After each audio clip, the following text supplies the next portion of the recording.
This program deals with devil worship and satanic beliefs. It contains explicit scenes and descriptions of violent crimes and rituals. Americans are asking, who attacked our country? You have declared a subliminal jihad against the United States. Can you tell us why? Everything pertaining to what's happening has never come to the surface. The world will never know the true facts of what occurred, my motives. And night fell on a different world. And Iblis is thinking, I should be getting this position, not Adam, and this guy is created from dirt. And how does the army feel about you being head of the Temple of Set? And the conspiracy theorists can say what they will, but I want you to give me power over Adam, and I want you to give me soldiers and minions and all of these things. People have so much to gain and have such a material motive to put me in a position I'm in. We'll never let the true facts come aboard to the world. And I want you to be able to give me the ability to whisper into the hearts of mankind. And who was the grotto leader? Don't remember his name. You don't remember the name of a person who involved you in murder? Now these people are in very high positions, Jack. Yes. Welcome back. Sorry. To Subliminal Jihad, episode 282. I'm your co-host, Dimitri. I'm Khalid. And today, we are sticking on what we were talking about on Monday. Apologies there for the intro cutting out. I know we like to have the synths slowly fade away, but regardless, we decided after our Monday episode of EPSTEINPOCALYPSE, we were almost going to do another Q&A today, and then we thought, well, did we kind of get everything? And should we maybe circle back a little more? Right. But, I was like, well, there are like 2,000 pages of stuff here, so I feel like there's more than I certainly felt like I hadn't necessarily seen everything. I think now I've really gone around it very extensely, but I know you even found some stuff that exceeds the actual recent release. Yes. Of files. I went down some rabbit holes in the last 48 hours that, while not directly related to things that are in the emails, I would say I've developed some interesting working theories and leads about some stuff that I'm very excited to get into today. We'll probably say that for a little time. It was hard to wrangle Dimitri to even start the episode. I almost got a private episode. One, I know. The episode of Subliminal Jihad hosted by Dimitri about what you've been reading. I could sort of barely contain myself because things started to click in a way that they hadn't before. Things that were hiding in plain sight this whole time. Things that you could argue, things that made me feel wow, we have been an Epstein podcast this whole time. Every single episode somehow sheds light or fills in the blanks of trying to understand what this broader network actually is and what it's doing and what its purpose is. And what it says about the world. That actually hits on, in a way, what I wanted to make sure to touch on at the top of this, because which is coming directly off of our last engagement with this on the Patreon feed. Mm-hmm. Something I felt should be underscored is why is this important? Why is talking about Epstein a valuable thing to do? Mm-hmm. Not just because it's salacious or it's lurid, but because it reveals a hidden dimension of American politics. We received one comment, and I don't mean to put this comment on blast, and with the sentiment of it, I don't find objectionable, so I appreciate this comment, with all due respect to the commenter. The comment was something along the lines of I think that there needs to be a sort of a nationalist popular bloc built, or sort of a popular front against transhumanism, because even as discussing as Steve Bannon is, these transhumanists are true sickos, and they make Bannon look like nothing by comparison, right? Mm-hmm. And in principle, if you replace Steve Bannon with a generic populist nationalist, perhaps I would agree, but what that because that is on the surface. Yes. through looking at the Epstein things, we see, Jeffrey Epstein is the like quintessence of transhumanism. Like all of its like depraved aspects and all of its like sociopathic sort of underpinnings are like perfectly distilled in Jeffrey Epstein. Yes. Like the sort of like disregard for like human value and like human life and like the sort of like rapacious. It's just like, you know, I don't need to belabor the point, but, and, you know, you might think like, Steve Bannon, he's out there every day kind of saying like, like, you know, these transhumanists, we just stop them, you know, these sick freaks, like, I'm all about America. I'm all about, like, you know, good down home American traditional values. They were best friends and they were intensely coordinating. And Steve Bannon was working, like, to actually create some kind of narrative whereby Jeffrey Epstein could be, like, redeemed. Yes. Like, he, like, explicitly said as much, you know, like, he said, like, you are not, like, you can't redeem the unredeemable. You're a lot of things, but you're not that. That's a quote. Like, you know, he said, we must counter rapists who traffics in female children to be raped by world's most powerful, richest men. That can't be redeemed. That is why we let them blow up the argument while showing the 12 you redeemed. And I guess those 12 would be like people like Noam Chomsky and Woody Allen, you know, and like whatever, like all these, like Jim Watson, the discoverer of DNA would come out to show, you know, and I guess some of the girls in Epstein's mind will be forced to testify on camera in this sort of elaborate thing. But anyway, the point is there that, like, on the surface, these two political tendencies might seem to be opposed. But in fact, when you go through this, you see how, like, these superficial divisions, like, are just that. They're superficial. And, like, actually, like, they conceal, like, deep imbrication, like, with you know, among these people. Right. And that's like why it is important. I would feel similarly about that comment, though I know where like it's coming from. And I would agree with you. Like if we're talking about some other kind of figures that maybe are kind of on the populist right and are like very critical of like the Silicon Valley people, I might like be able to kind of like go along with like, you know, we do need to like build a broad coalition to like crush these sickos. But like Bannon is way too problematic of an example because he's intimately involved with, and Jeffrey Epstein was involved with his project of like the based Pepe fucking populist uprisings across, you know, like the shift to the right across Europe, just at the same time as he's like hobnobbing with all these like lib figures, you know, and even as we'll get to today, some pretty out there lefty counterculture figures as well, and the transhumanists in Silicon Valley, like. He's talking to Ehud Barak, and he's talking to MBS, like, and El Thani. Like, he is talking to, well, I mean, even that is like, you know, the Gulf state monarchies in Israel. Again, you might think that they are on opposite sides, but honestly, if you go back decades, like the Safari Club, like, there's always been a deep plane of cooperation between those two, and now we see with like the Abraham Accords and things like that taking shape, and they're in action in the face of the genocide in Gaza, that, you know, these guys are always kind of like, they're loyal, they're a part of a class that is loyal to one another beyond any loyalty to either like partisan side. They both kind of engage with the partisan side. Like, that's exactly like what you see. Yeah, that's exactly what you see in this. And yeah, it's true. Like, again, and that's why it is so important, because like, on the surface, like maybe like you do see like the appeal of that. Like, you know, you can identify like who is the most pernicious force,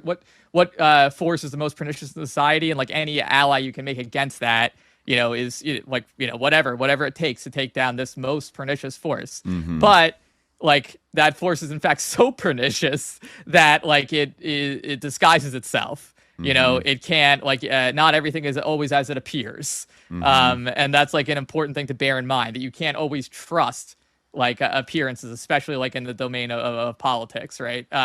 It kind of reminds me, it's not a perfect like analogy, because in a way like this is about the transcendence of class, but it reminds me of the play La Ronde by Arthur, what was his name? Schnitzler. Arthur Schnitzler, which is basically like it's this the format of the play is that like it starts off with one couple having sex, and then like one partner from that couple goes and has sex with somebody else, and it goes like in this kind of daisy chain, like circling around, and it shows like it takes you through like all the different classes of I guess originally it was a German play, but it's known as La Ronde. So it takes you through like all the different classes of Viennese society, and like you see like all of these like people, like sex is like what connects all these people who are like on the surface like so different, right? They're all connected by sex. And again, it's not a perfect analogy, but like Epstein in a way, like you kind of see that how these extremely different spheres, like someone like like Kathy Rumler, like the last person who you'd think would have like something in common with Steve Bannon. She was having like lunch with Steve Bannon with Jeffrey Epstein, like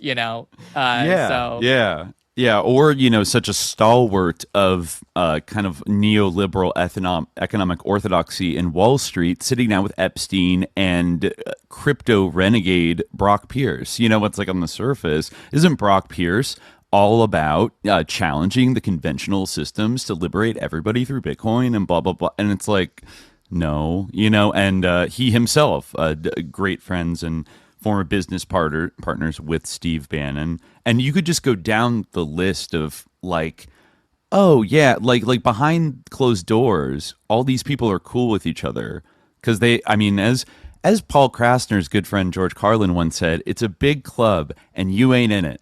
Kind of ironic coming from a friend of Paul Krasner who was in this club, it seems. We'll get to that later, but I think that really does come through. So even in terms of people talking about, well, what could you possibly do to combat or root out such a network? I mean, we see one thing that's changed in the last couple of days since our last episode is the House almost unanimously, with the exception of one like pedophile ring connected Louisiana congressman, right?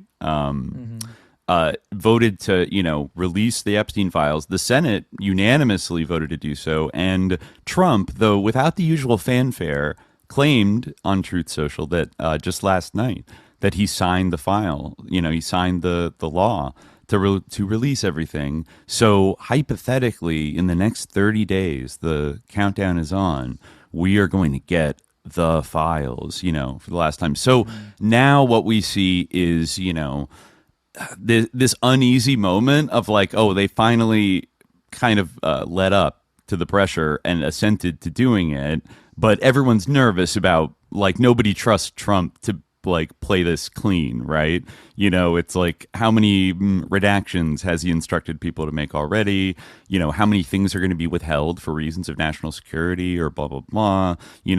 Like what version is actually going to come out? Meanwhile, you have Trump releasing this, but almost it's like to save face, completely politicizing it. It's like this is like Democrats are the ones implicated. Democrats, they were all best friends with him. Like look in the files, it was all fucking Democrats and blah blah blah. And then meanwhile, Democrats are chomping at the bit that this is going to finally reveal something about Trump and Epstein that will, if not drive him from office, maybe lame duck him, terminally for the rest of his term, or lead to an impeachment, or yada yada yada. Like they're dreaming. Is this finally as Epstein called it, the silver bullet that will kill that will kill the dogman of American politics? And they think like what you just said is a kind of a necessary like addendum to both those kind of urges of like either side is going to get like primarily implicated and then justly sort of punished, and then there will be like a return of like law and order, and like the slate will be kind of wiped clean, because I think at the end of the day the whole system is implicated in this. And that's exactly what has been the problem with like the reason why like it has been like objected, and like kind of hasn't been dealt with, because like so many are implicated, not only like in politics but like in these kind of like parapolitical in another sense domains, like in Silicon Valley, like in the health sector, right? Like all these like if we really had like everything, which I don't think we even have like we were talking about yesterday with like all these tapes and all these films. Like if we had like everything, then like this would go like really, really far. You know, a lot of people are implicated, like academia, you know, like all these like sectors of society, and like foreign countries as well, right? It's not just in the United States by any means. Of course, you know, you have Prince Andrew in the UK, but he was also like so deeply involved in like the politics in the Persian Gulf, right? Like he he was a trade representative for the UK, right? For a while, that was sort of like his job for a while. That's when when he went to Thailand and ordered like 80 hookers or something like that. Like that's something we didn't actually bring up in terms of ramifications. One of the few, you know, people to like suffer any material consequence for this was Prince Andrew. Just, you know, like in the last month, he was stripped of all like royal titles and kind of kicked out of his house, and, you know, which did feel at the time kind of like nothing specific had just come out about anything. So it was like, oh, they must know something's like gonna be coming. And they like King Charles wants to fucking just like get it over with and get ahead of it so that it won't be worse later. But then I guess the things about him and like the hookers and like things were kind of leaked through the British media that seemed to justify, you know, it wasn't, I don't even know if it was like specifically Epstein related, but it was just like general ludicrous like bad boy behavior, you know, around the disgraceful behavior, you know, around the world going on for decades. And so that's one of the few examples of somebody, you know, facing consequences. We just also had Larry Summers, R.I.P. He also, is finally going to be stepping down from all of his positions. I actually didn't, shame on me, I didn't fucking realize he was on the board of OpenAI. Yikes.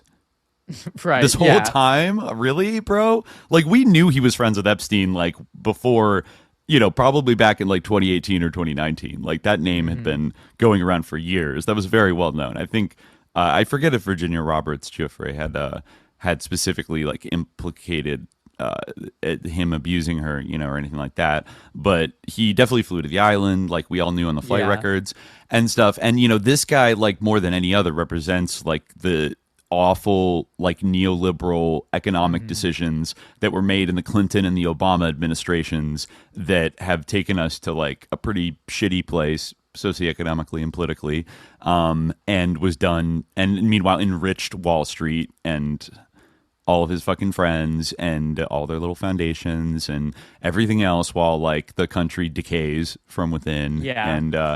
And I think, you know, like if you want to talk about something like transhumanism, of course, this is something that's like very difficult to define. But like, I mean, obviously you can recognize its features like in many cases, but like, you know, still it's a not like formally defined thing necessarily. But like, you know, I think there is an ideology that like unites these people. Like I think about what Ehud Barak said about Noam Chomsky. Like Noam is like so sharp, or something. I forget what he said. Like Noam is so like cogent, like intelligent, like a smart guy. You know, like that's the thing. Like it's kind of like it really is in a way like a cult of intelligence. You know, whether like natural or artificial. Right. It's very interesting how these two preoccupations actually weave together, where on one hand, they believe like in the manufacture of intelligence or in like the sort of CRISPR type of like genetic engineering and eugenics in that way. But on the other hand, like you'd see these discourses being like, you know, all through Epstein's emails, like from this guy, Joe Sabach, who I find possibly one of the most loathsome people to appear in the Epstein emails, which is really saying a lot in terms of like his professed views. But, you know, maybe we'll get to this a little bit later. But yes, like this, you know, basically like kind of like a racism. I guess, you know, it goes hand in hand with this eugenics thing. But, you know, this is an ideology that can unite all these groups. That there are some who are simply great. And even if you disagree with them on your like opinions or your politics or your views, like you said, there's this solidarity between them. I mean, you could argue that like the actual like and there's I think a very good argument to be made. This is the case that like there's a base beneath that, or a substructure, which is simply like, you know, their class and you know, their economic interests. Right. But I do think it's something more discrete, like beyond that, of almost like they are a vanguard uniparty of like a transhumanist, like a bourgeois transhumanist elite, or if you want to say techno-feudalist kind of elite because they do have such contempt for democracy at the end of the day. And seem to, like, given their collaborations with Bannon, seem to be like happy to chip it away bit by bit, like from a little from the center left and from the far right, primarily. But it's that I think it's more like productive maybe to look at these people, like somebody like Ehud Barak and Noam Chomsky. These are like people that are on the left and the right wing of the same party, and they have internal disagreements and they don't agree on everything, but they are in the same party, like this sort of vanguard of the ruling class that has decided to pursue the maintenance of their power and prestige in a specific direction, which is, I think, it's kind of emerging, this kind of like techno transhumanist direction. And I think other people have said it before, but I do think it's like valid to say that if you really scratch beneath the surface, transhumanism pretty much looks a lot like just 21st century eugenics. Like it is the resurrection of the eugenics movement, which was very popular among the ruling classes in the United States and also obviously in Europe, but kind of had to go underground after World War II when, it should, like the Nazis sort of did it openly, like carried a lot of these ideas to their logical conclusion and, really like maxed out like the drive towards like, purifying the world according to their standards. And, they during the Cold War, basically, you couldn't be open about that. And these ideas, though, started to percolate in various like disciplines of academia, and especially, I feel like, in a lot of Cold War research and development that, oftentimes had made use of either scientific talent from Nazi Germany or like material things like Unit 731 in Japan, like their horrible experiments on, with biological weapons and torture, like concentration camp experiments with the Nazis, Mengele, who was protected by U.S. intelligence, like a Colonia Dignidad, where they would do experiments on, South American dissidents and, in a Nazi pedophile cult, compound. So, even the overlap between like child sex abuse cult and insane, like eugenicist, fascist, kind of beliefs about the world and being like plugged into high levels of power in society, basically being backed by very wealthy people with very patrician elitist ideas about, that there should be a ruling elite. That's been going on for a while. And the Epstein story is just the most modern kind of expression of it that, has become so vast that, I don't know, maybe it was inevitable one of these things was going to blow up and be noticed by people. Yeah, I mean, we were talking about like Jonas Bach a little bit yesterday. Like, you're talking about his whole idea of like, well, maybe we just need to like disincentivize like having, kids to control the population or whatever. That was him, right? He also had that point where he said, like fascism makes romantic do-gooders like me very uncomfortable. But, just before that, he says, too many people, so many mass executions of the elderly and infirm make sense as the fundamental fact that everyone dies at some time make it impossible to ask, so why not earlier? If the brain discards unused neurons, why should society keep their equivalent? The radical idea of treating individuals in a society as cells and the society itself as a well-organized organism is fascism, of course.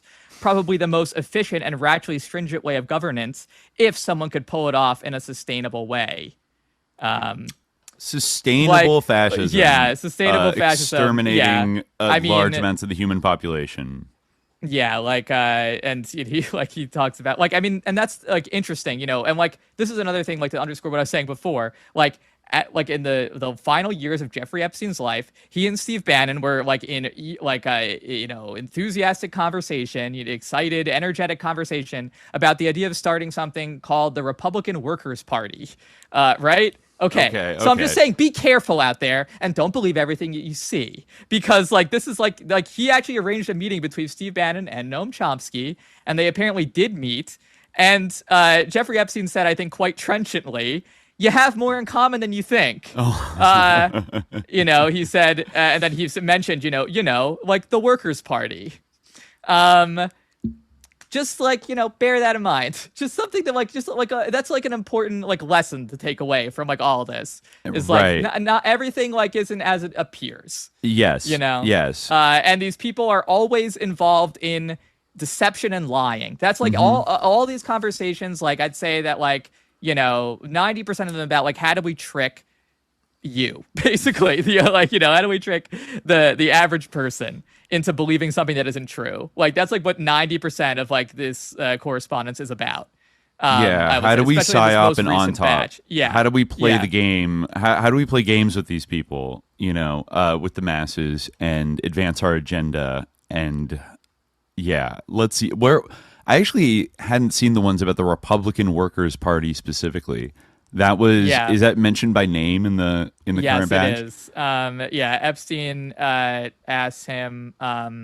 Well, actually, it's very interesting because first they kind of frame it as like that. This is the counter movement to Me Too, which I think is very important. Like, this is like the sort of subliminal aspect of it is that like they're complaining about like Kavanaugh and like they're having solidarity over this. And like Epstein obviously feels like a kinship with Kavanaugh because like all these people are being unfair to him, blah, blah, blah, cancel culture, etc. And Bannon obviously is sympathetic with Epstein. And, Epstein says, like, there needs to be a counter movement. If Me Too is a movement, there must be a counter movement. It's like, well, this is going to be our movement. Epstein says, every guy can visualize himself sitting in that chair, being harangued by Harris, Feinstein, etc. Did you grab, grope? How many drinks? How often? Can you categorically deny it didn't happen? Yikes. The victim must be heard and believed. But as a political move, do the Dems get a good move, sir? And then, Bannon didn't answer. And so then Epstein says, are you going to champion Citizens Party or Workers' Party?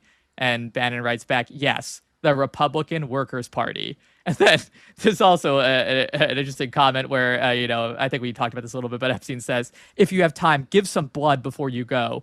The results will be waiting for you to return. You cannot put your head in the sand. Sorry, I'm aware of the superstition and the desire not to confront harsh realities. That's what friends are for. So it's like, make sure that we have your blood on file or whatever. So we know, right. Make sure that we're keeping and then you Bannon healthy. says, yes, mother. Yeah, exactly. It all goes to shit if you are not healthy, Epstein says. I know. Yeah. What the? Oh, yeah. And then a little bit down there, Epstein says, Lucifer with a stroke, bent horns and all, doesn't look so good. Yeah. And then he says, you and I are both relentless. Hang on, needs 2 functional arms. Like, that's a revealing line right there. Like, needs 2 functional arms. And then right after saying Lucifer with a stroke, so he's kind of comparing Bannon to Lucifer, and then also saying, it's also like hang, period, on, period, needs 2 functional arms. Yeah. And so he's talking about like the entity that they are, that they represent, like their project needs a left arm and a right arm. Yeah, you dig? That's an interesting way of reading. I thought he was saying like, about your health, you need to make sure that you have an arm. But I guess you're right. I guess maybe it is the 2, they represent the 2 arms. And actually this is the same thread where just a little further down, then Epstein says, Chomsky called me with Lula from prison. What a world. Yeah, what a world indeed.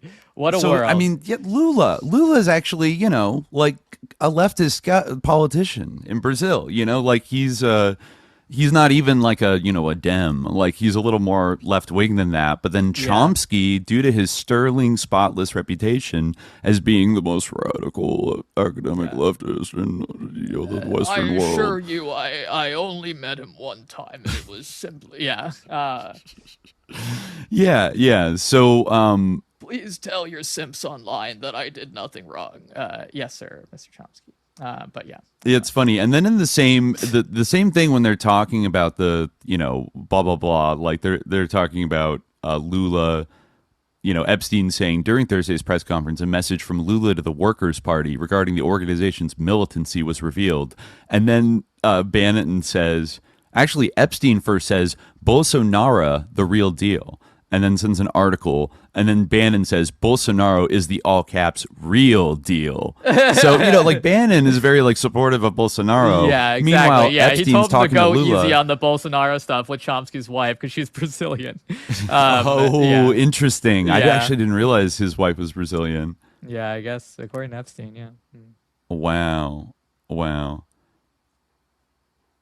Yeah, I mean, so yeah, like there's definitely then going down there, like people are Bannon actually writes very stable genius, like making fun of Trump, a little bit later, and then the last thing a little cryptic here, Epstein says in this thread is, "You girlfriend is coming for lunch? Questions? What is that? Like what? Steve Bannon's girlfriend is coming over." For lunch. I feel like that might be. It's unclear because I do feel like Bannon has multiple girlfriends, but it might be about the Rumler because he calls her your girlfriend a couple times. Like sarcastically because she's like the Obama lawyer. Because she's the. Do you have any questions I guess for her? They hang out together. Okay, I would buy that for this. Yeah, because they do it the kind of like homo like. Joshing or whatever, Yeah, exactly. Yeah, that can. Your girlfriend's gonna be. The homosocial. Ribbing. Yeah, exactly. They're on that hot couch together, but they are definitely. So that's an indication right there that they are aware that they're playing the left and right side of various political situations, and massaging them to their advantage, and that is, I mean, that's one reason why I think they've had to slow walk this thing. And I'm still kind of I mean, we all know, even if they release all these documents that are like in the bill, that the photo evidence, the video evidence, etc., there's going to be stuff that's not released probably ever, or we're never going to be explicitly told what it is even.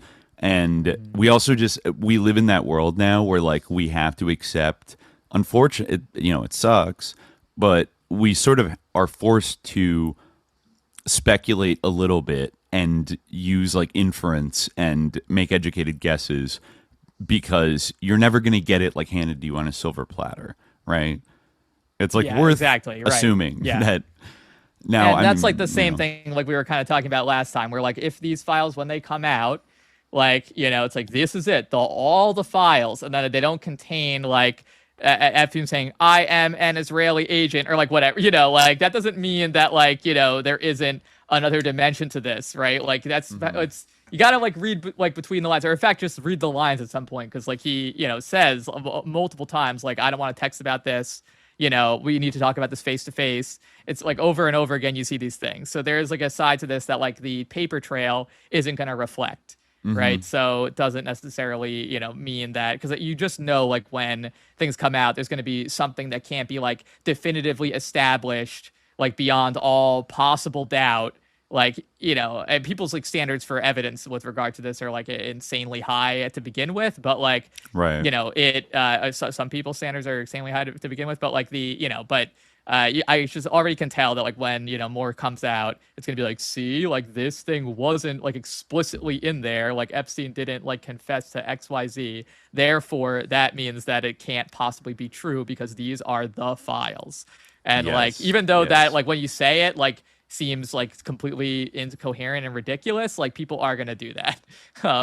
So the nothing burger brigades are gonna say ready. that. Yeah, exactly. It seems like a nothing burger. Yeah, I'm sorry, he's a little bit too stupid for that. He's a little too stupid. I don't think he could be manipulated by intelligence agencies. Yeah, exactly. Yeah, but yeah. So with that in mind, though, I think perhaps there are some inferences that we can make, based on this information and jumping off of it. You found some stuff that I actually haven't been able to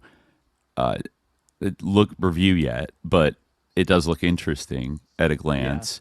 You just kept writing in our notes what the fuck. Well, yeah, I was going through his correspondences on his phone because I think that the texts are they're more interesting than the emails a lot of the time, because you kind of see that's where it's kind of gets really inside baseball and such, for lack of a better word. Like, and this is him kind of like conspiring with this woman, Melanie Walker, who I guess is like, a neuroscientist. She seems not to have been like really affected too much by any of this stuff, even though she like seems to be really close with Epstein.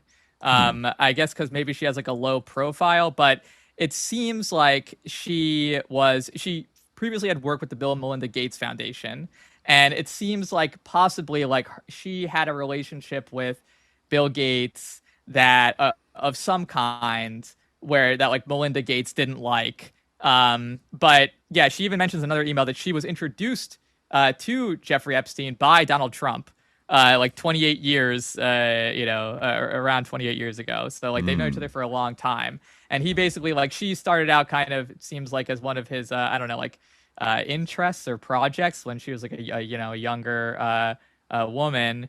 And eventually she like kind of got into his like preferred intellectual field of like basically like brain implants and stuff like that. And all this like kind of stuff like neuroscience and like what like Epstein calls like in their exchanges health information security. And a lot of these texts that just came out are about Epstein and Melanie Walker discussing how they can convince Bill Gates and how they can kind of get through past the obstacle of Melinda. These are happening like in 2017, right? They're trying to figure out how they can convince Bill Gates to like give her some kind of title where she's like the head of like health information security. And they're talking about like some, interesting stuff. Like they have like this, they're basically talking about like, Bitcoin health. Yeah, exactly. This is what they're talking about. Crypto health data ciphers. Crypto health is funny. Health security, I think best though. Yeah, that's what they're talking about. Blockchain health information, like health information, I guess. Yeah. Basically what this would be, it seems like what they talk about and what their kind of like vision is that they want like some kind of basic, like she has an article actually where she kind of tries to like propose this. It's called Goodbye Hospital, Hello Homespital, that was published in 2016 through the World Economic Forum on November 11th by at that time, I guess she was senior advisor to the president at the World Bank. So she talks about, like nearly 20 years ago when I graduated from medical school, the world of healthcare was dominated by breakthroughs in the field of biology. And I guess she goes on to talk about how it's going to be like, advances in a different area. And that will actually be like having all these things in a home hospital. I'll just read her end thing here. Wearable patient monitoring devices will continuously feed in data from external second skin sensors, and networked neural sensors meshed into the brain will offer incredibly precise microsampling to be done in real time. Hello, neural lace. What? Okay. I don't know why that is like an appealing sentence. Hello, neural lace. I remember hearing about this idea of like a neural mesh that you would like implant kind of over the brain like a net that would, be like a brain computer interface. But okay. Instead of doctors considering what medication the patient should take and then nurses and pharmacists administering it, your mobile device will receive the necessary information to print a menu of custom pharmaceuticals and probiotics on demand from your own living room or kitchen. All of this will happen within minutes. If you think it sounds crazy, think again. Most of these technologies are either almost ready for prime time or in development. Of course, there are still a few things we will need to work on to be sure we can stay at pace with innovation, enabling regulatory environment, funding for research that links the moon shooters with the people who can make their big ideas happen, I guess describing Jeffrey Epstein, and more women in science and technology, the great champion of women, Jeffrey Epstein. One thing is certain, the prognosis for the hospital of the future involves radical change and a lot more electricity. Let's dream a little.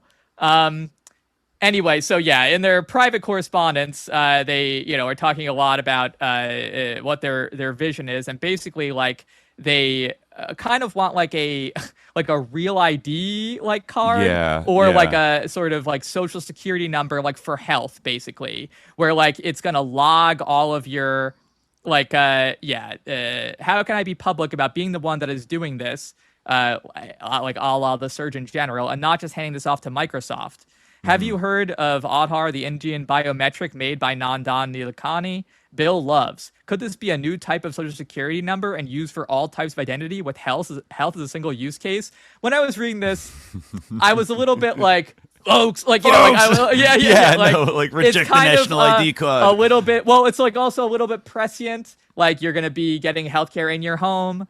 You know, telehealth. like you're basically like your social security number is going to become like a health number. Yeah. It's like a little bit like it was sending me back into like the days of 2020, 2021. DARPA winter. Yeah.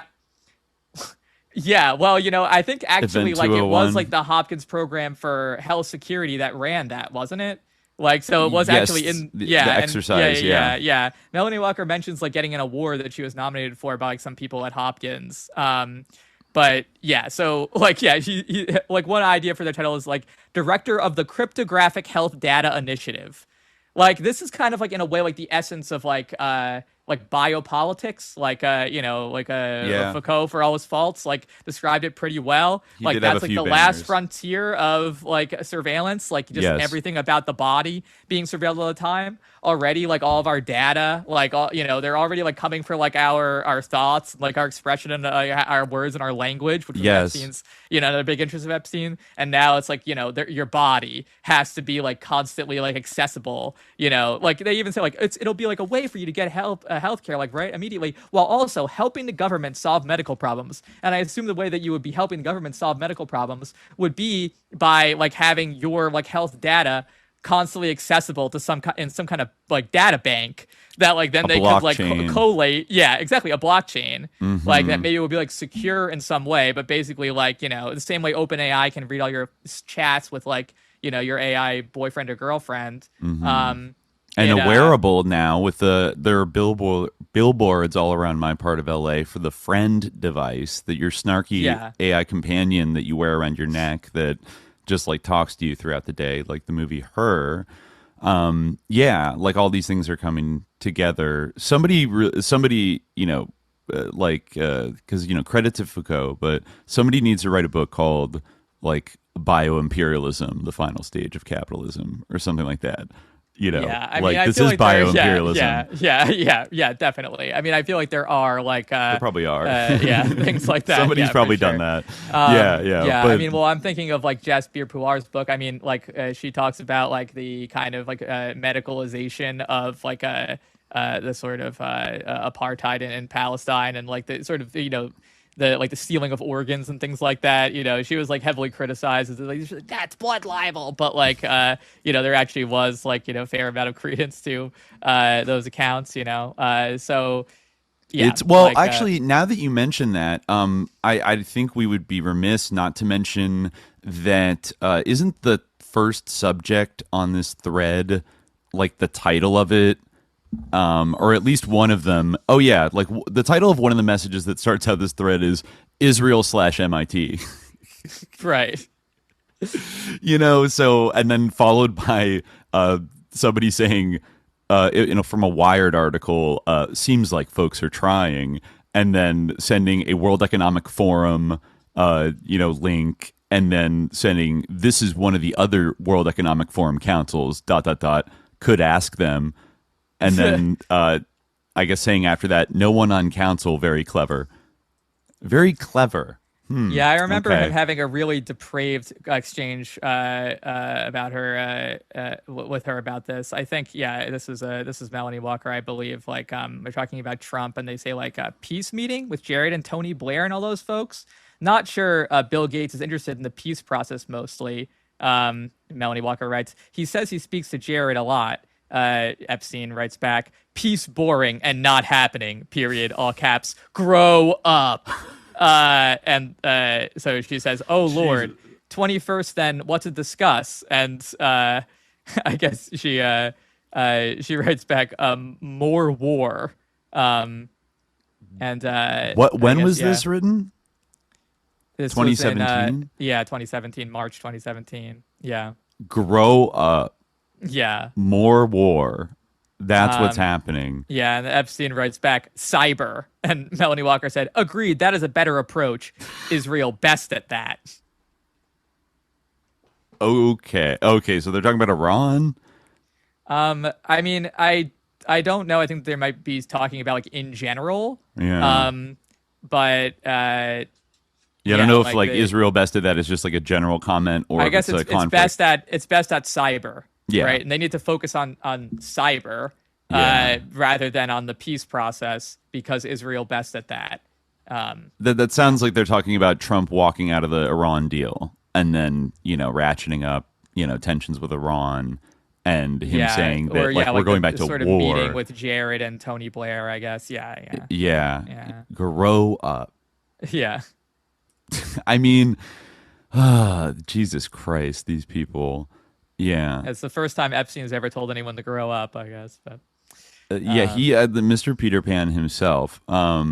Yeah, interesting. I'm looking a little further in this thing. I got a pretty big award. This is Melissa. Exactly. I got a pretty big award nominated by the folks at Hopkins, and I have to make a speech in Philadelphia on Monday, and I'm so nervous. Working like crazy. I don't know why the sender is listed as mem in all caps. It's like MEMMEMMEMMEM. I mean, that might be like either glitch. her name like scrambled or like maybe her email. I don't know. Like, who knows? Is that her initial? What are her initials? Yeah. Well, I mean, her name is Melanie. So. Oh, sorry, Melanie. Yeah. It might be the first two letters of her name, like okay, or something. Yeah, she said working like crazy on my speech, and Bill is going to help me tomorrow night. They want me to give a quote personal account of what you can do with medical training. Blah, feels scary and gross to give the talk. At first, I called it "Don't do what I did," but I was reading this terrific Feynman book called "Perfectly Reasonable Deviations from the Beaten Path," so I'm calling it that. Helps to think about this instead of Larry and Melinda. Maybe Larry Summers. Let's talk tomorrow. I have to respond to the Gates Foundation legal team on my separation package that Melinda is personally managing because, quote, I am so valuable and a role model for other women that they want to be super, quote, generous and respectful. Talk tomorrow. Can't think about it anymore. And Epstein says, desperation from what? Is she firing you from Foundation and Bill giving you a 6-month pre-retirement at BC3? And she says, pretty much. And then she says, she has been trying for years. And Epstein says, that sucks. She says, Bill intervened and said, 6 months with him. They say it's not firing. That I've been gone 3 years and the org is a different place. And Epstein says, now I understand. Wow. How long were you there? I can always quit, but that seems gross. 11 years. Salary? She says a year severance and 18 months health benefits and then talk to HR. $200K. She says if I rock the boat, C3 will, quote, get more difficult. Epstein says not good, but T clever. She says that's why I want out so bad. Epstein says talk later, sorry, that's not nice. Yes, talk tomorrow and thank you. Yeah, so it does sound like she got forced out by Melinda Gates. Yeah, for maybe personal reasons of like, did Bill and her have a romantic relationship? I think Epstein like asked her like, "Did you fuck?" at one point, like explicitly. Okay. And I think she might say no. Let me make sure that is her. Let me see. See Evercoop. Donald said Surgeon General is figurehead. Blah blah blah. Is this the right person? Mental health issues. Yeah, I mean this might be her, but I'm not sure if she's talking about. No, not Coop, Bill. And she writes back, message no. Okay, so I guess she says no. Members of his henchman team hovered outside the door for the few full hours. Instead, we went crazy on the whiteboard and a lot to talk about. Every half hour, they would bring him coffee or a croissant or a newspaper message. Very closely watched. We did have about 3 minutes at the beginning to take a deep breath and just stand there together. He was complaining about being too old, and I said he was still a little too young for me, that he needed to be 65, and he said, great, you have 4 years to train me. That was funny. Okay, so it seems like they had a relationship in the past, but they did not have sex that time. Because maybe Melinda, she mandated that the security guards to like go and like them. bring up a croissant every 30 minutes to make sure they weren't doing anything. Yeah, exactly. Wow. But she enjoyed just standing there with him. Jesus all right. Christ. Wow. I think is the other email that you wrote what the fuck on also from her? Because it was the same thing. Yeah, it was there's a little more they're tea talking in about here. everyone having like the health ID thing. Yeah, they're talking about that, and then at one point she says, "Hi, feeling a little trapped between Larry and Bill. Interesting. How can I get ahead? I have 6 months. Can't waste time with games. I'm gonna need a pep talk Tuesday morning, probably. Interesting. Just sent updated tour. What do you think? Interesting. Update. Unless tour is an acronym. I think it's like terms of review research or something. Term of research. I don't know, something like that. Yeah, like it's like probably not her Tor proposal for like how. No, yeah, I thought that's good first, but like I was like, no, this is like a document, and I think it's like basically like how long, like she's basically her contract kind of with like Bill Gates or whomever, you know, like how she's gonna do this project they're talking about. Like can't you just do everything for me? That's not like terms of whatever. I'm starting to realize he just wants to be around someone he enjoys spending time with, even if it kills that person. Me. Yeah, she spells it T, like uppercase T, lowercase O, T-O-R. uppercase R, so it must be terms of something. Even if that kills that person, me. Yeah, it's hard to tell if she's talking about terms of reference define the purpose and structure of a project, committee, meeting, negotiation, or similar collection of people who have agreed to work together to accomplish a shared goal. Terms of reference. There you go. Yeah. Okay. Then she says a little later, looks like development budgets will be cut. Bill Gates and Foundation and UN and US Aid and World Bank. That's good news for America. Damn, she said that in 2017.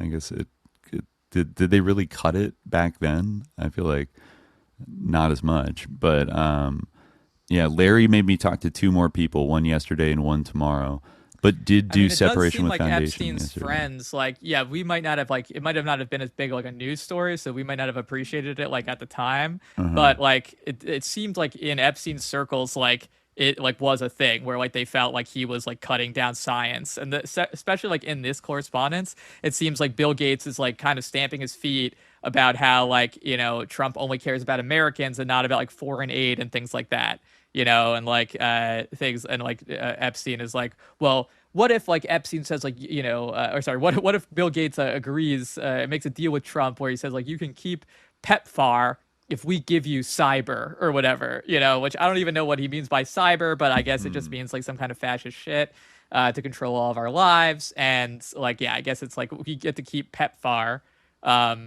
in exchange for like, I guess, constantly being surveilled, like literally like having our veins and like arteries monitored by the government. Oh, this is kind of interesting. She says a little bit later here, you know, she's still talking about health stuff. He's basically, I think she sent an article, something about homomorphic encryption. Yeah, they want that. Yeah. She said he's basically saying that all the stuff Bill told me to say is already being done by others, and that healthcare has an advocacy strategy, parentheses, without this, etc., etc. Should I reply Larry only and copy Bill and say, great, looking forward to the conversation, or just have a bunch more conversations, or what? It's getting ridiculous. Then she says, and Ariana Huffington just started a new org called Thrive with money from folks like Jack Ma, etc. She's a great advocate and supporter of women and could be a good place for me to consider in some capacity right after BGC 3. I will see her Monday. Maybe it's like Bill Gates Conference 3 or something. One of Epstein's like possibly strategic typos, but I think that's her typing about it. But Ariana Huffington is an interesting name to pop up. You know, there is, you know, she's been a left of center media figure, right? I mean, she essentially sort of copied the format of Matt Drudge and made like a center left version of it in, you know, the 2000s with the Huffington Post. I remember. And she actually has her own kind of connections to another like network of abusers, a little indirectly, if you do recall back in our Den of Demons episode, Michael Huffington, her husband at the time, who I think they eventually got divorced and like he came out as gay, but in the 1990s he was a politician, right? Wasn't he a congressman? And or no, he was a businessman who like ran for Congress. Let me double check. But he was one of the wealthy investors. He had inherited. He was an heir to a large fortune. I want to say maybe an oil fortune. Yeah, he was a congressman for one term, like back in the 90s. Right, 93 to 95, exactly. So he was the son of Roy Michael Huffington, founder of the natural gas exploration company Huffco, and then moved. I guess he started a merchant bank, and then actually had like a gas and real estate firm that was sold to Taiwanese interests in 1990, and then eventually ended up in California and married Ariana Huffington in 1986, and then divorced in 97. So it might have been around the time, like close to when they were like breaking up, that he invested a bunch of money with Den in Los Angeles, which was Brock Pierce and Mark Collins Rector's like internet TV company that actually was like facilitating or perpetrating like an abuse network of like teenage boys in Hollywood, and eventually collapsed in shame and blah blah blah, and then eventually Brock Pierce was sort of saved by Steve Bannon in the 2000s, and et cetera, et cetera. But I'd be curious to know if Ariana kept up with like, I feel like she's pretty friendly with like Bill Maher, somebody who doesn't understand why we're talking about these fucking emails. He was a pervert. Get over it. He said at one point, like he had pussy power. He had pussy power. Like he could just, you ever met a guy like that? Like there's guys, they just have it, and they can just get women to do anything for them. Like he's kind of saying it a little too like with a little too admiration on it, I would say. He also has his production company is called Kid Love Productions. LOL. I don't get the joke, but okay. Yeah, what? I didn't even know that. Yeah, like for years, like go on IMDb. It's Kid Love Productions Incorporated is Bill Maher's like personal production company. Is that supposed to be like LOL? I'm a pedophile. Like, is that the joke? Like, I don't know. Like, I actually don't know if he's ever like explained or been asked to explain why he chose Kid Love. But for a guy that was like so kind of like flaunted, kind of like kind of going to like sex parties.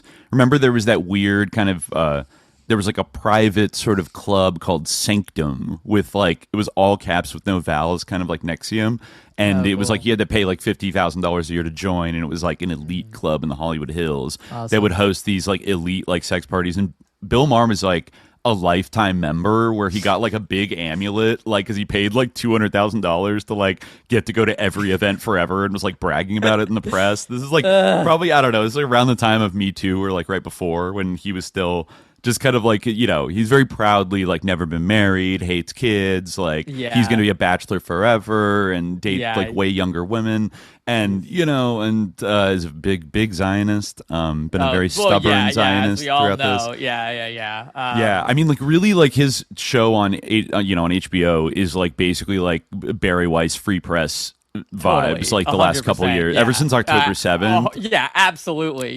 No question. He portrays himself as a radical, like center left, like I'll give shit to every side, but like it's like the Israeli propaganda on that show. Sailed. I mean, at this point, he's basically like, he like still like doesn't like the Republicans or whatever or something, even though like he went and met with Trump and like talked about how nice he was and how cool he was. And like, I feel like he's basically like a Dave Rubin type of figure at this point. Like he like hates the left, and like like his whole show is complaining about it. I mean, the thing I associate him most with is like being a rabid Zionist and like saying the most like disgusting things. And he's been like a huge Islamophobe for years. Oh, or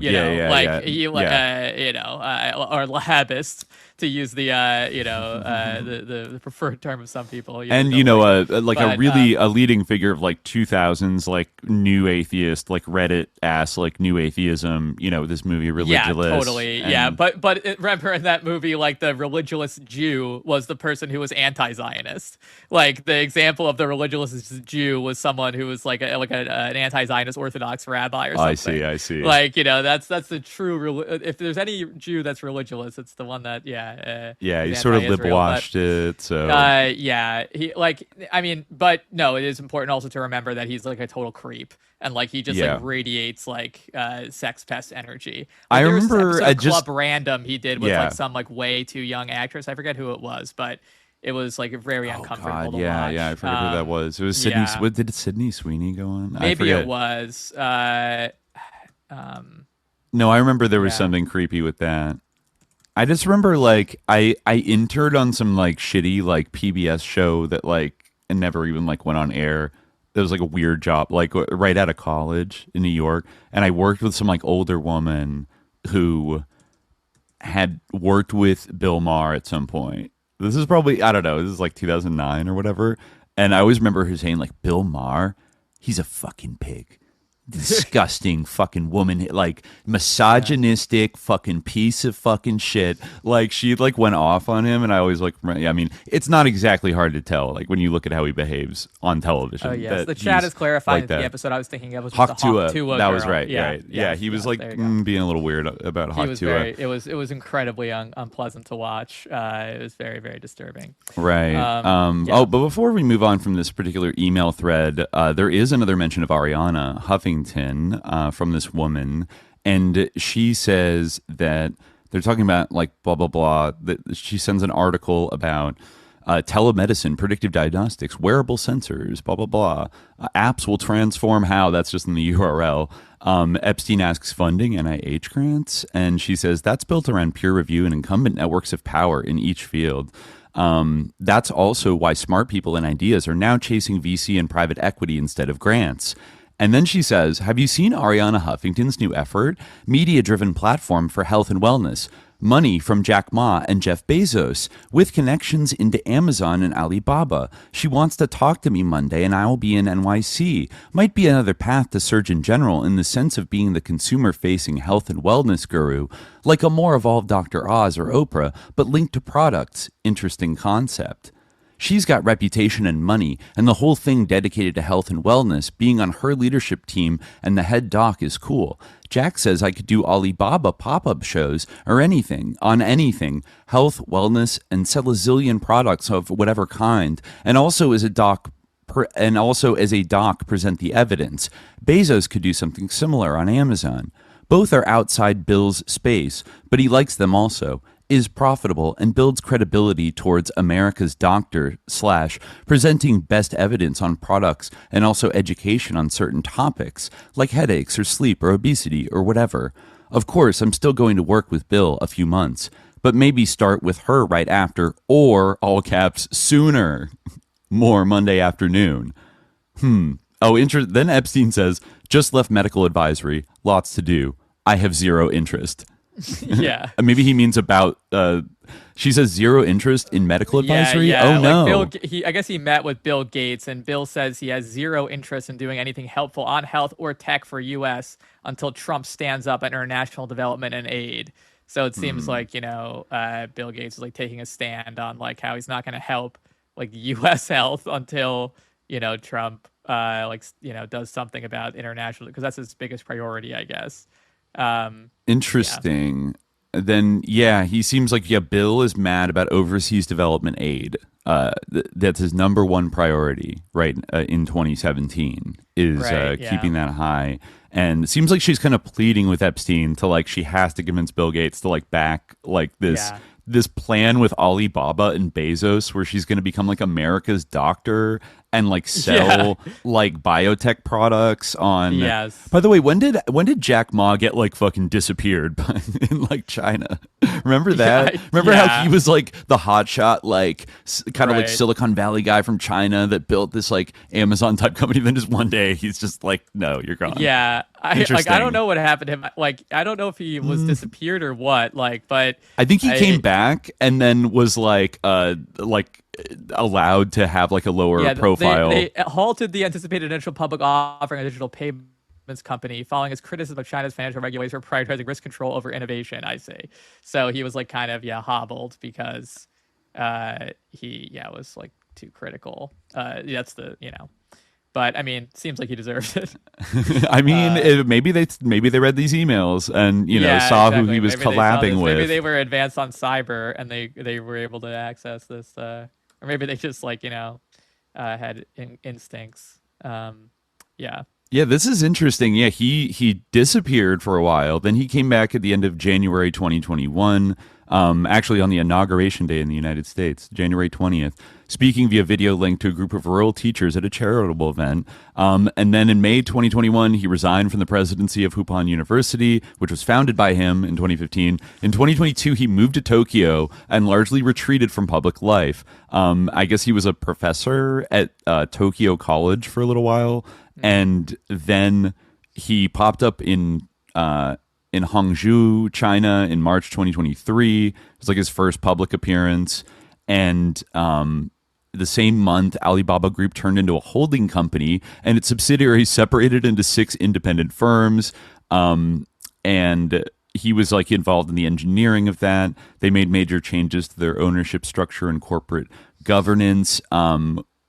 The Ant Group announced a series of changes in shareholder voting rights. With Ma no longer the actual controller of Ant Group, his voting rights were reduced from 50% to 6%. Following these changes, no single shareholder has a controlling stake in the company. The company's board also added another independent director. The Chinese government spoke positively of Ant Group's changes, including describing them as improvements in transparency and accountability. In early 2024, Ma replaced SoftBank as Alibaba's largest shareholder.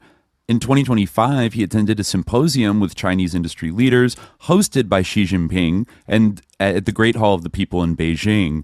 Interesting. While his image appeared in the main newspaper, in one newspaper, his name was omitted by Xinhua News Agency and other state-run media, leading to mixed interpretations of his reappearance as a potential sign of rehabilitation following China's tech crackdown. So that's very interesting. Is he was maybe collabing a little too hard and then criticizing, it might have been more than just criticizing publicly, Chinese, regulatory policy, but he also had these little connections in the West that maybe were seen, probably rightfully so, perhaps, as I mean, given the sort of political alignment or the project that Epstein was involved in, at the end of his life, which was basically in his words, to vanquish China. Yeah. I guess Epstein said settle China and Bannon said defeat China. And then I think it was Epstein. It was one of them who then finished with vanquish. I mean, it is a good instinct that this compromises you. I mean, if you look at something it seems in Kuwait, and to an extent in Qatar and in Saudi, they are were all deeply compromised by their relationship with Epstein. Yeah. Not to say that these were sterling upstanding examples. I mean, one of the very again, Epstein downloaded a lot of books. So he reads a lot of different stuff, but one of the really sus books that he had that came out of this hard drive in this latest release was this book by this guy I think it's Jacob Cooper Ramo. Am I right? It's I think something Cooper Ramo. Let me make sure I'm okay. Right. I think Joshua Cooper Ramo. Joshua not Jacob. Cooper Ramo. Yeah, okay. who wrote, this book, The Seventh Sense. And this is an interesting book. This guy's a sus lord, and I guess he was the chief executive of Kissinger Associates, which is Henry Kissinger's geostrategic firm or whatever. Which was I think run for a while in the 80s was run by diplomatic superstar Larry Eagleburger. And also a big partner in that was Brent Scowcroft as well, a very big deep state character from Iran-Contra through the 90s. Who's talked about actually as part of the one of these Aspen meetings that Epstein is invited to, has Brent Scowcroft and some of these other Kissinger Group people veterans there. That's like a tight circle, yeah. also connected to CSIS, which we talked about last time, which, Epstein brought up a lot, which was chaired by, it's at Georgetown. It's always, I think, had, like, it was either co-founded or it's always had a strong connection with Henry Kissinger, CSIS, and other people like Ray Klein and other, like, big, like, founders of the CIA kind of people. And then Tom Pritzker was the chair of it for many years. He might still be. And so... Yeah, it's very sus connected milieu of people. And this guy's whole like deal also like in a bit that is Ramo, like his whole deal was kind of like, living between Beijing and the West and like being kind of like a China guy. And like he wrote like some article that was like all about like it was, I guess, made a big splash like in those circles. It was called like the coevolution theory, like a U.S.-China relations theory where they're gonna like co-evolve. Okay. Finding a way forward on U.S.-China relations. Like I guess we're talking about Hu Jintao's visit. He published this in Time magazine, and he had this whole idea of like the Beijing consensus, which I guess he published in 2018. But yeah, he was like known as like being a China guy who like was involved in Chinese politics and all this stuff, and knowledgeable about China, and kind of representative of like the economic synthesis of China and the Western world. So he wrote this incredibly sus book called The Seventh Sense, and it basically, this is kind of like a futurist book, and he lays out this kind of philosophy for like the America of the future, which is called hard gatekeeping. So let me just kind of set the stage a little bit from this book. If the traditional aim of America's foreign policy was to prevent the emergence of a challenger that threatened the country, such as the Soviet Union, or to stop nations that aspired to isolate and manipulate Asia or Europe against Washington, as Imperial Japan and Nazi Germany sought to do, the concern now is different. It is the mastery of network destiny. Today, the United States faces no existential threat, one well-regarded American think tank reported in 2015. I wish he cited who, but this is wrong. It's true that no nation or terror group can hope to threaten America's very existence in the way the Soviet Union once did, with promises such as, "We will bury you." But the loss of a position of decisive influence in the networks the world will rely on, not just the internet, but all the linked systems of research and data and DNA, represents just such a potential threat. It's less that the United States will be buried, but that the country certainly will be enmeshed. Are you the gatekeeper or the gate kept? This is the fundamental question of self-determination and power that emerges from the nature of our age, and it calls for Americans to consider a new approach to national security, one that might be called hard gatekeeping. Hard gatekeeping means the construction and development of secure, carefully designed communities to manage everything from trade to cyber information to scientific research. You can see like how this is like right up Epstein's alley. In fact, network like, state kind of, and Thiel's alley too. Yeah. Also, I mean, Thiel, like, it should be like stated that like he was also like in communication with Epstein, like in these, they have correspondence and they were meeting in person throughout this whole thing. So yep, a lot. Anyway, so so he says some of these will be for Americans only, gatelands. Others will include allies. Each will be developed fresh, tuned for principles that reflect how network power operates. Today, we're very nearly at one extreme, a world of few gates and walls. Groups like NATO or nations on the internet or Sunni states all represent potential gatelands, but they operate now with little coordination. It was as if Americans thought Postel's old law of the early internet, be liberal in what you accept, fit every network. In the years since the end of the Cold War, this instinct has helped encourage globalization, but the world is finding it is connected now in surprising ways. Forces that are inimical to the interests of the whole system are jacked into and using the technologies of the system against itself. It's not just terrorists or hackers who are gaming the system. Nations are also pushing at the roots of the global order. The imbalance is easy to spot. That American research universities are training figures who will use what they learned to erode an American order suggests a kind of misplaced investment. It's crazy, like, this is prescient in a certain way. It definitely, like, distills a certain philosophy perfectly. But anyway, just to finish, the goal shouldn't be to shut essential systems down or to wall them off. That would kill them. Rather, a wiser strategy will make them run more tightly and in a better coordinated fashion. Gatelands. It's clear, anyhow, that ideas like soft power aren't providing any sort of order for the world. The don't do stupid things assumption that history will just take care of itself, that capitalism and democracy will produce more capitalism and democracy, has not matched the facts. So that's a telling comment right there. That like capitalism doesn't just naturally win by like how good and efficient it is. Certainly not in the 20th century. No, like and it was directed strategically.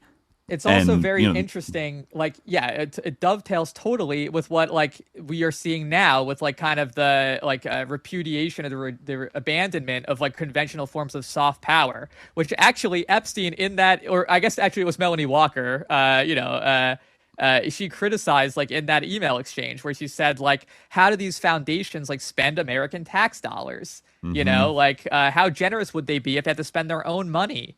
All laws that apply to U.S. foreign policy should be applied to charitable orgs spending U.S. tax dollars. So this is the same kind of like thing where it's like, no, we need a different model of this where we're not kind of, this is like kind of within like the Trump world. It's very established wisdom or like kind of the consensus that like, yeah, like this kind of these forms of soft power aren't real. And of course, the fixation with gates and walls and like surveillance and control of like things like scientific research, trade, and cyber information. That's all like, very consistent. I mean, like, I want to hear what you were going to say, but this is the last thing from this that I want to read, which was the historian Arnold Toynbee once recalled passing a moment with the British Prime Minister Lloyd George during the 1919 Paris Peace Conference as the winning powers were deciding how to best arrange the world. Lloyd George, to my delight, had forgotten my presence, Toynbee wrote, and had begun to think aloud. Mesopotamia, yes, oil, irrigation. We must have Mesopotamia. Palestine, yes, the Holy Land, Zionism. We must have Palestine. Syria. What is there in Syria? Let the French have that. This sort of charmless arrogance, the Holy Land, we must have that, doesn't much suit our age. This is the author talking again. Gatekeepers, after all, depend on the goodwill of the gate kept. But Lloyd George's comprehensive view should be a model. What oil and irrigation we and should Suez, have that. That attitude of like this doddering old man, like, musing out loud about how, we must have that. And he says, what oil and irrigation and the Suez were to the British Empire, finance and data flows and gates are to our age. Finance, data flows, and gates. Yes. There you go. Cool. Yikes. Yeah. Okay. Cool. So this guy is he's a member of the Leaders 21 Project, a term member of the Council on Foreign Relations, least shocking thing ever, a young global leader and global leader of tomorrow of the World Economic Forum, a Crown Fellow, as in Lester Crown, from the evil Chicago family, a Crown Fellow of the Aspen Institute, and a co-founder of the National Committee on U.S.-China Relations, U.S.-China Young Leaders Forum. Wow. So this guy is a big WEF. Once again, it's like, folks, like, this guy is a globalist, but, but obviously, there's sometimes, when Alex Jones says globalist, it's a pretty confused version of the term, but these people do have a certain version of globalism that I feel like they're aspiring towards. It is definitely a Western dominated one, and it is like an elite dominated one, with certain, kind of semi-sovereign like network states around the world that might have like a smaller regional influence, like say the Gulf monarchies or Israel or, South Korea or Japan, things like that. But still dominated by a kind of like, Western Europe, American kind of web of like foundations and non-governmental institutions and financial and technology institutions that monopolize data and capital flows and still control like the largest and, at this point, still incredibly lethal military force and, abilities to kill and like overthrow countries that, kind of and box out countries. and engage economic warfare, etc., with anybody that stands in their way. So it still is a kind of like northern imperial, like northern kind of Anglo. I wouldn't even like say so much Anglo-American, because I feel like the EU collectively has become more of a partner than specifically like the United Kingdom, even though they're still along for the ride. But kind of Euro-American dominion over the distributed empire over the world. And I think that's like still the central project that all of these people are building. And I mean, you know, even the Gen Xers, and certainly the boomers, but even the Gen Xers that kind of constitute this milieu did still grow up in like the world of the Cold War, where, you know, the United States, they were groomed in a way generally by society, and in some cases maybe like specifically groomed to be, you know, against the encroaching forces of like communism or any kind of anti-democratic, anti-American, you know, political formation around the world. And I would venture to guess almost all of them, you know, greeted the end of the Cold War with like cheers and optimism and thinking it's the greatest thing ever and the good guys won. And now the world was going to become a better place. But I think they never fully abandoned their imperialist, like competitive thinking about like we need to kind of try to take over the world because somebody else is our enemies are going to, like, if we don't immediately, you know, struggle for this. I don't think that mindset was ever like actually abandoned, you know, like you see it throughout the 1990s where they had to concoct a lot of crises for the West to intervene in and for NATO to intervene in to justify its continued existence and kind of run the clock out until, you know, like the Yugoslav wars and various, you know, conflicts in like Africa. And then, you know, 9/11 happened. And then they could revitalize this imperial apparatus, and then by then also use technology to extend their control even further, you know. Sorry. Yeah. My dog knocked over my light while I was talking. There we go. That's fine.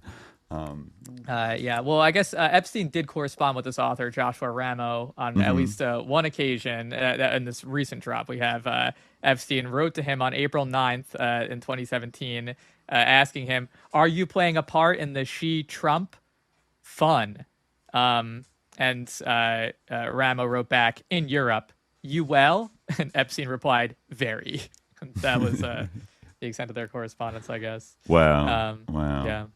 So, yeah, I mean, Epstein also, I forget if we mentioned in the first one, but he references a number of times how he was for a while a member of the Trilateral Commission, which is intriguing. Like, I think he references at one point, like in the mid to late 2010s, that he was a member of the Trilateral Commission. He might have had to resign after his first arrest. Like, he couldn't formally be a member of it, but he definitely kept up with the sort of milieu that the Trilateral Commission generally represents, which is often heavily tied to whatever the Rockefellers are doing, right?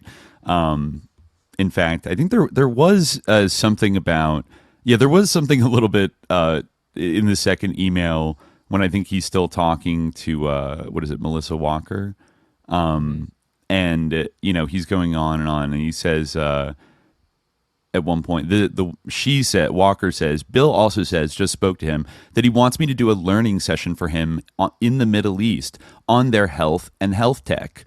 And then also says, a lobbyist from Gates wants to speak with me next week about Surgeon General role. He told me that Jeff Ling, parentheses, DARPA, and Raj Shah, parentheses, USAID and Gates, now Rockefeller, I think, Foundation, both recommended me and would like to spend some time with me. And Epstein says to that, head of MGH, Cleveland Clinic, Hopkins, Mayo, all working together. I told them about you. Yeah, Jeff Flake was this guy. Like, she actually, like, there's this one part where they talk about, like, wanting to have a lunch, like, in New York or something, you know, when they're there at the same time. And, like, they mention, like, who they want to include. And Jeff Flake comes up. They say he's, like, a character. I guess, like, his thing was, like, that he did, like prosthetic arms or, like, kind of, like, brain prosthetic interface stuff. Like, all the brain, like, implants, basically, like, what this all revolves around. Like, all their shared interest is basically this. And, like, there's this one other guy who came up, Eric Boyden. Ed Boyden. Who I looked him up, and his current thing is you can find his website for his current project at innercosmos.ai. Which is about treating depression with neurotechnology. Yeah, immediately, like, when I heard that URL, I was like, that's us. Like, what is it going to be? And it was even more sus than I even imagined, because I was thinking, oh, is this going to be some kind of psychedelics thing? But actually, it was about a digital pill, the first embedded BCI, the least invasive brain-computer interface designed for treating depression. So yeah, basically, it's a brain-computer interface, which is like that comes in a pill form. I don't think it actually comes in a pill form. I think that might be branding. But it's like it puts it like under your scalp or something, and it's like the size of a pill or something like that. Yeah, it's basically like that. Like, you can actually see, like, a diagram of it. Like, it is, like, just, like, embedded through a simple 30-minute outpatient procedure that preserves the inner tablet of the skull. From the comfort of their home, the patient activates the device by placing a pod. I actually think that I remember seeing someone with this weird, like, kind of pod on their head recently, and I was like, what is that? And I was thinking that it might be one of those things where, like, it helps you kind of breathe or something, like those magnets you put in the side of your nose to help you breathe. But I was like, why is it on the back of their head? But maybe it was this or something like that. Because, yeah, it's like you like put, like, a little, like, thing on the back of your head in the comfort of your home, the implants in your brain, and then you, like, kind of, like, interface it with this, like, secondary pod, for a short treatment session. So they're zapping, like, binaural beats into your brain or something like that. I don't know. It stimulates brain networks, bringing them back into balance without invasive surgery. Interesting.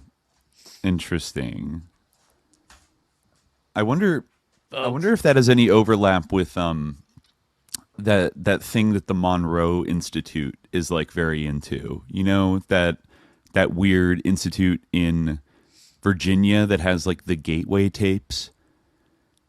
Those are a series of audio. Implants? Yeah, they're like audio exercises that use sound technology to guide listeners through altered states of consciousness, designed by Robert Monroe, the founder. This is actually, I think, maybe one of the first instances of, like, sort of binaural beats, like, technology. But it also uses hemi-sync audio technology to help users achieve different. I just wonder if this is this was part of, like, CIA investigations into kind of, like, parapsychological, phenomenon. Yeah, I remember talking about this, actually, right? Yeah, I remember it coming up in one of our past episodes. It has a proprietary technology called hemi-sync, which uses sound frequencies to help synchronize the brain hemispheres. So, but I think I've read some, like, threads about it on, like, I think there's, like, an r/gateway tapes. And I mean, a lot of people talk about it kind of the way they talk about, like, MAPS, like, psychedelic therapy, of just, like, this is the greatest thing, like, ever. Like, once you get to, like, level 20, you really understand, like, why the Gateway tapes are, like, the greatest thing. It's like they have, like, conferences and stuff, and it's very kind of new. It's that new agey, but mixed with, like, cutting edge science and blah, blah, blah. I guess, in the 80s, the CIA had studied the Gateway process to understand its potential for consciousness expansion. They have a 29-page report on CIA.gov. But anyways, that's just something that, like, reminded me. Yeah, I don't know if this is, like, audio based. I think it's more, like, kind of just, like, based on, like, electricity pulses. Like electrocorticography. I guess that's just for measurement, but yeah, like, you also have magnetoencephalography, electroencephalography. Intravascular BCI, neural dust, intracavarial BCI systems, that type of thing. Yeah, so I'm not sure if this is, like, audio based. Like, yeah, it seems to be audio based. It seems to be based on like directly stimulating the brain through various means. Yeah, Interesting and very interesting. It monitors, and it also like can treat by like stimulating the system into a certain way. Right. Yeah. Like it can kind of, I think they might to kind of pitch it as a cure for like PTSD or depression or anxiety. Yeah, depression, basically. Yeah, like your brain's out of, it's unregulated. So it's a system that measures central nervous system activity and converts it into artificial output that replaces, restores, enhances, supplements, or improves natural CNS output, and thereby changes the ongoing interactions between the CNS, the central nervous system, and its external or internal environment. The source of signals uses input to the device can range from individual neuronal action potentials to electric or magnetic field potentials, from larger cortical ensembles to hemodynamic changes associated with neuronal activity. Relevant signal features can include neuronal firing rate, quasi-oscillatory coherent activity in cortical ensembles, event-related potentials, functional conductivity, or changes in blood oxygen concentration, to name a few. So, yeah. What could go wrong? Yeah, we're back to psychosurgery with new techno characteristics. I guess all these people are. Yeah, like I don't know. Like I just I can't get on board with the idea of like putting a chip in my brain and like the proper regulation of my brain is based on like interfacing with some kind of neuronal charge that like is gonna I don't know. It's just sus. It's just too sus. It's much more sus to me than like SSRIs. Like I can see why the whole Prozac Nation thing. Like there is like there's still like a backlash to SSRIs, things like that. But to me, like there's no comparison between the susness of like a pill, which is basically like ingesting a chemical, something that has been done for medical purposes forever, right, with like implanting some kind of like sus Silicon Valley entrepreneur's like implant in your skull. Yeah, remember Jose Delgado? We talked about in the Soviet documentary, "The Target Is Your Brain" episode. You know, they exposed his putting transmitters like in the brains of bulls to like control them, so he could like have a bull charging at him and like press a button and would like pass out. Yeah, exactly. Like it's basically like that's another element that is sus about it, is that it's kind of like micro regulation in a way, where it's like you can like it's one thing to take like a certain pill that like has some sort of holistic effect like on your body. Right. And I know that's how this is like pitched, but like once like someone has like access to your brain through like an implant, like that is like kind of hooked up to the internet or something, or like who knows, like to like programmed in some way, you're like a slave. It's a slippery slope, like you could become a slave at any moment, like remotely. Like, that is like basically like you don't even need to come up with some kind of like elaborate this is sort of the stuff of like Manchurian Candidate science fiction, but even more like on a low level, it's kind of like almost you don't even have to worry about like the conditioning and brainwashing. You just actually have like direct access to someone's brain. And even on the lowest like Pavlovian, like fucked up Pavlovian level of it for the sort of general population, it's kind of like asking like the entire population, would you guys like to just start wearing like shock collars? Like, don't worry, it'll have like your Apple Pay on it, so it's really convenient. But then as soon as there's a riot or like the economy crashes and pitchforks are at like the doors of like the billionaires, like the police department can just go boop and like everybody like passes out or is hit with like the equivalent of BZ gas and like freaks out and runs away or something like that. Like you could see scenarios like that where okay, now everybody has like a kill switch, like a not literally kill, but a deactivation switch like inside of them. Like that wouldn't be that sophisticated of a thing to, I guess, get a brain computer interface to do versus like implanting you with ideas and like making you actively do something. It can make you not do, it can like prevent you from doing things, which is what like a shock collar would accomplish or shackles would accomplish. They just like prevent you from taking action or even just the knowledge that you could get shocked. Dogs can understand it. Humans certainly can, like you'll get conditioned to like not do a bad thing. Cause if like oh no, if the cops come like raining down on you, or if they think you're like doing something bad, they will they'll press the button. And I mean, like, that you know, like relationship already exists, especially in the space of it's very funny that it's like has a .ai thing, because like AI basically amounts to like a marketing strategy in a lot of cases, but like definitely like this sort of logic of like kind of this dopamine addiction is something that like has been exploited by like tech entrepreneurs, Silicon Valley types, like extensively, right? Whether it's in social media or like in internet gambling, which or we the see gooning like subculture, which is a dark omen of, it's just like simply pornography is like definitely an example. Like dopamine like hijacking. you seek this kind of like when you get stressed out, it's basically a similar thing. When you get stressed out, you sort of seek this kind of like release. Dopamine hijacking, exactly. Yeah. So they already, can get us without actually even like zapping our brains with a little thing. But if they were able to do that, all those dynamics are yeah. And now, of course, yes, as the chat says, Ellison says everybody must be on their best behavior. He did have a weird quote like that where he said, like, in the future, like, all the data is going to be kind of like scraped in real time, and like everyone's going to have to be on their best behavior. He said something kind of like haunting related to the data centers that he's now building, and all the media companies. I kept hearing it announced today that he was going to buy Warner Discovery. Larry Ellison was, and thus like two of the biggest studio conglomerates in Hollywood are going to be owned, and TikTok are going to be owned by this guy who has all these data centers. Lord. He sucks. He's just quickly like replacing Elon as like my most hated of these people. He's another one. There haven't been. I think I remember like looking up Larry Ellison, and I feel like unless some of the Larrys mentioned are him and not Larry Summers, I feel like he doesn't quite come up. There's only 3 hits. He might. I wonder if some of the Larrys are Larry Page as well.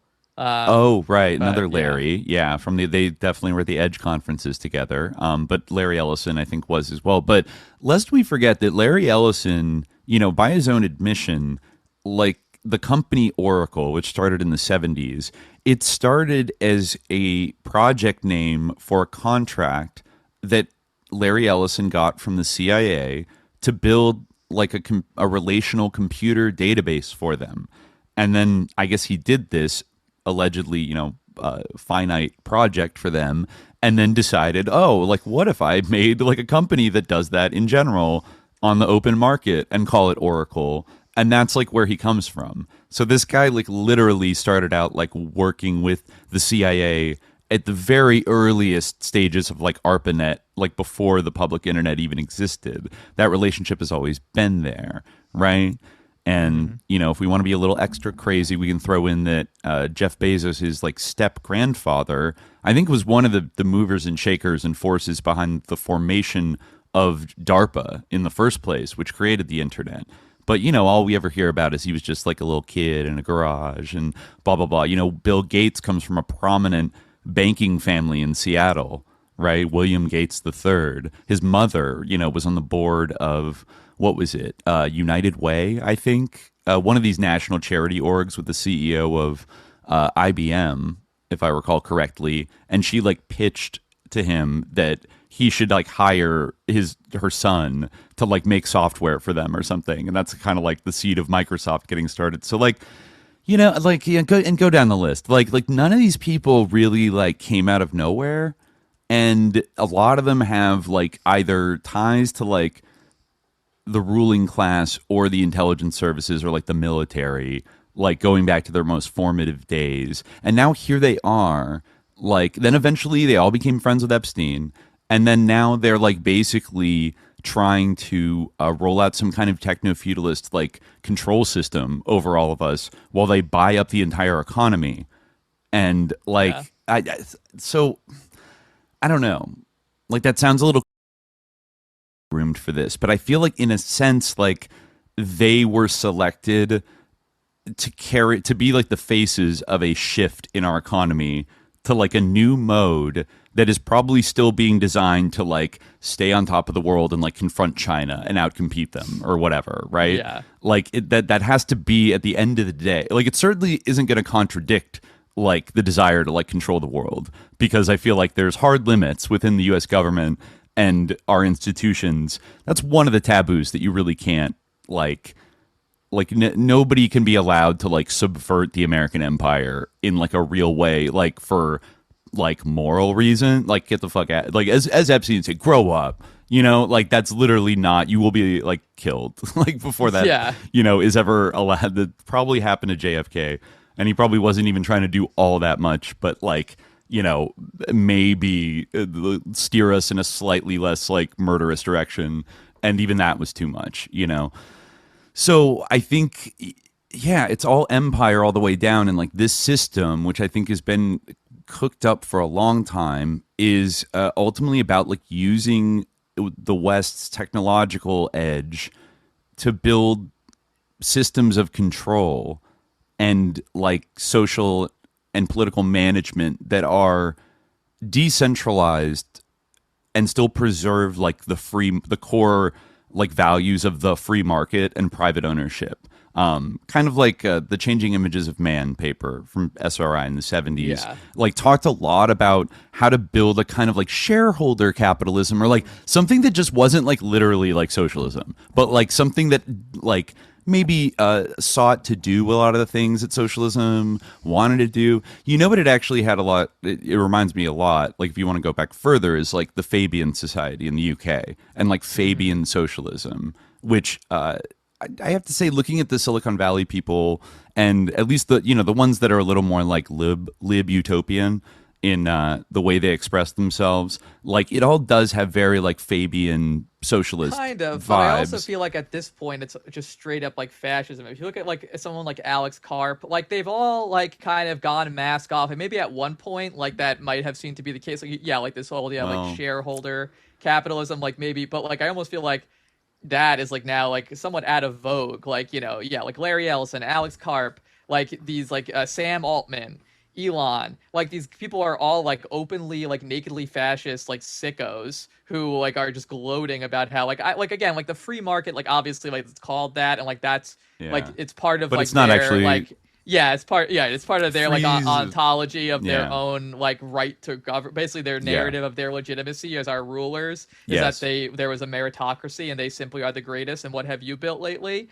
But like obviously it doesn't really exist, and it's actually just an oligarchy. So I mean, the worst. It's kekistocracy, really. It's like the absolute worst. An aristocracy of thieves and psychopaths. Yeah. Right. Isn't that, or like the worst people? Kekistocracy is the rule by the worst. Yeah. It is funny, exactly. given that one of the biggest meme magic things of 2016, engineered by Bannon, was like the Kek thing on 4chan, remember? Like the Kekistocracy. It sure is a Kekistocracy now. Yeah. Are you winning, son? But I hate to bring up, it's almost, there was one old man that perhaps predicted this almost 100 years ago, when he said that social democracy is the moderate wing of fascism. And, people made fun of him at the time. Maybe, is a little bit of a spicy statement to say, but there's an element there that is like even like the sort of Fabian types, or somebody that might have flirted with them, like Aldous Huxley. The big problem with like Fabian socialism is that it, at its core, it is elite driven, and it believes in like that an aristocracy guiding the rabble towards socialism is definitely is the only way to do it, and that like giving democracy to the people will just end in like massacres and chaos and anarchy and blah blah blah. So like you have to have an enlightened elite that can guide. But if you kind of like if the socialist goal that you're driving towards gets kind of warped along the way,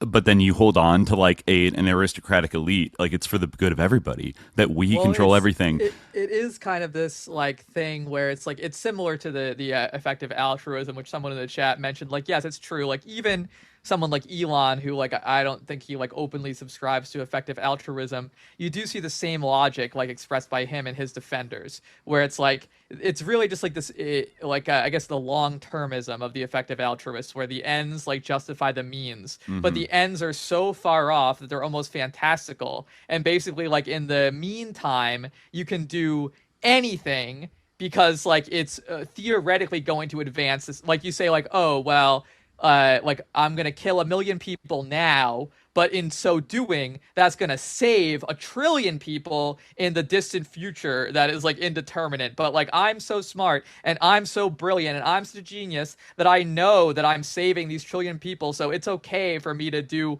basically whatever I want. So in a way, like it just exempts you from any kind of moral calculus at all, because like it's just like, you know, Silicon Valley command theory, where you can just say like, oh, because I'm so smart, I can see further. I'm the futurist. I can see things beyond what these poor proles can imagine. And I know that if I do, like, if I don't kill these 2 million people, if I don't kill these, billion people, then like, the evil AI might come, or like, if I don't, subjugate everyone, then we won't ever become multi-planetary, or like something like this, So it's like basically this ultimate kind of like the ends justify the means, but the ends they're not concrete at all. They're just like, there's an excuse.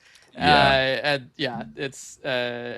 think that the idea of socialism is like totally anathema to most of these people. Like, obviously, like the word socialism can be like misused and manipulated, but I think that these people like consider not only like any idea of socialism, but the word itself to be like baleful. And like actually like, they might hold on to an idea of human flourishing that they're somehow promoting, like in some kind of a distant way, like where we're going to become multi-planetary through like all the like seemingly awful actions that they take like in their actual lifetimes. But they're going to it's destroy not like the environment to like build exactly AI so that we can and then go to become Mars. multi-planetary. And that is like making sure that the maximum number of consciousnesses having fun exist at the same time or whatever. Yeah, So, like we're gonna send like a ship with like a AI, like a data center on it to like Mars, and then like that, like we will colonize Mars, and then we'll all like die on Earth, and then like that's their under their rules. It seems like that means that like humanity has survived, which is like insane. I mean, I don't even know what to. Yeah, no, it's totally derailed. I mean, Alex Karp, was they don't see a difference between a human and a machine. So if like some kind of intelligent computer is out there on like Europa or whatever, and like it has a million zillion instances of like whatever ChatGPT 600, then that are all having quote unquote fun, then actually like the spark of human, whatever the hell, like consciousness is thriving, even though like every single human being is dead. Consciousness is thriving out there on the moons of Saturn. So therefore, actually, like this is the best time in history. No, it's truly insane. So I mean, I guess speaking of this transhumanist thing, I was thinking about this a lot when we were after we did the first episode, and we touched on a few different like aspects. Obviously the Bannon thing feels contradictory because he's so against transhumanism, but then Jeffrey Epstein on the other hand, on the left arm side of things, he's interfacing with like a ton of people that are very into it. And maybe it's been written about somewhere. It's still a little murky to me. Like I'd have to double check of like when did Epstein develop an interest in this shit? Like the transhumanist stuff, because certainly in the 2010s he was like very, very into it up to his death, right? But then there's kind of shadowy reports about what his interests were. I guess in the late, people that talked about going to have dinner with him like in the late 90s to early 2000s during his kind of first big run, did say that he would often talk about like physics and mathematics and geopolitics and kind of like all around kind of this sort of like TED Talky Esalen mishmash of like topics. He loved to. He was bringing around these kind of like scientific and very smart people.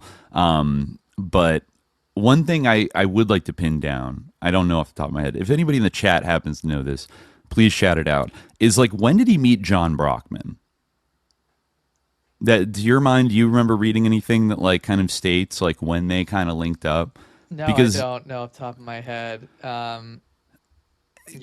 Because I think it's worth stressing that like there's a lot of people are covering like different aspects of this big email dump, and there's a lot of people like worth focusing on. But I would like, us to like hone in on maybe ones that aren't getting enough attention. I think John Brockman is somebody that like is very important to the wider kind of story of the Epstein network, or at least one, very central aspect of it, which is this kind of Silicon Valley techno-feudalist transhumanist milieu. And Brockman is like in so many ways the personification of that. We did an episode in 2023 about the Unabomber and this German documentary from 2003 that you can watch on YouTube. I think it's called The Net, the Unabomber, the LSD, and the Internet. It's like one of my favorite documentaries, like truly kind of like noited and fascinating. And at the time, I think it was one of the first things to really popularize like the MK Ultra experiments by Henry Murray at Harvard that Ted Kaczynski, the Unabomber, was subjected to when he was a young man, right? I mean, we went pretty deep in that episode into Henry Murray and like how much of like a blue blood, like Cold War sicko he was. And, his very sadistic ideas about like behavior modification, and how I think that his like bullying and like psychological like torture of young Ted Kaczynski perhaps like spun him on a certain path. And I don't know, maybe even more than that. Like, it's very fucking weird. But this guy, John Brockman, like the interesting thing about the movie is it's shot in like 2001, 2002. And, these Germans come to America. Like, the B-roll is all, like, stuff about anthrax attacks on, like, CNN in the background. It's clearly, like, right after 9/11 and whatever. And they're interviewing John Brockman. And then they go to San Francisco to Sausalito, and they interview Stuart Brand, the publisher of the Whole Earth catalog, and a couple other people, including one of the Unabomber's victims, John Gerlernter, the Yale computer scientist. And, like, at this point, the interviewer will bring up something. They'll ask him about like John Brockman, about his work in the kind of counterculture, and then becoming this kind of tech digerati like figurehead through his Edge Foundation, and how he's kind of on top of the world. And as soon as he starts like bringing up the Unabomber, do you remember this? Like John Brockman like fucking starts like twitching like a robot and gets like incredibly fucking pissed off when the German is like, so do you think, the Unabomber, he submitted a manifesto and he targeted some of your friends, and he believed that technology was evil. Yeah. And, and he's like, yeah, well, what happened was this guy probably read my article in the New York Times, a profile of, Gerlernter and my milieu, and probably read that. And they're like, and what do you think about his ideas? And he flips out on him, and it's like, I don't think he rises to the level of being discussed. Yes. When you kill people, you lose your right to be considered for your fucking ideas. You know what happened? He wrote a manifesto that was so poorly written that nobody would publish it. And so in order for people to read it, he killed people. Like, I don't want to talk about him. I don't want, and it's like, at this time, the interviewer does not know it, and the public does not know it. This guy is like best friends with Jeffrey Epstein. And like it would be revealed years later that they were collabing and were like homies on like a very deep level throughout the 2000s. And John Brockman was the guy. He was like the central connector, to use Malcolm Gladwell's phrase, who flew on Epstein's plane. He was the connector between Silicon Valley scientists and tech thinkers, and even the sort of like Bay Area counterculture of like the post-60s kind of like cyber libertarian, merry prankster kind of counterculture, and Jeffrey Epstein. And he started inviting Jeffrey Epstein to these Edge Foundation conferences where there was like the CEOs of Google, Elon Musk, Nick Pritzker, Pierre Omidyar, like Mark Zuckerberg, Stuart Brand, and Brockman. You know, Brockman, this big dog, literary agent and investment banker and culture creator from the 60s onward, is like there. But like, there's something about what happened with the Unabomber that like it pisses him off so much, and like say what you will about Ted, and like, of course, in civil jihad, we condemn all violence. Absolutely, and, absolutely condemn Ted Kaczynski's actions in every way. It was bad. But I would simply observe that he was not arbitrary in choosing his targets,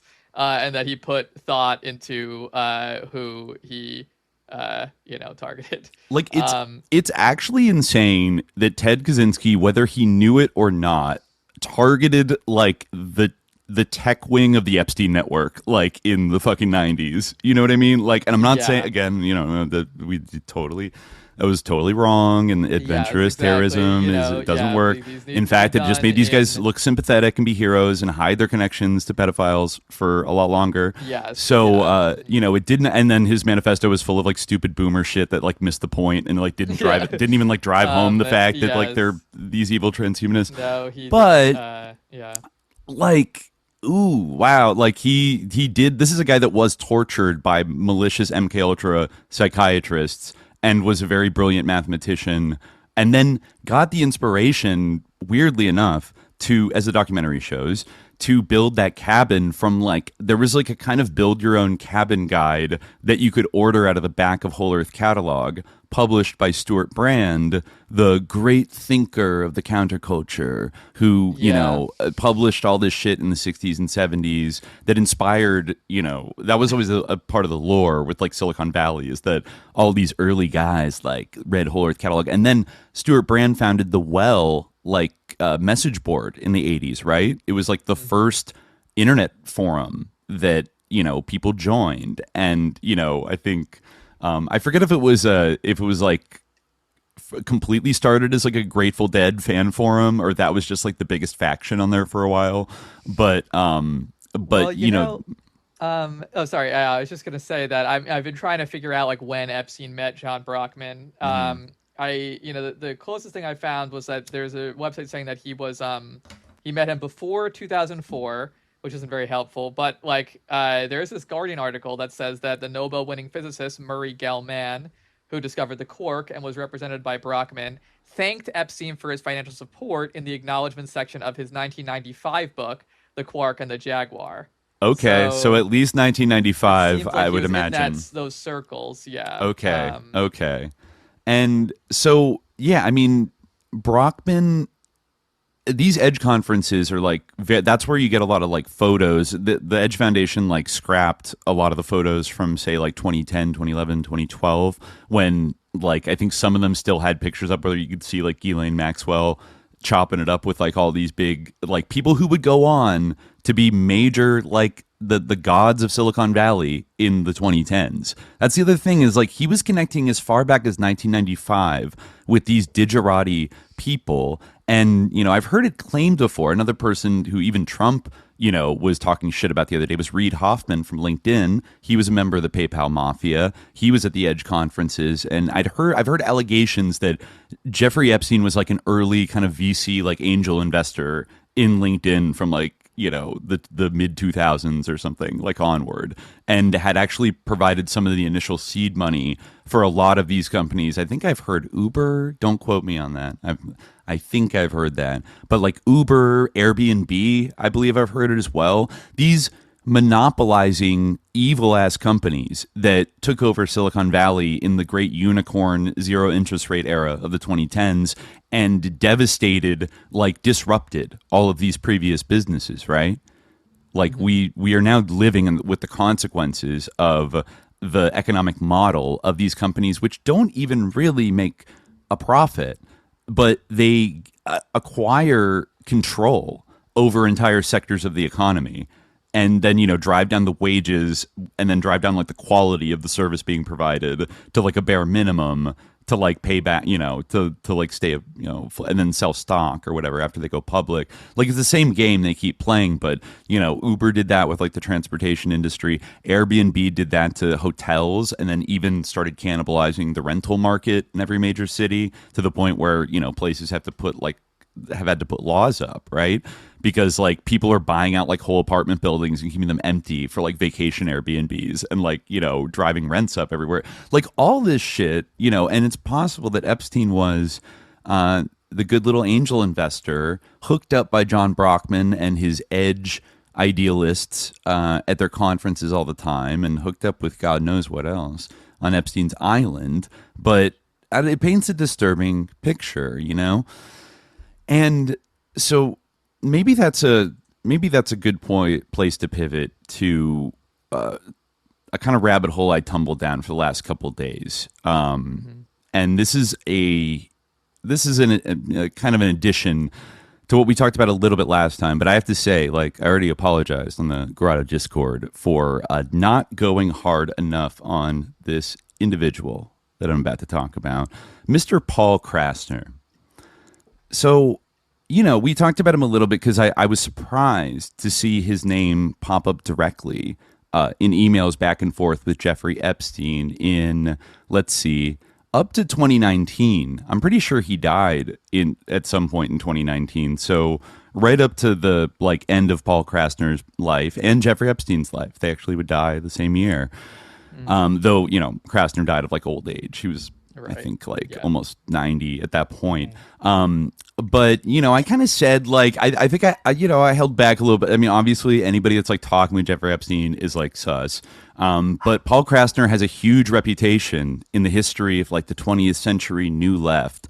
And one thing that would predispose me to kind of like maybe be a little sympathetic towards him is that through his magazine The Realist, which was launched in like 1958, he eventually started publishing the work of Mae Brussell, one of the great research conspiracy queens of the 20th century.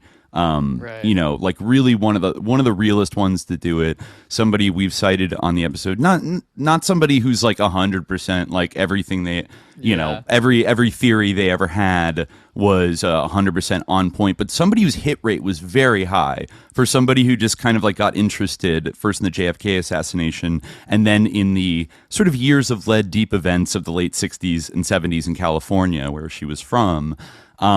And then in the 80s in San Francisco with a certain Lieutenant Colonel Michael Aquino even, she was like really ahead of the curve on a lot of things, like Charles Manson, the SRA, all kinds of stuff, like the fascist takeover of America, basically. Like the crypto fascist takeover of America was kind of like her ultimate beat. And Paul Krasner did publish her in like the early 70s for a while, and they became very good friends. So I thought, it's like May, of course, like I know she consorted with like Frank Zappa bought her a computer once in the 80s, in the 80s, which is a little sus, but like how bad could he be? And then I read his memoir, which was Confessions of a Raving Unconfined Nut. Okay. And dear listeners, told me that you like couldn't stop reading this. Like it was just rippingly insane. This started once I started to like dig a little bit more into Paul Krasner and like really assess his relative susness in the scope of like the 20th century left and like new journalism and stuff like that.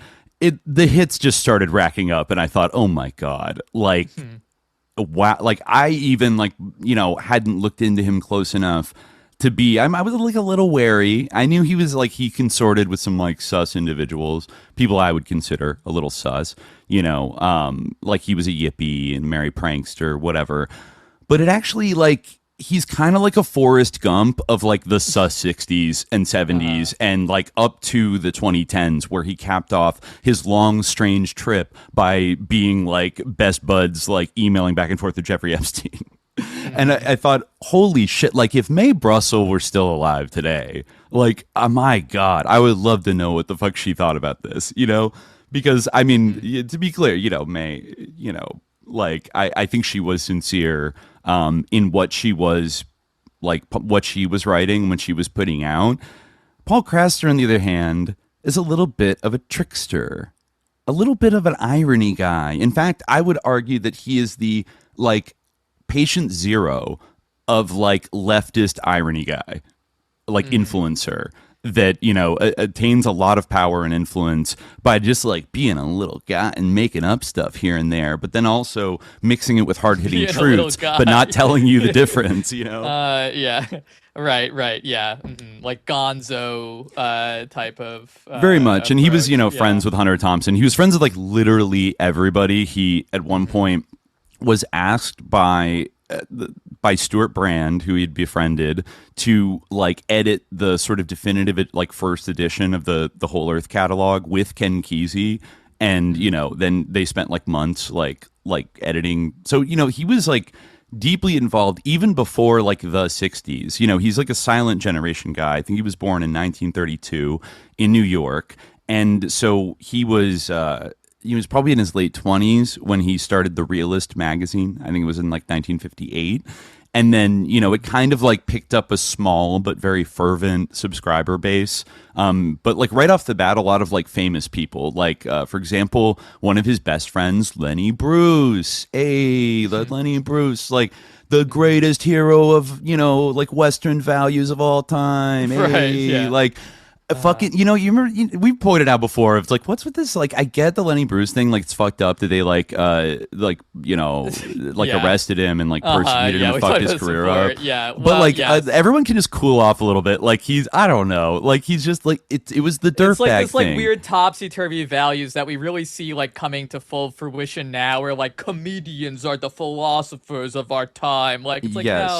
No, they're not. They're just a bunch of sus comedians. They are mostly contributing negative forces in our world for the most part, it seems. They all have to kiss Joe Rogan's ring. Right. Yeah, they all go to perform in Saudi Arabia. Well, actually, I didn't know this about Paul Krasner, but one of the first things that he tried to become and was on and off throughout his life was a stand-up comedian. Well, yeah, and I think he started out. I think he got a job at. Well, okay, I'm just gonna preface this by, let me see right here. Because this is a long and dense book, but yeah. Let me see.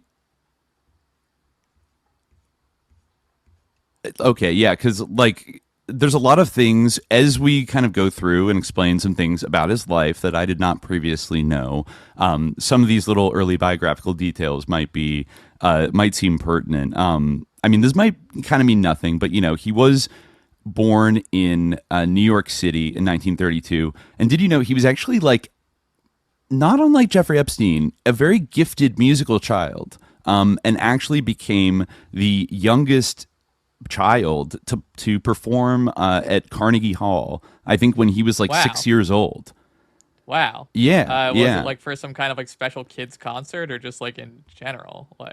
I'm not sure. He named who his violin teacher was, who I think was at the Metropolitan Opera House. They would his parents would commute and take him all the way to the Met to get violin lessons. Him and his brother. But he really became this standout violin player. But he kind of hated it. And he tells the thing about. And granted, this is him telling his own autobiography, when he's an old man, in the 2000s.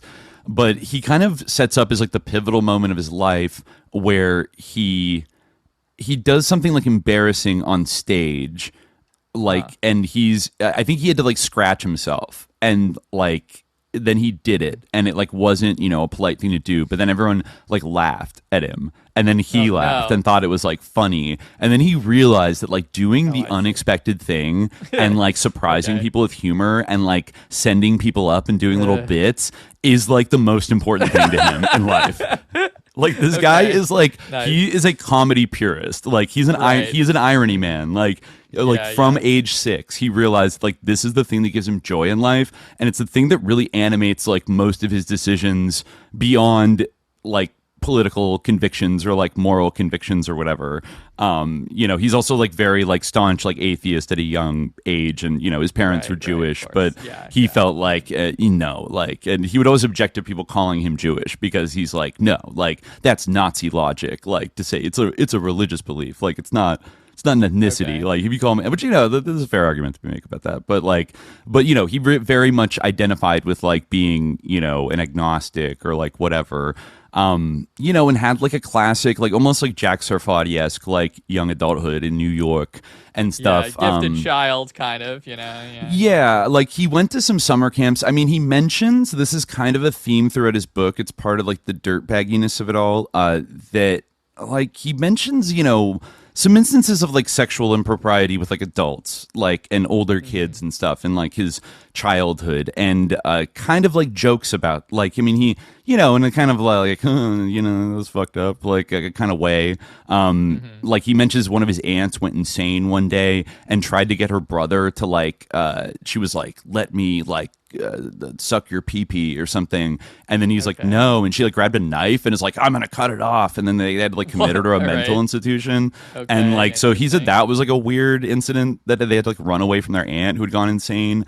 And then he like talks about how the reason she was insane, it was later he overheard, was that like an uncle in the family had molested her when she was a child, and like, so she, probably had like repressed that, or the family hadn't like dealt with that, and like then she kind of blew up and like lost it one day, so there was like incest in the family or whatever. And he said that, oh, my dad called it like playing the skin, she played his skin flute. And then like right after that he mentions like, oh, there was a bully in school who like forced me to play his skin flute, and then I went to summer camp, and like I forget why, but he confided in an older male counselor that like a boy at school had done that. And then he's like, and then to my surprise, like the counselor made me play his skin flute, and then just kind of like moves on, is like, whoa, that was crazy, and like moves on. And I'm like, damn, bro, okay, that's kind of fucked up. But like not dwelling on that. But then it's like, I feel like there's a connection, because then when he like becomes a teenager and a young adult, he becomes like a little horny guy. Like he's just all about like being like pervy and horny and like all that stuff. And like but even though he's like a virgin until he's like 25, but like he he definitely gets like into like pornography, and as it starts to like grow and become more graphic, like I mean, his path crosses with Playboy, very like relatively Close quickly. Type of person, it seems like. Yeah. Guess like, who he randomly runs into at a diner when he's like working for Playboy and like starting the Realist one day. He meets Del Close and they become friends. Wow, and then like this guy literally met everybody, like Wavy Gravy. Anyways, so I think his first thing was working. He went to college. He went to like City College of New York, but then like dropped out right before he graduated. He had to do a bunch of weird stuff to get out of getting drafted into Korea. That's how old he was, into the Korean War. Which he scarred his face with like a sewing needle, and like tried to be all like have like, I have a skin condition, and then they're like, okay, you're crazy, like you're gonna be 4F. And so then let's see. I'm going to bring up his book here, and Confessions of a Raving Unconfined Nut. Yeah. Then I think he walks in and like there's some kind of like humanist or like free thinkers association that he hears about and thinks they're like really cool, and he like starts going to their meetings, and I think that leads. Oh yeah, I met an actor named there at this diner where I had lunch, Del Close, who would later become a teacher of improvisation. The first time I stopped by his apartment, I noticed his bathtub was piled a few feet high with his collection of books. You may be filthy and unwashed, I said, but at least you're well read. Yeah, so that was very early in his career.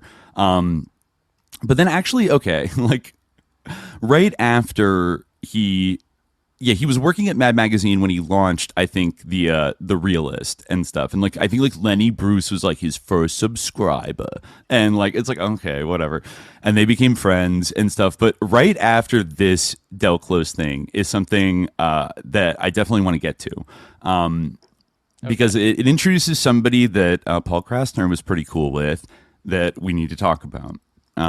So Krasner writes that although the Realist had become a healthy combination of entertainment and the First Amendment, I became increasingly frustrated that it wasn't more effective in serving people directly.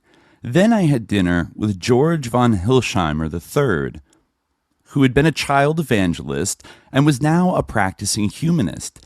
He just spent a few weeks exploring public and private sources of support for a national expansion of child care centers, and he was still in shell shock from dealing with bureaucracies. We were talking about Humanitas, an organization in Holland with 20,000 volunteer social workers. He said he could live on $50 a week, and I guaranteed him a year's subsistence to launch an American version of Humanitas called People. Okay. All right. Yeah. So, the Realists soon began to serve as an organizing tool for this domestic Peace Corps, a community of idealists with nothing to lose but their armchairs. With my Playboy salary, I was already supporting the free birth control clinic, the Neighborhood Pilot Project, a remedial reading room run by John Davis and Aggie Dodd, the Lower East Side Action Project, and a judo center run by Larry and Michelle Cole. Now I made arrangements to do a benefit at Town Hall for people. Meanwhile, I didn't have a steady girlfriend. I was lonely for my other half, but I didn't want to be celibate while I was waiting. Early one morning, I was in bed with a girl I met at a party. Then the phone rang. It was her boyfriend, a lower echelon mafioso. I thought of them as Judy Jewish and Gary Gangster. He asked if she knew where I was. Like a guy comes over and like the style of writing is like so repugnant to me, but it's like definitely like it is like very much a style. Like right. It's his like sexploits are like always like sprinkled throughout, meeting these kind of like important people and doing different things and stuff, and he's like kind of cheating and kind of being undisclosed poly, like womanizing and doing whatever. But I want to stop right there. First rabbit hole we have to zoom in on, because he talks only a little bit about this whole people thing in his book. But who is George von Hilsheimer III that Paul Krasner was funding in the early 60s? For that, I would like to, jump over to, that's where I saw this thread right after we did our episode on Monday. Shout out to Dana, a.k.a. Rotting Jules, at Dana Duda on X. Great noted researcher.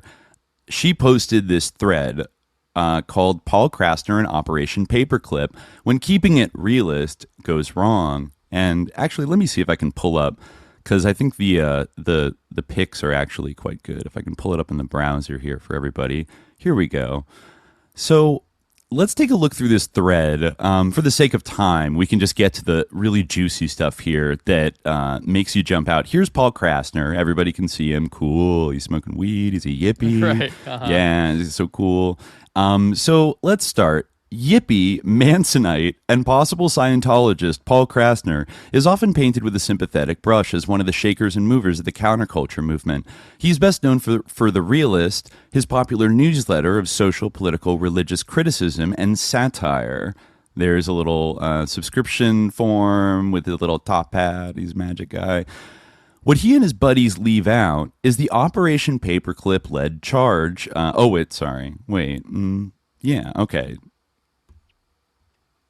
Okay, here we go. What he and his buddies leave out is the Operation Paperclip-led charge ultimately resulted in exposure of the Pentagon and Department of Defense funding a, quote, school rampant with abuse that harbored a satanic cult who tortured and murdered one of their fellow students. So let's get into that. This is, apart from the, his memoir, where Krasner meets with Reverend George von Hilsheimer, proponent of the humanist movement, offering to fund a domestic Peace Corps ran by the Reverend with the Realist as its organizing tool. So, this is what we just read right here. Now, this is where this gets interesting. Who is George von Hilsheimer? a self-proclaimed boy evangelist, psychologist, director of religious education at the Ethical Society of St. Louis, group organizer of the American Humanist Association, and former Army officer studying counseling and social programs in Europe. So here's a bunch of news clippings about him bouncing around the country. I think he was originally from Florida, but very tied in with a lot of different organizations like, the American Humanist Association, the World Union of Free Thinkers in Brussels. I think he was heavily associated with the, what is it called?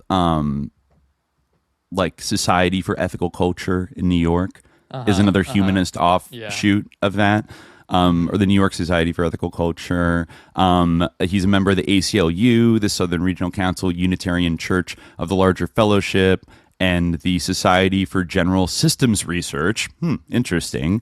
He decided to start this school thing, in the early 60s after serving in the army in Berlin after World War II. But let's keep going. The truth is, George was an Army intelligence officer for the Defense Scientist Immigration Program, DEFSIP, also known as Operation Paperclip. The study and integration of the European, quote, humanist movement was cover for recruiting Nazis. Now let's see here what we've got. George von Hilsheimer, blah, blah, blah. In the Army, Mr. von Hilsheimer served as administrative assistant in the Defense Scientist Immigration Program for 2 years. This is the branch of the Army which has recruited foreign scientists for various armed services projects. While in Europe, Mr. van Hilsheimer traveled widely among humanists. He was in Holland, Norway, Sweden, Scotland, and England. His topic for the evening is European Humanism, a Dynamic Faith for Today. Wow. Yeah, so he was traveling around the country giving these, kind of speeches to different humanist societies. Let's see.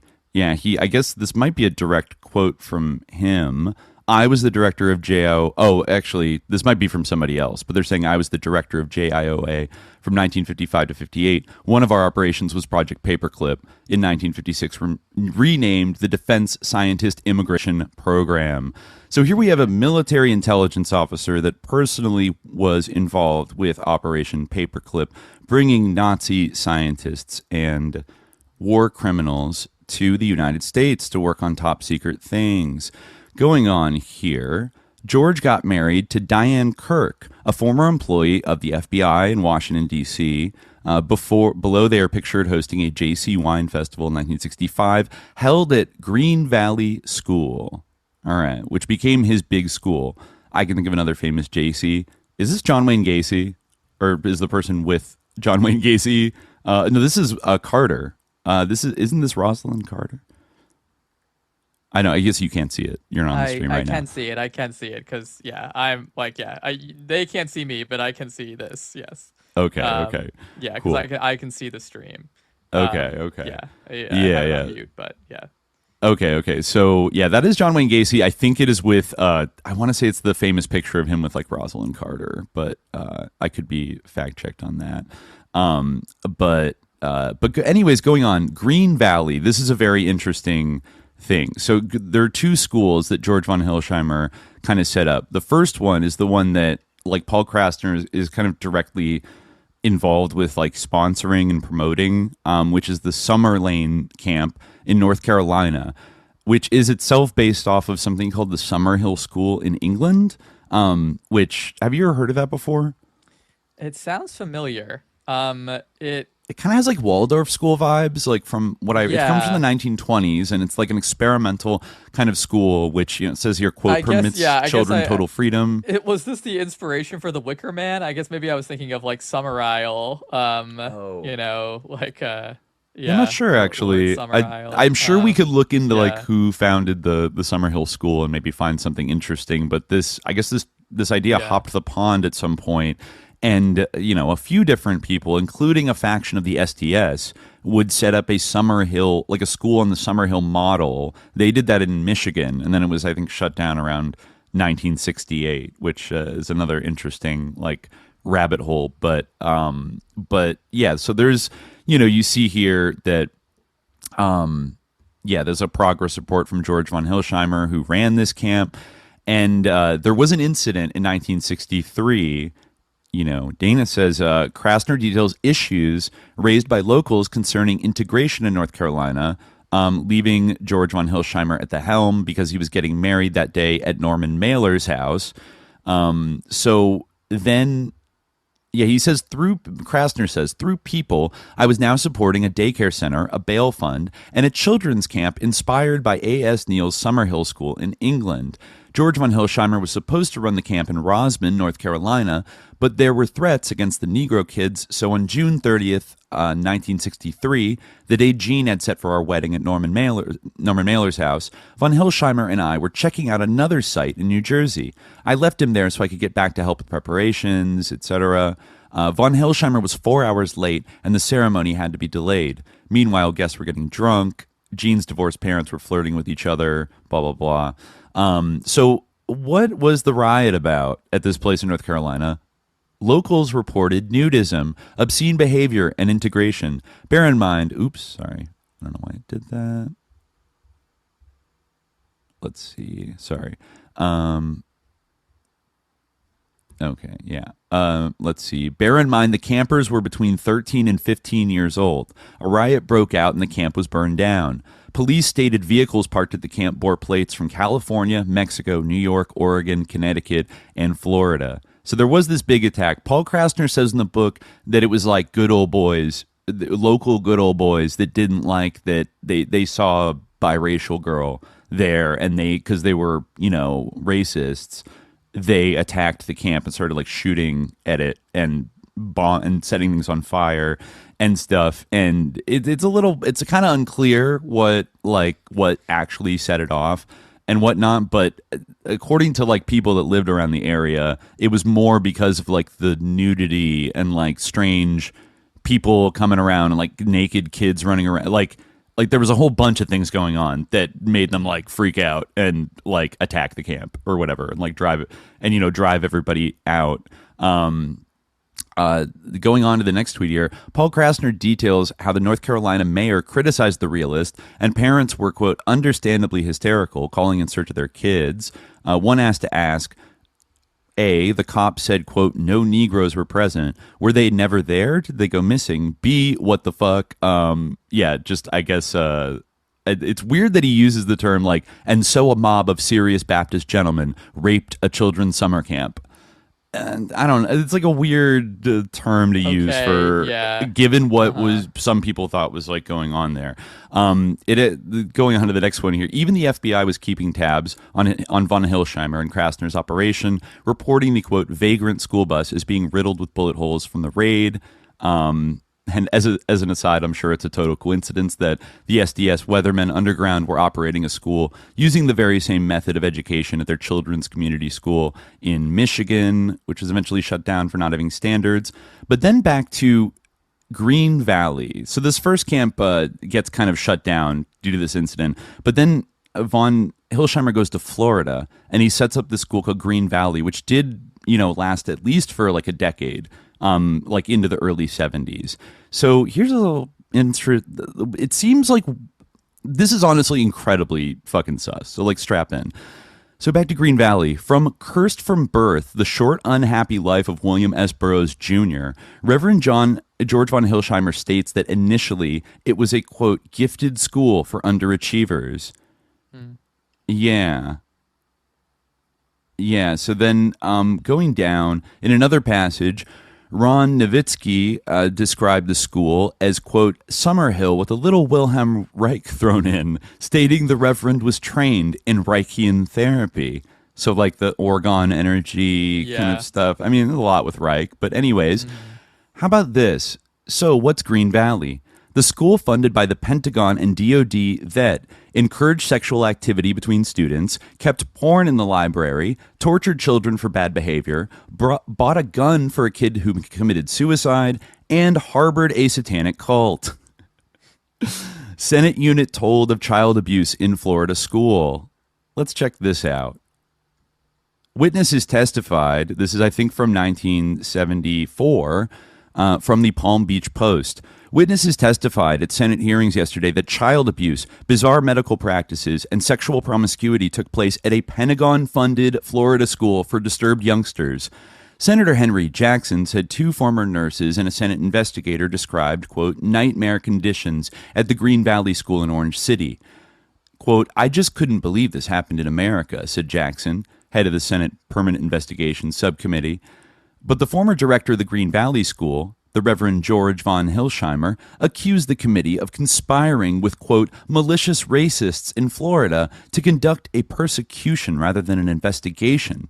Von Hilsheimer issued a copy of testimony he plans to give today and said there was an answer for every specific charge. He said every treatment used at the institution was fully documented in medical literature, that sanitary conditions when he ran the school were adequate, and that sexual promiscuity was grounds for dismissal from the institution.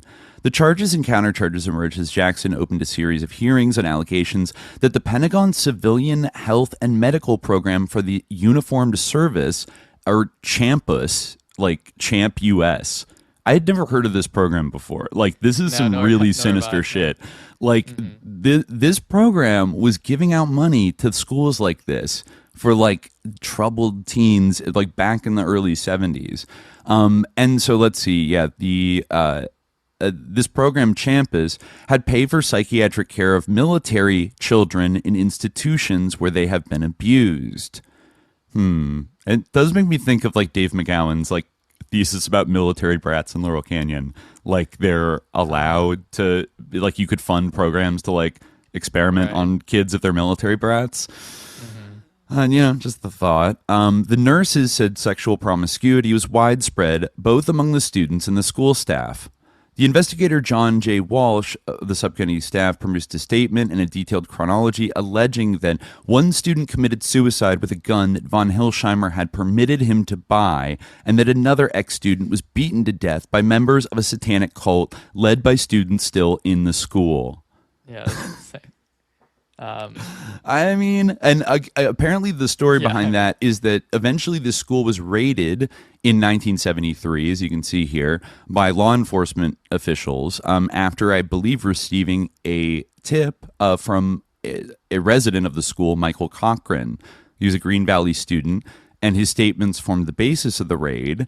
And it does look like that raid happened in February 1973, but the state attorney later dropped the criminal charges resulting from the incident, citing a lack of evidence, then filed a civil petition to shut down Green Valley. During the nearly 10 months the suit was pending, a series of articles in Today pointed out a number of holes in Boyles' case and showed the petition could never be acted upon. The civil suit was also dropped. So the raid happens in February 1973. In April 1973, Michael Cochran, the kid who whistle blew about it, was found tortured and murdered. Ken Francis, a member of a satanic cult in Daytona Beach, was convicted in Cochran's murder.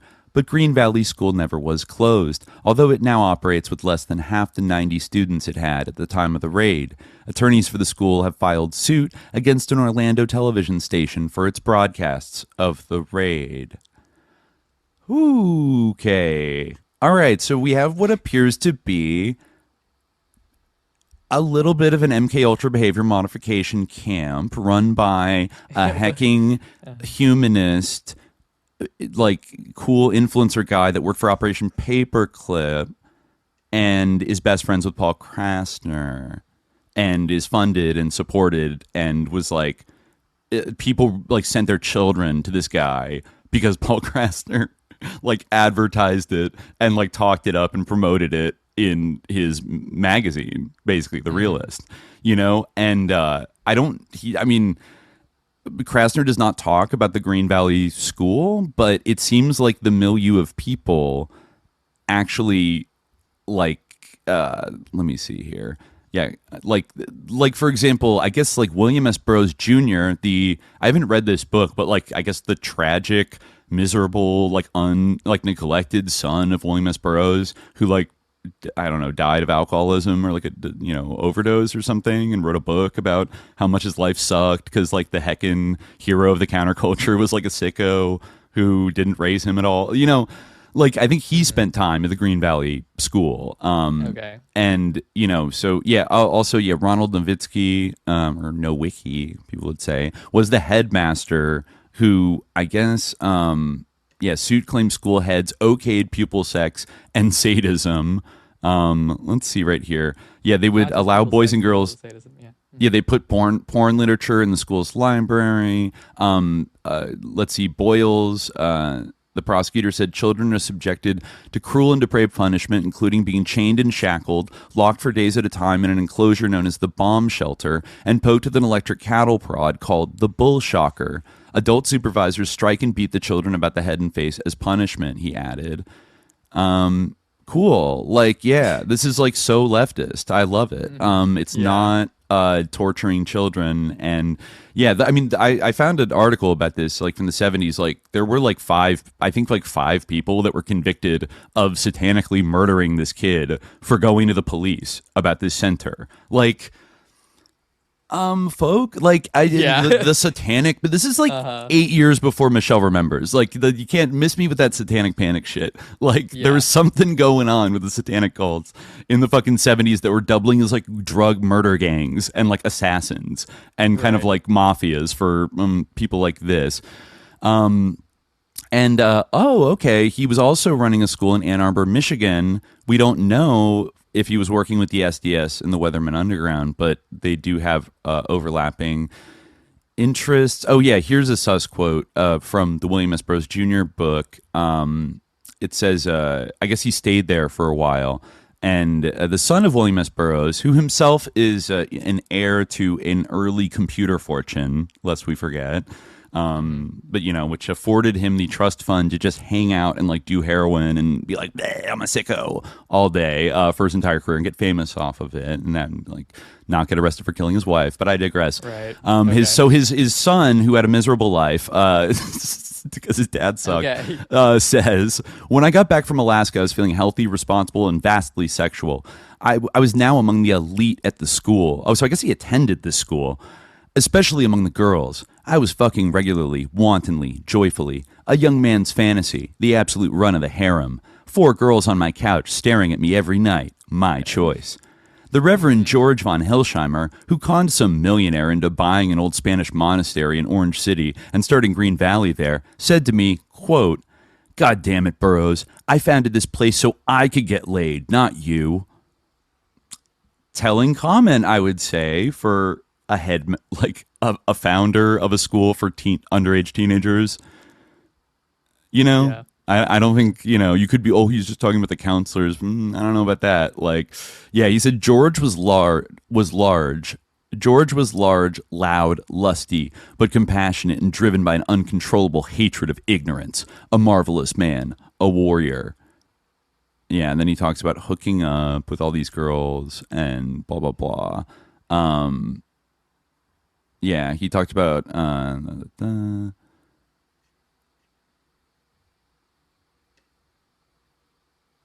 this is okay. Anyways, so then from, I guess, Speed Kentucky Ham by William S. Burroughs Jr., the Reverend is quoted as saying, quote, kill the parents and move the kids 3,000 miles. Makes you wonder what happened at he and Paul Krasner's camp. The Reverend never lost his license. This despite buying a gun for a student at Green Valley who later used that gun to commit suicide. He's recognized as a pioneer in biofeedback techniques, trauma reduction, and his obituary paints a much lighter picture than the dark reality. One has to wonder how far back the relationship between Paul Krasner and Reverend George von Hilsheimer goes, and if Krasner was in on it all along. Stay anointed, y'all. That's a picture of them together and a progress report in the Realist about the first camp. So, right? Like that's a little not super cool, I guess. No, it's not. No. Yeah, and it's not super cool. Yeah. It's not super cool. And, you know, then like this is even kind of early, like all that collaboration starts pretty early in his career in the early 1960s. He doesn't start to get more notoriety until frankly after JFK gets killed, and and then he publishes a notorious, this is a big thing in his career that got him a lot of notoriety but made him way more famous and like beloved, after being friends with Lenny Bruce and then Lenny Bruce like dying, despite the fact that like Lenny Bruce like slept with his wife behind his back, like he loves him because he's so cool, you know, so like he still holds him up as like his icon or whatever. But you know, Lenny Bruce like ODs and dies, and then JFK is assassinated, and let's see, he publishes this article. There's a rumor going around from like one of the first JFK books in like 1967 that Jackie like got the publishers to take a chapter out or something, or like a part out. So there's this big rumor mill about what actually what's in that missing chapter. So then Paul Krasner writes a fake version of that, but drops a bunch of hints basically that that like he's going to publish, like he found it and he's going to publish what it really is. And what it really is a story about how like when they were flying away from Dallas on the day he died, like Jackie walked in a back room where the casket was and saw like LBJ bent over having sex with the bullet hole in JFK's neck and like cackling. What? Yeah, like that's literally what he like published. Like, okay. And so of course everybody was, and like, you know, LBJ was like still president at this time, and like, you know, obviously like people freaked out and were like blah blah blah, but then it became this kind of like meta ironic like bit and like battle about like his big thing was like getting LBJ to like have to like, it was an inversion of like the old LBJ thing about like, why don't we say he's like fucking a pig, and they're like, but he doesn't do that, but he's like, yeah, but make the son of a bitch deny it, you know. And it's like, right. So it was kind of like a reversal of that. I see. On so the LBJ, like, so it's like, I got it. Okay, it was ha, funny. But I think a few people like yelled at him about like doing that because they were already starting to research like the weirdness around the JFK assassination. Like he had friends like Norman Mailer, I think, was like sussed out. You know, he's like looking at the JFK thing. Krasner was close to Mark Lane, who was like doing some of the first investigative work, and some people were like mad at him of like, you're shit coding, like you're like irony derailing like the actual questions people have and like making it into just like a like gross joke, like, yeah. And the fact that like he owned LBJ was like the greatest thing ever, but people ain't nothing new under the sun, as right? They say. Yeah, right. Mm-hmm. And but that was a big like irony victory for him. He was so thrilled with himself that he got to like do that, and it did raise the profile of their magazine among a certain, you know, demographic. And then like around the, you know, the same time, like the 60s start to hit, and you know, he's already got like a little bit of an underground following going for a little while. And you know, people are kind of like coming up to him. Like I guess he gets, you know, approached by both Dick Gregory and Bill Cosby, like asking to be like, can we be interviewed by The Realist? You know, so like, you know, among the influencers, like he's influencing the influencers in a way, like even though his circulation's not that big. And he is writing for Hugh Hefner's Playboy this whole time, which is another, like, he doesn't dwell much. He doesn't really give out a lot of tea about like Playboy or Hugh Hefner or anything, but you know, like we've all heard the rumors and we've heard some of the exposés about Hugh Hefner, especially once he moved, you know, he goes straight from Chicago, where he kept accounts at Castle Bank with all the other Chicago mafia billionaire criminals that were connected to the CIA. And then he moves to LA and has this big house that kind of feels like it's got a little Epstein Island vibes up in the Hollywood Hills, doesn't it? You know, I mean, it's like in U.S. jurisdiction, but it was like this little oasis with the, and it has a grotto. Remember, it famously has a grotto. Yeah. And I, you know, I've heard allegations that, you know, there'd be like celebrity sex parties there, whatever, and there might be cameras in all the rooms because, you know, he kind of encourages everybody to go there and party and hook up, and he's got this harem of girls, you know, his quote unquote girlfriends, but it's much more of like a pimp vibe. You'd have to like imagine, right?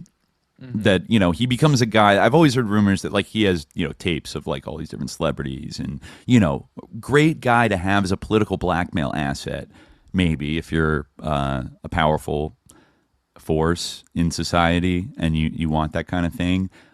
Couldn't do better than Hugh Hefner. So and then Krasner kind of treats Hefner as like, well, it's like, yeah, it's like a titty magazine, whatever. But, he was also willing to publish brave, out there journalism and serious ideas. He was, remember, the Playboy guy, he buys it for the articles, that Right. kind of thing. The sophisticated, professional man that the readership, that was the aspirational leadership or readership of Playboy.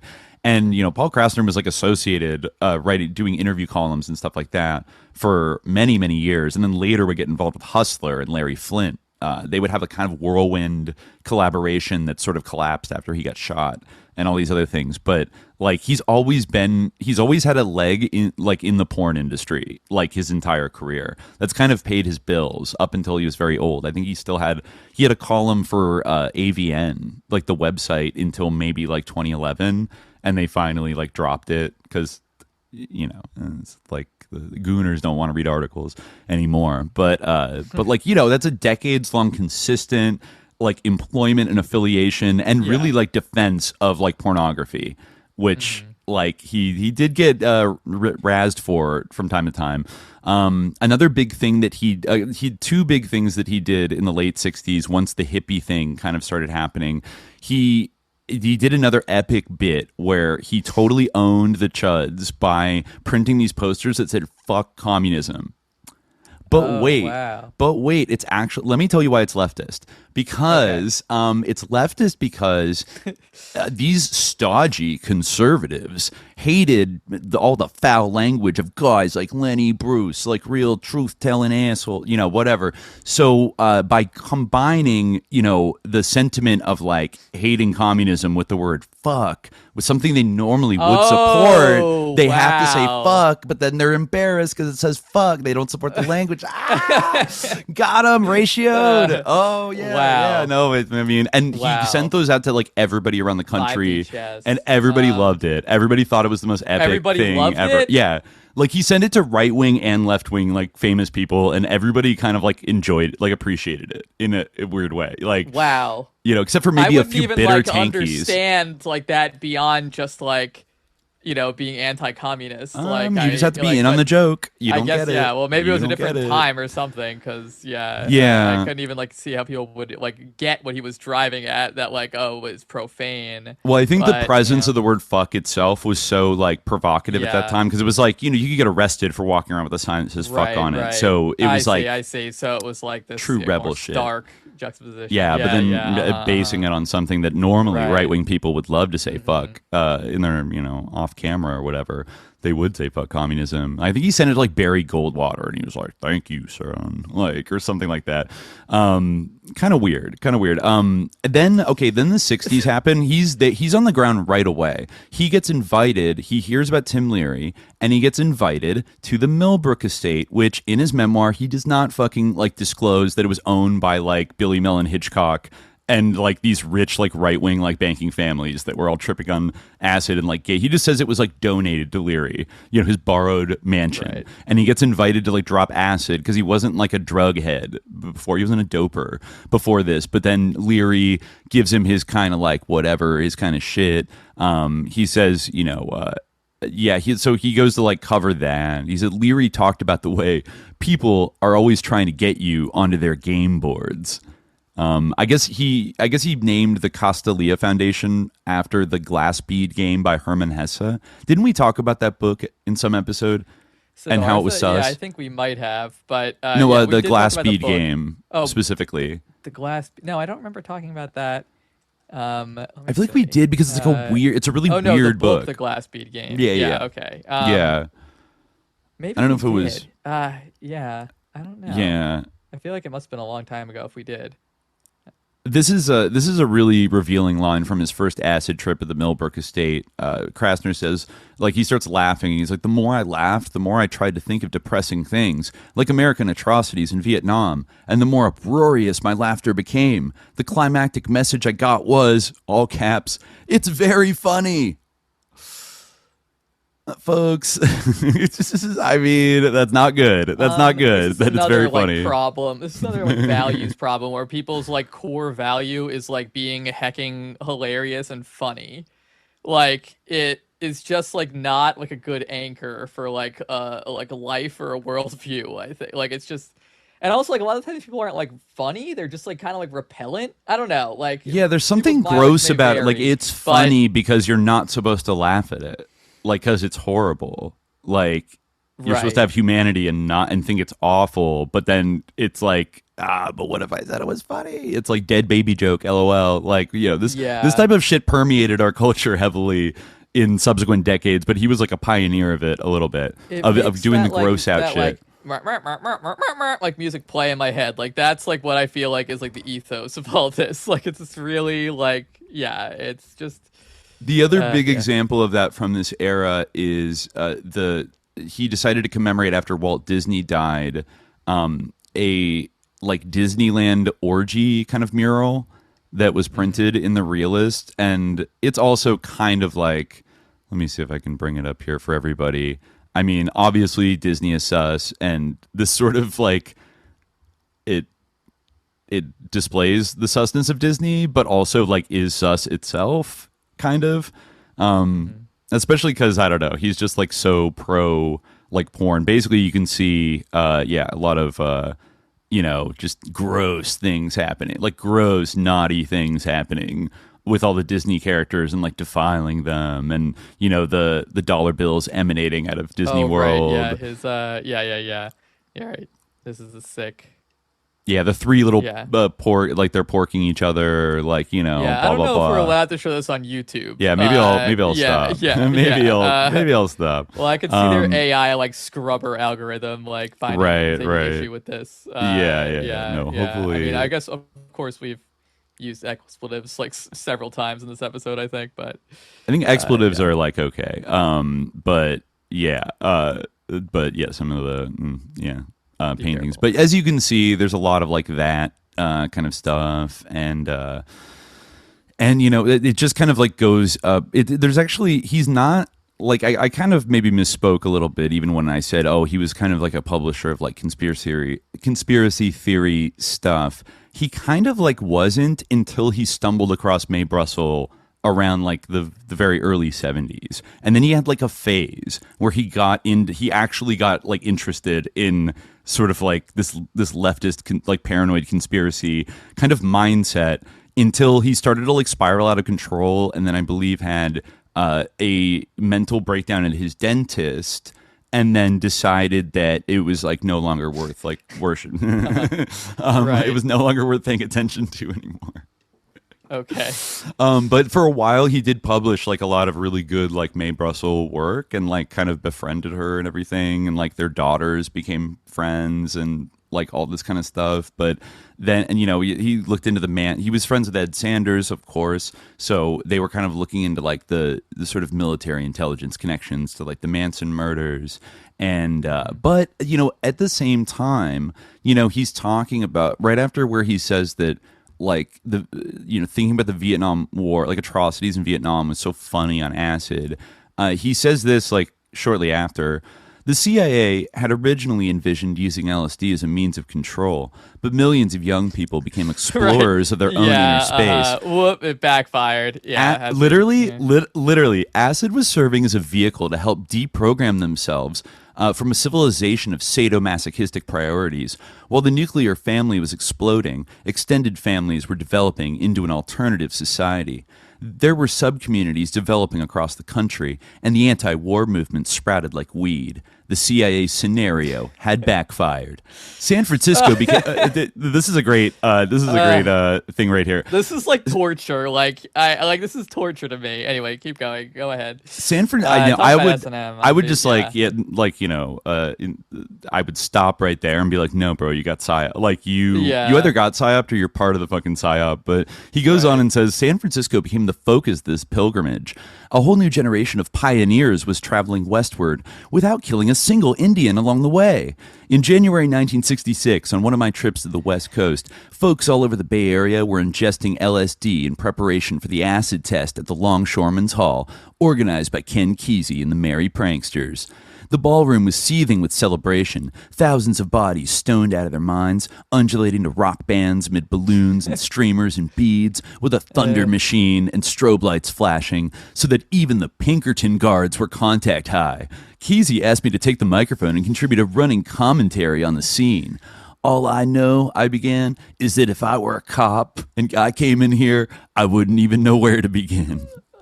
First of all, why Pinkertons? I didn't know that. We talked about that party in our Secret Machine music episode about how Buchla was kind of debuting his Buchla synthesizer at this exact I forget the acid test at the Longshoremen's Hall in San Francisco. And I mean, maybe it was normal back then to hire Pinkertons for party security, but doing this too. Yeah, the gang was all here. I guess. Yeah, Del Close was there. And at that point, he runs in. He falls in just naturally, immediately with the fucking merry pranksters, and they all love him and think he's cool because he has a cool little newspaper. He has a cool Substack. So they invite him along into their cool wacky world. Then eventually he goes to some big ceremony at the Millbrook estate where there's a bunch of people doing acid, and I think it's their graduation kind of ceremony or whatever. And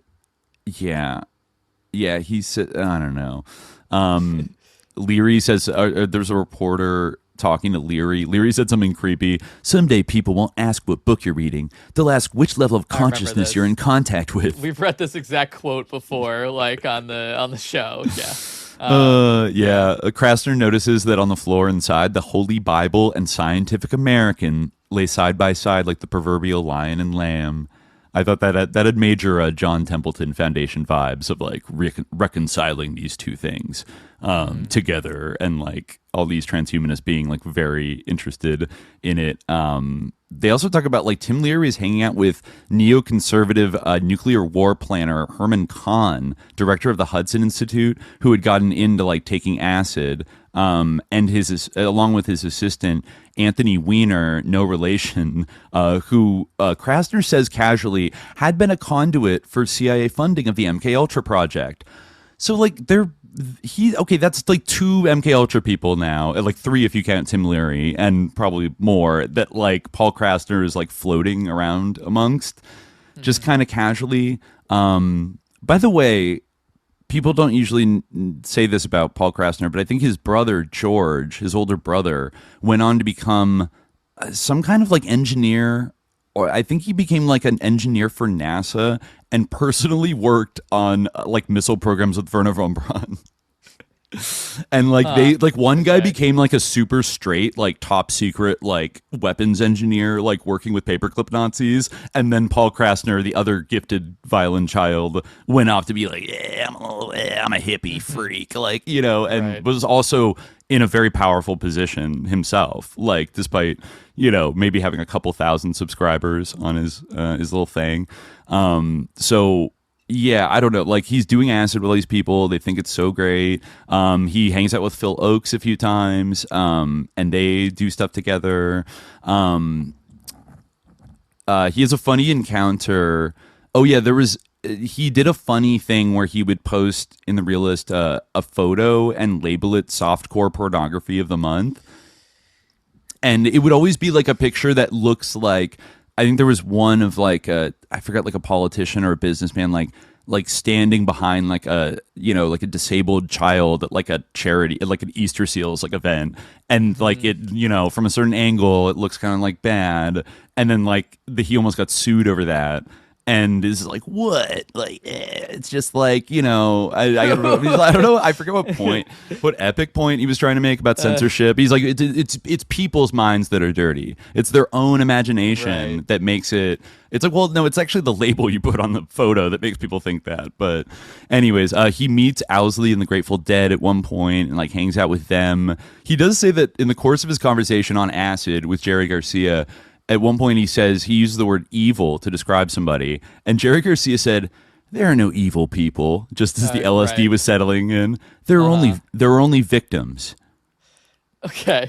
And I said, what does that mean? If a rapist is a victim? Not necessarily mutually exclusive. But anyway. Yeah. Like even Krasner thought that was weird. Here's another episode where he's at The Realist. I was being interviewed by a couple students from a Catholic girls' school. Suddenly, Sheila Campion, The Realist scapegoat, and Marcia Ridge, the shit-on, she'd given herself the title, because what could be lower than a scapegoat, walked out of their offices totally nude. Sorry to interrupt, Paul, said Sheila, but it's Wednesday. Time for our weekly orgy. The interviewers left in a hurry. Sheila and Marcia led me upstairs to my loft bed, and we had a delicious throesome. It had never happened before, and it would never happen again. Like, okay, like, cool. Like, you're freaking out like this, 15-year-old girls, like, by, like, being naked around them. Like, cool. He did acid with Groucho Marx when he was going to star in the weird movie Skidoo, which I haven't watched yet, but you can watch on YouTube. Apparently a very bad pro-LSD movie from 1969, which features in its plot somebody dosing the water supply of a prison, and then when all the prisoners start tripping, all of their murderous and like rapist tendencies just completely magically disappear. Right. Oh, awesome. Just Vacaville vibes. Vacaville vibes. Anyways, but Groucho Marx wanted to try LSD because he's in it, and he's like, I want to see what it does if I'm gonna like promote it to the next generation. And so he like hit up Paul Krasner, and they like did acid in Beverly Hills. Let's see. Oh yeah, they went on. He went on the Merv Griffin show. Somebody who also has had Me Too rumors and owned Resorts International briefly.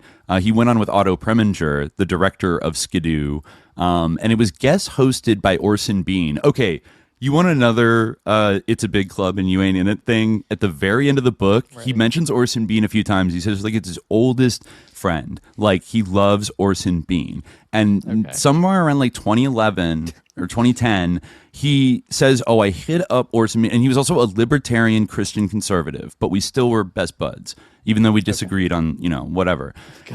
And he like hits him up and he's like, Orson, I will convert to Christianity if you can get me an interview with Andrew Breitbart and like Dash, who happened to be Orson Bean's son-in-law.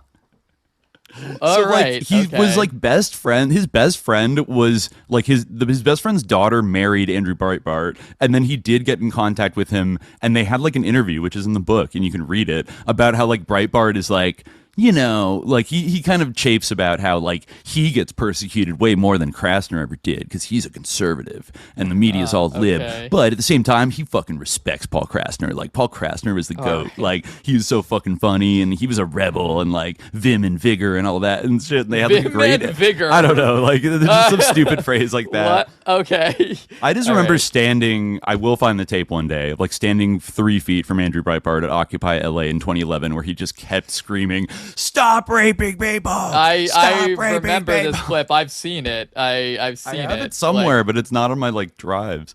But I definitely. I mean, somebody else was filming it too. But I swear to God, I filmed my own version of it. And but anyways. So that's another just like weird connection. Let's see. So yeah, he does the deleted chapter from the JFK book, which is a little bit sus. This is interesting. Yeah, after that JFK thing and the LBJ defiling the body, Ray Marcus was a critic of the Warren Commission report. He discovered a chronological flaw in his article. Like, this is back when he was pretending it's real. How could Manchester leave something out of his book, which was itself a report of something he left out of his book? Marcus deduced that the realist must have been given the excerpts by a CIA plant in order to discredit valid dissent on the assassination. Meanwhile, George Lincoln Rockwell, the head of the American Nazi Party, called him on the phone and said, "You got balls of steel. For a Jew, you should have been a Nazi." Well... And also, I think when you're right, you're right. Old Ramparts lefty Bob Scheer, who he was also friends with, who was the managing editor of Ramparts at the time, complained that I had destroyed faith in the veracity of the realist so that articles like the one on CIA involvement in the murder of Malcolm X would no longer be taken seriously. But Ramparts editor Warren Hinkle sent a telegram reading simply, "Brilliant, dirty issue." See, that's the problem. I'm with Team Scheer on this. Dirty I'm issue, with the two wolves fighting inside of the American male leftist. There's the one Bob Scheer, which I feel like is the wolf that should be favored. Of like, don't shitcoat yourself to the point where nobody can tell if you're like telling the truth or not, because then when you do tell the truth, it's going to be watered down. That might be like a savvy survival strategy to not get like canceled for, going over the line. But like, you got to be careful to not, like, yeah, like now when he even says it himself, like in the 70s, he starts researching the Manson family and other shit like that and realizes that like in like FBI infiltration of leftist groups in California, and realizes like, oh, I'm kind of like the boy who cried wolf. Because like I published all this like irony shitcoat stuff for years and like burned people by making up fake stories. But now I like actually believe in this conspiracy and I think it's real. And like if I publish it, like people can like dismiss me because, or it just yeah. He actually helps Phil Oakes organize The War Is Over. Remember that bit that Phil Oakes did? Where he's just like, what if we just decided the war's over? Paul Kressner was deeply involved in the levitation of the Pentagon ritual with all the yippies. Yeah, right. Right. So then he also, of course, like falls in with the Merry Pranksters. And he mentions it one funny, like kind of anti-war, like countercultural rally where all these like radical speakers go up, and then Kesey, let me see if I could find the exact quote. It's like another kind of shitcoat moment of Kesey just being like a Discordian warlock. By the way, I think they were all friends. Krasner was friends with Robert Anton Wilson going back to New York because they both worked for Playboy, like from like the early 60s. So they were actually, in a way, I found another article that is weirdly about like the Cannabis Cup some year, but like has this long digression about how Paul Krasner has intelligence connections, and then just jumps back to like, I got to Amsterdam, and then like they screwed me out of winning the Cannabis Cup. It's like who can grow the best weed, it's like this is on StephenHager.net. Shout out Stephen Hager. The Bubble Hash War from August 2023, where he's just talking about like the history of like the weed cultivation in like the 80s and the 90s and like the DEA, and I guess he had written things for High Times magazine and was probably definitely aware of like Paul Krasner, and this article just like kind of goes and goes and goes, but then suddenly it starts talking about oh shit, yeah, what does my thing keep doing that about Paul Krasner? Let me see. Howard Marks, no. It's all about like Dutch law, and then it jumps to like 6-Day War. Like it starts talking about like the Mossad and something about that, and eavesdropping. Oh, it was about the USS Liberty. A Lebanese hash. Okay, that led to So this is interesting. That I'm just going to read this because this summarizes a lot of things like suspicions about Krasner and people he were like down with. It says, after the 6-Day War, a fundraising campaign to support Israel's defenses flourished globally. Israel knew the Arabs would seek retribution someday. Every possible revenue stream was milked, and that eventually included enlisting counterculture Jews dealing red Lebanese hash produced in the Bekaa Valley. Some of this involved prominent rabbis in New York City, known to have young bohemians in their flock. This activity ratcheted up considerably after the Yom Kippur War. According to video testimony provided by Joe Barton, Tom Forcade, became involved with a Mossad agent moving red leb out of Beirut, but the agent sadly ended up committing suicide. Barton was a leader in the biggest hippie commune in downtown Manhattan, a commune with a connection to the Brotherhood of Eternal Love in Laguna Beach, the infamous hippie mafia moving the majority of LSD around the world. The network was comprised of peace-loving, blue-class hippies like Barton, and led by the charismatic John Griggs, a former gang leader who believed world peace would manifest itself if enough people dropped acid.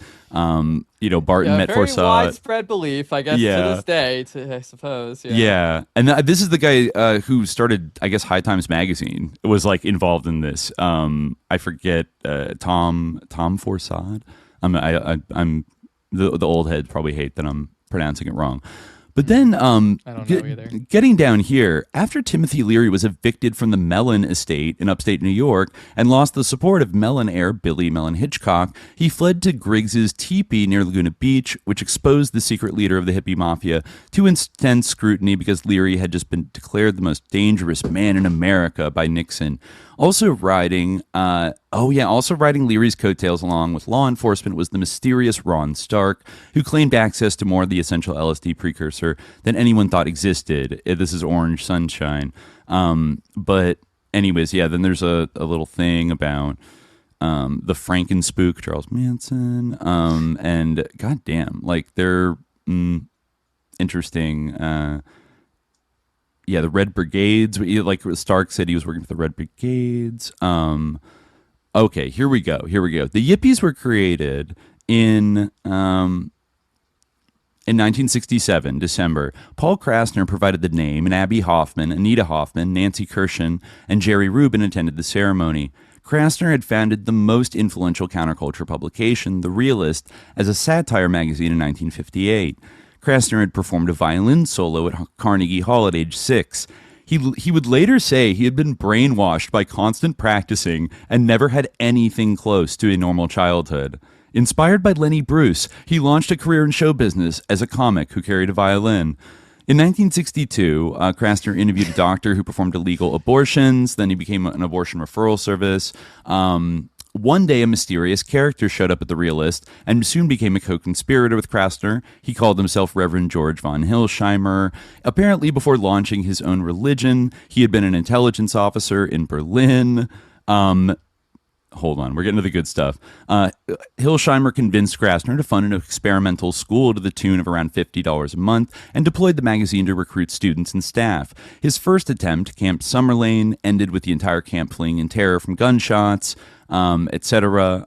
There were a few schools throughout the decades up and down the East Coast, but in 1973, Hilsheimer was arrested by Volusia County deputy sheriffs and charged with practicing medicine without a license at his Green Valley School for emotionally disturbed children in Orange City, Florida. The charges were dropped. Meanwhile, kids from the school have come forth over the years with tales of hypnosis, forced injections, electroshock, psychic dreaming, sex with adults, rampant drug use, and other weirdness. Krasner and one of his favorite contributors, Robert Anton Wilson, launched Fake News in 1967, inspired by Kerry Thornley, who had been stationed at the secret U-2 base in Atsugi, Japan, alongside Lee Harvey Oswald. And then it shows a photo of Kerry Thornley. You can see right here, clutching a rose in his teeth.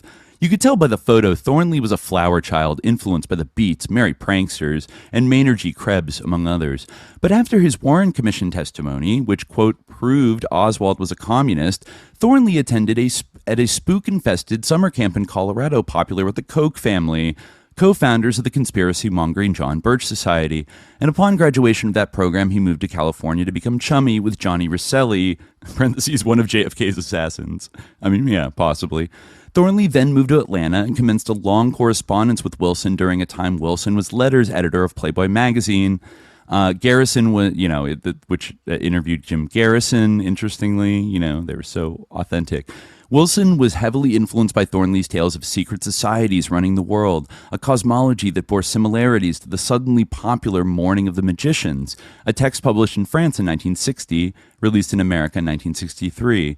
One online reviewer sums the book up thusly: medieval alchemists producing atom bombs and atomic fusion, the Nazi movement inspired by memory dreams of Atlantis, the earth is hollow and we live on the inside, the moon, Mars, and Jupiter and the stars are made of ice, and 3 moons have crashed into Earth, producing great evolutionary jumps and de-evolutionary lapses like, quote, G slurs, Negroes, and Jews.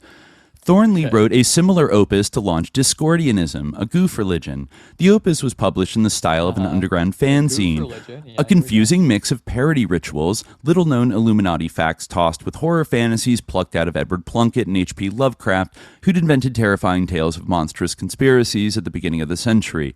Horror fantasy held a magnetic attraction in the LSD field 60s, and the higher people got, the harder it became to discern facts from fantasies, especially when so many fantasies revolved around the JFK assassination. It seems possible that counterintelligence realized the Kennedy assassination could best be concealed by wrapping it inside stories of magic powers and alien visitations. Mae Brussel came from a wealthy family. She was an heiress to the I. Magnin department store chain fortune, graduated from Stanford and Berkeley, and her father was a prominent rabbi in Los Angeles. She purchased all volumes of the Warren Commission as soon as available and launched a career as a radio host examining holes in the official story. Later, her research appeared in The Realist and attracted the attention of John Lennon, who donated money to help publish her book. Much of her work involved Operation Paperclip and the MK-Ultra and Nazi connections to Kennedy's assassination. In 1977, after publishing Illuminatus, Robert Anton Wilson was interviewed in Conspiracy Digest. Your line delivery of Illuminati. I hate it. He was interviewed about the JFK assassination, the Illuminati, Aleister Crowley, UFOs, and other issues. Brussel wrote a scathing response accusing Robert Anton Wilson, John Lilly, and Timothy Leary of being CIA stooges leading the youth into a fake drug-addled utopian fantasy involving space travel. There Quote, you go. ask Leary or Wilson anything You're right, practical. Yeah, our queen here. Ask Leary or Wilson anything practical about today's miseries, and they changed the subject, she wrote.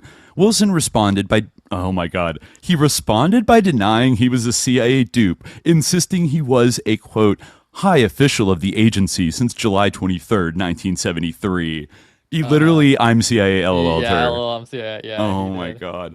One of the primary precepts of Discordianism, and I would almost say like Krasnerism as well, was never believe anything about anything, and Wilson never wavered from his role as a prankster deceiver. In hindsight, however, most of the nonsense people believe today about the Illuminati has roots in his fantasy trilogy, and his work shows little evidence of scholarly research into the history of the Illuminati.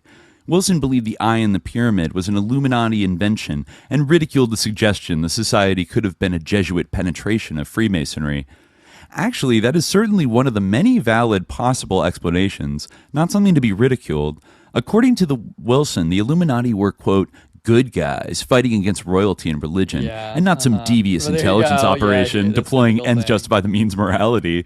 Wilson introduced the idea that the number 23 was an Illuminati concept. It never was. They hate religion so much that anything that is in some way opposed to institutional religion, they believe that it's good, and they just give them right. They really just are very misguided. They give themselves over to their worst instincts, because it really is a thing of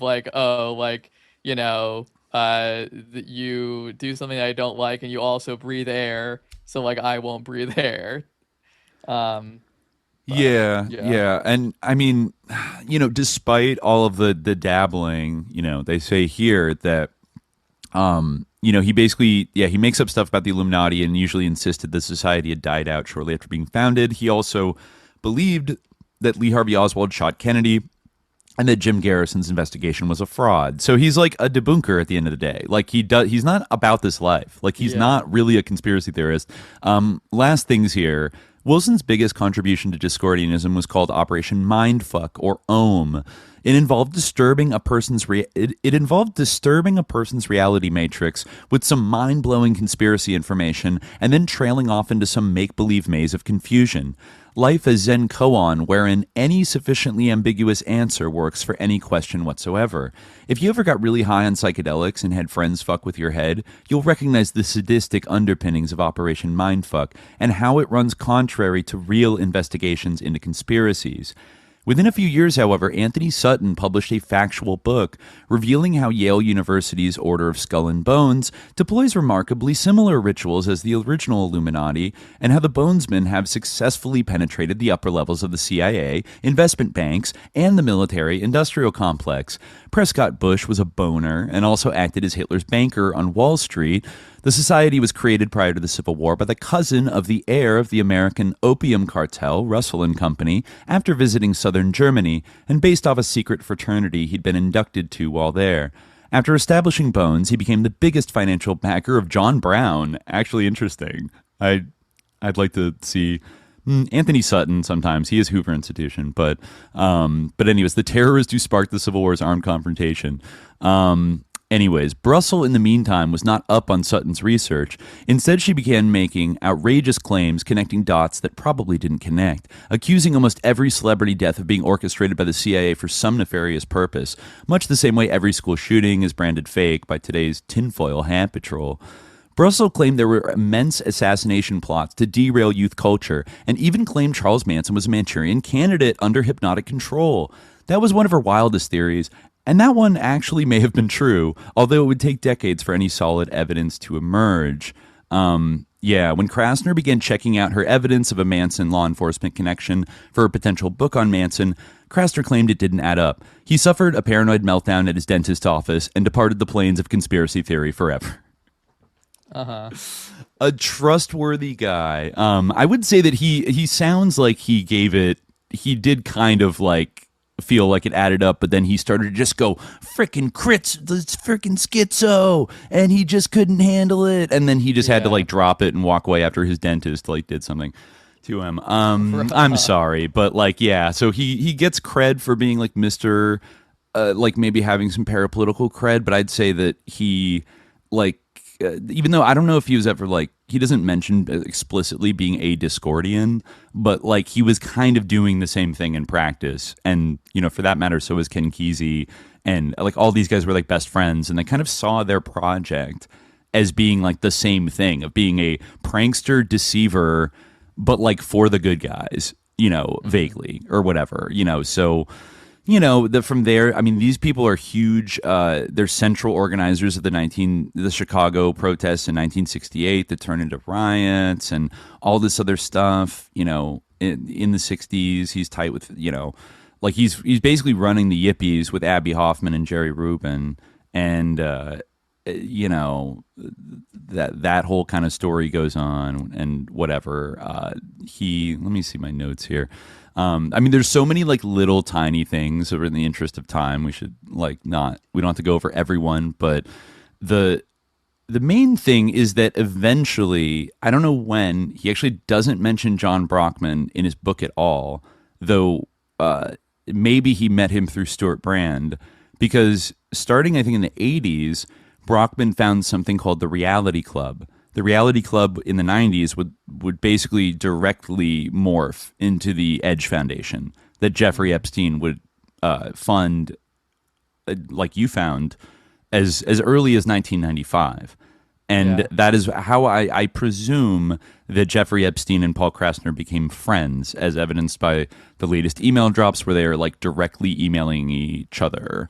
Jeffrey emailed him in March 2019, RE Media Magic, how a Democrat pedophile became a Trump scandal, and like forwarding him stuff from like Ann Coulter articles and stuff. It's just kind of strange. Like I think we mentioned that like Krasner seems to be like helping him out with like wording like defenses of his behavior, and it just like it. I mean, I bet if we went through the memoirs, sense. Like, you know, this is a guy who's hanging out perverts, he's hanging out with Allen Ginsberg. Makes many cameos in this. They were very good friends, and he does not. He neglects to mention that, you know, later in his life he was a huge vocal supporter of NAMBLA. Instead, he's just like cool. He stood up for like peace and like never, you know, wavered from his convictions or whatever. Like he's very pro all these people. Like he's not really here to like talk shit about any of these people. He's here to like elevate them and himself by his, you know, by just this clout bomb of memoir of like, then I met this person, then I'm hanging out with Bob Dylan and blah, blah, blah. A lot of these people have like the same, you know, it really does go back, like a lot, like misogyny, like kind of like unites like a lot of these people's like sentiments, you know, they kind of, you know, are there. You know, he you can tell there's a little bit of like sneering, a little bit of discomfort when he gets to the 70s, and like some feminists like started flipping out, and you know, they started women's libbing out and getting mad at us for like our dirty little toilet humor. And then like, you know, there was one feminist who wrote kind of like this takedown. I think she took over Rat magazine, Robin Morgan. And she wrote this like kind of call out essay called "Goodbye to All That." she had a group called Witch, Women Inspired to Commit Herstory. And she basically calls out the yippies for being like white and white male leftists in general for like, you know, not checking their fucking misogyny and being like gross, like sexually gross and condescending and like dominating, you know, being the leaders and the faces of all these organizations and expecting the women to go to work, you know, and like do all kind of like the busy work of organizing while they get to run around and like, you know, basically, you know, she says at one point, goodbye to the straight male dominated left, to PL who will allow that some workers are women but don't see all women, say housewives, as workers, just like the system itself, to all the old leftover parties who offered their women's liberation caucuses to us as if it were not a contradiction in terms, blah, blah, blah. Goodbye to the weather vane with the Stanley Kowalski image and theory of free sexuality, but practice of sex on demand for males. Left out, not right on, to the weather sisters who, and they know better, they know, reject their own radical feminism for that last desperate grab at male approval that we all know so well, for claiming that the machismo style and the gratuitous violence is their own style by, quote, free choice, and for believing that this is the way for a woman to make her revolution, all the while, oh, my sister, not meeting my eyes because weathermen chose Manson as their and your hero. Parentheses, honest at least, since Manson is on the logical extreme of the normal American male's fantasy, whether he is Dick Nixon or Mark Rudd, master of a harem, women to do all the shit work, from raising babies and cooking and hustling to killing people on order. Goodbye to all that shit that sets women apart from women. Shit that covers the face of any weather woman, which is the face of any Manson slave, which, interesting, which is the face of Sharon Tate, which is the face of Mary Jo Kopechne, which is the face of me, which is the face of Pat Nixon, which is the face of Pat Swinton. In the dark, we are all the same. And you better believe it. We're in the dark, baby. You know. Yeah, I mean, it's certainly like, I think that Bannon's like comment like about you know, how this is like going to be the counter, like I'm building the counter movement to Me Too with Jeffrey Epstein, like that, you know, definitely there's something to that. Like Paul Krasner might have been on board with that. You know, like the gender politics is like a mobilizing force. Like it shouldn't be like understated. It's like in a way like one of the like oldest conflicts is that one. Yeah. I mean, it kind of kills me because Robin Morgan, like, she goes in fucking hard on him, on all these like yippies and these kind of like dirtbaggy guys, and makes a lot of like, you know, salient points. But then I feel like eventually she got either kind of like, I mean, they didn't exactly like change their ways that much. And eventually I think they, you know, kind of split off into like a different thing, and eventually she got a job at Miss Magazine, like CIA agent, proud CIA agent Gloria Steinem's like Lib Femme magazine, and then she wrote like some essay about like women, like feminist women in the USSR that were like standing up against the Soviet government, and then she got like 3 Ford Foundation grants in the 80s. And then eventually started like an NGO with like Gloria Steinem that like supports like Hillary Clinton, and is like became like a NATO feminist, you know. Yeah, so it's like, well, either you go out one way or they get you eventually. I'm not endorsing her personally, but, yeah, but I mean, the principle is right. No, her true. principle is totally fine. Like, it is totally valid, I think, in this case. Like, this is the paragraph about Paul that she writes. Goodbye to lovely, quote, pro-women's liberationist Paul Krasner, with all his astonished anger that women have lost their sense of humor, quote, on this issue, and don't laugh anymore at little funnies that degrade and hurt them. Farewell to the memory of his, quote, instant pussy aerosol can poster, to his column for the woman-hating men's magazine Cavalier, to his dream of a rape-in against legislators' wives. That was a joke he had.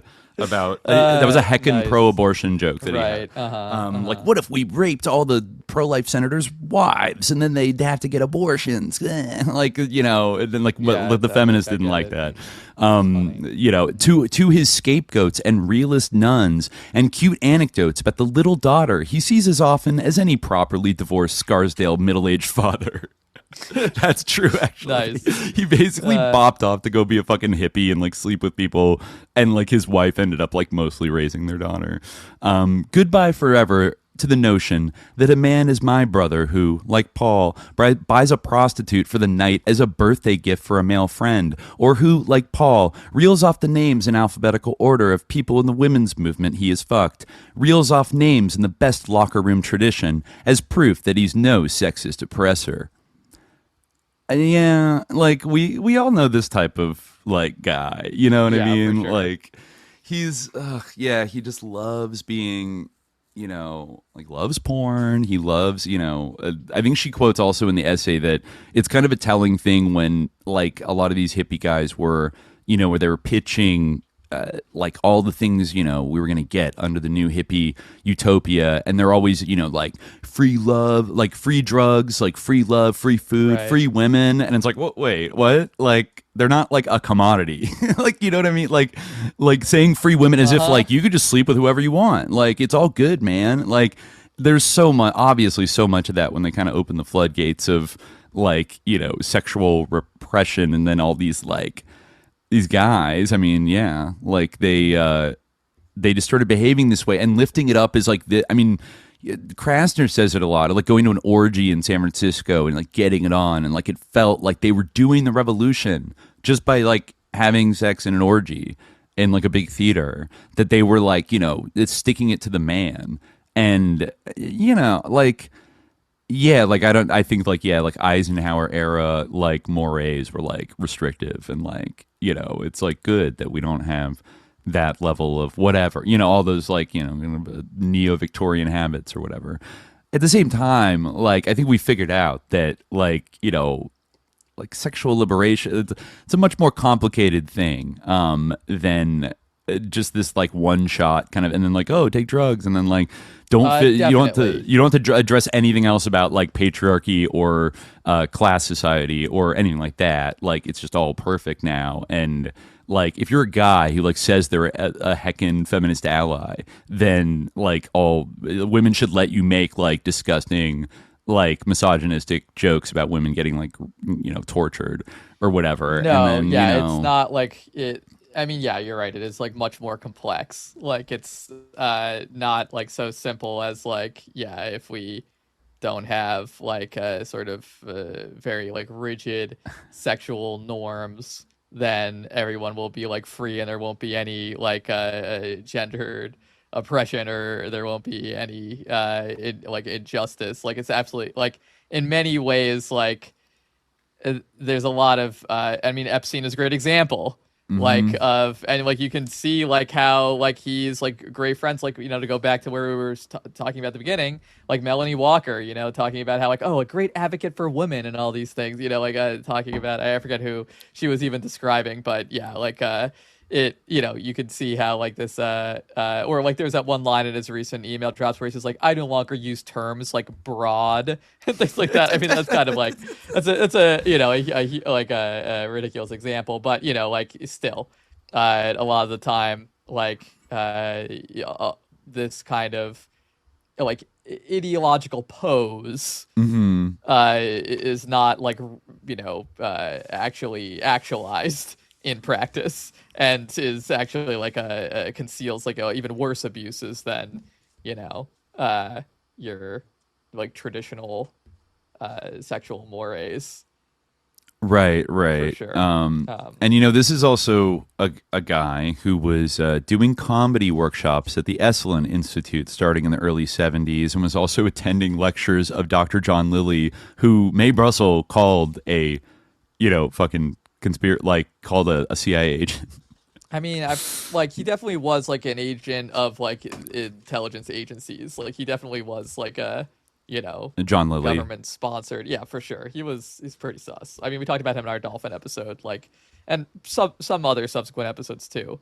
But yeah, like I mean, like it makes sense that like you like this like free love movement was, I mean, in a way it was a patriarchal movement in many respects, you know, and like it like is natural that it would attract these like, you know, people who were looking, yeah, like what you said, for like quote unquote free women, or women who were easily accessible. Right. Like obviously like you know, the sort of like the lyra, the traditional value of like or like a coverture, or like these things, that like has a negative side too, in that like it, it sort of has a sense of like a possessiveness of women and of control over them that is often enforced by men, and it has an exploitative dimension to it. But then on the other hand, when you have like this it kind of just like a cult, that same dynamic where it's like, oh, because our values are free love, and that's for the revolution, and that's for progress, then like I need to have total access to you, and like I am entitled to you, so Right. rather than it being your father or whoever, who's like has control over your sexuality, or your husband who is entitled to your sexuality, it's Yeah. just like, Or the whole collective, like, man, yeah, exactly. you know? Yeah. Now it's just like the socialization of women's sexuality rather than, the monopolization of it. Right. Yeah. Yeah. It's pretty. Yeah. It sucks. And then McGill Clan in the chat says it's just being mad at your wasp dad. Very true. Yes. In many cases, it is. I think. Yeah. Yeah. There's a lot of like weird things like that going on, or people rebelling but then wanting control. I mean, and this is a guy that like got involved in sponsoring like I found some old literature. I found like an old pamphlet, like a psychology journal that featured von Hilsheimer's like a review of his book and how excellent it is. It's something called like dealing with your like raising your special child, and it's like it was advertising his revolutionary Green Valley school that was like had an 86% like success rate and was amazing. And then in between are these ads for like what look just like literally like MK Ultra like like torture devices that are like your biofeedback like rhythmic system XP5 like XP5000 like the greatest in biofeedback like blah blah blah. And it's just like it just looks like Jesus Christ. Like I forgot this was still pretty normalized like going up into the early 70s like all this shit, and then to see him involved with it in an earlier iteration, and then to come back around to today where this is like a phenomenon that's a little more understood, like these troubled teen schools. And there's like a few different organizations that have kind of like for maybe the 70s, the 80s to today that sort of built out like a corporate network of these places. Like one kind of faction is like an offshoot of the Synanon cult, right? Which I think Paul Krasner had written about back in like the 70s. Another one is probably more like evangelical Christian, like Baptist kind of coded. And then you had kind of like the new agey hippy dippy version, but which, is still brutal, but like more like a weird like Reichian kind of Esalen vibe from von Hilsheimer, which is like another thing. And, when I discovered that was weird enough. And then maybe, it might be appropriate, since we're probably getting close to the end here, to give the last word to one of the victims, Virginia Roberts Giuffre, and her memoir that she published this year, which came out shortly after her death, which was a strange death, I think we should say, like so many involved in this case. But there was something that I didn't like know, or I think maybe she really like hadn't fully like disclosed it or talked about it when she was first kind of going around the last like decade of her life, talking about her abuse at the hands of Epstein and Ghislaine Maxwell. And the first parts of her book are about like abuse that she suffered at home by her own father and one of her father's friends, I think starting maybe around like when she was 8 years old. And which is horrible, and then like that went on for several years, and then she started like quote unquote acting out because she like hated her parents. Her mom was like kind of an alcoholic and like didn't do anything to protect her, so she starts going out hanging out with older kids and drinking and stuff like that. And after a while, like this is a whole chapter in her book where her mom tricks her into going to this facility in Florida. And like when she gets there, she says it's like, oh, like an eye doctor or something like that. And when she gets there, it turns out to be one of these facilities for these troubled teen facilities. And her whole, like, I think chapter 2 of her book, let me see if I can just bring it up here, deals with her experience in it. And it's like pretty horrible. I mean, it's as horrible as anything else I've read about like any of those like troubled teen camps. It seems to be more of like the Baptist kind of variety, but extremely abusive and controlling, and arguably using like behavioral modification, like torture on teenagers. And like it was, you know, rife with abuse. Read this portion, and yeah, it seems like a horrific thing. Yeah, yes. this was a school called Growing Together. Like Growing Together, like a tough love treatment center. And so, you know, she gets like, you know, tricked into that and whatever. There's been a few articles like written about it. It looks like it might still exist, like disturbingly enough, or like there's a change.org petition from people who survived it. And this person wrote just a little paragraph to give you like a sense. To whom this may concern, my name is Alexander, and I'm a survivor from a place called Growing Together, Inc. Myself and fellow survivors were victims of torture, child abuse, neglect, sex abuse, mind control, slavery, over various ways of brainwashing, human trafficking, prescribed medications we should have never had, and the list goes on. We were imprisoned by the cult from ages 12 to 22 against our will. This entity operated for far too long in the city of Lake Worth, Florida, which we do not understand why, knowing there's over 1,200 DCF complaints over the years of abuse. No one saved us or could identify we were victims of abuse because we were isolated from the outside world. Yeah, like this was like a really bad institution. And Virginia Roberts talks about how she was like tricked into like her mom basically decided to put her in this place. And I don't know how long, if she was in for like a few months. Anyways, when she's like 15, she ends up escaping from it one day. And like, you know, like right after she escapes, I think she takes a bus down to like Miami or something.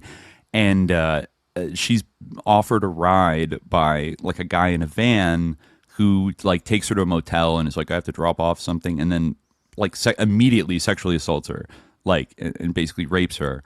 And then she runs away from this guy. And then like that night, like she's out on the street, whatever, and she's very traumatized. And a limousine pulls up to her with like a fat, like middle-aged, you know, millionaire and like a 25-year-old like Czech escort, you know, in the car, and are like, oh, hey, like, you know, are you all right, whatever. And you know, she's like afraid the other guy's looking for her, so then she decides to get in this guy's car. He takes her to like his big mansion house overlooking the water. There's a whole stable of Eastern European girls there, and immediately the guy, you know, assaults her as well, and then adds her to like his like stable of escorts, because he's actually running an escort service. I'm trying to see what his name was. Ron Eppinger of the Perfect 10 modeling agency. And, you know, kind of disturbingly, I think this is happening in like the late 90s, or maybe like 96 or something. And I think I found an FBI report from like 1989 on the FBI vault that indicated like a white slavery trafficking act investigation into Ron Eppinger, but like they didn't move on him for like, I don't know, 6 or 7 years. He was like running around building this like escort service.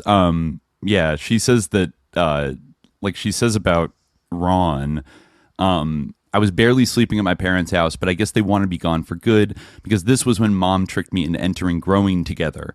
I've already described the terrors I endured at that teen rehab facility. I told them I escaped to Miami when I was 15 and what the armed stranger in the white van did to me when I accepted a ride from him. I tried to explain how that assault made me easy prey for the old fat man in the black limousine, Ron Eppinger, who was then 63. What I didn't know when Eppinger picked me up in his limo in December 1998 was that Perfect 10, the quote modeling agency he told me he was running, was in fact a $1,000 a night escort service. Federal prosecutors would eventually prove that between 1997 and 1999, Eppinger and 2 Czech accomplices procured young women abroad, then sent them to South Florida to work as call girls. So when Eppinger discovered me sitting on that curb and took me home, he made an exception. I was the only American girl in his stable. Yeah. And and she eventually did get away because like he got raided by the police and he got taken back. I think she got taken back by her parents, and then her dad, the one who had abused her as a child, was working at Mar-a-Lago, and he's like, you know what, I can get you a job at Mar-a-Lago. And right after that, she goes to Mar-a-Lago, and like maybe a week or two goes by, and then she runs into Ghislaine Maxwell and starts. So like this is the fucking world. Like I think I might have said before recording that like reading this book, I think everybody should read this book because I don't think it's being talked about enough. Like, I mean, because she died earlier this year and then it came out, but I haven't heard it like referenced or like combed through for like the anecdotes. And it's such an interesting contrast with the thing we read last time, the Paul Krasner article about Kathy O'Brien's, transformation of America. And, his conclusion that she probably was abused by somebody, but this seems like a carefully crafted hoax. Like in contrast to Kathy O'Brien, and I'm not really certain what actually was like going on there, but this feels like an extremely like believable almost like version of like a Kathy O'Brien story, like in terms of like her dad's in on it, in it to like up to a point. I mean, he's in on abusing her, and then there's this place where like they're doing modern MK Ultra on like quote unquote troubled teenagers. Like I really truly, now that I think about it, like that looks like the guy that Paul Krasner was working with, von Hilsheimer, in the 60s and 70s. It totally looks like that's what he was doing. He was like applying MK Ultra techniques to behavior, to experiment on children, and oftentimes ones that were from abused homes. And it actually reminded me also that there was another book, one of these books that popped up in the files a lot. There were like a lot of copies of it, but it was like an entire book that Epstein had sent to him. I don't know by who, but it might be The Nearness of Grace, A Personal Science of Spiritual Transformation by Arnold J. Mandel. And I just like it was long, so I just flipped through it. But there were like instances where the author was talking about like going to like a foster home or some kind of clinic center and interacting with kids that came from like very bad backgrounds. Like these are like, 4 to like 8-year-olds that had been very deeply like sexually abused as like small children, or or physically abused or whatever, and that their parents were drug addicts or whatever, and they had to be taken away from their kids. And it's kind of like a little like it's a little harrowing. I mean, it's very disturbing, like reading this guy's interactions with them, and some of them are like hypersexual, like they don't understand like what it is, but like they're clearly modeling behavior.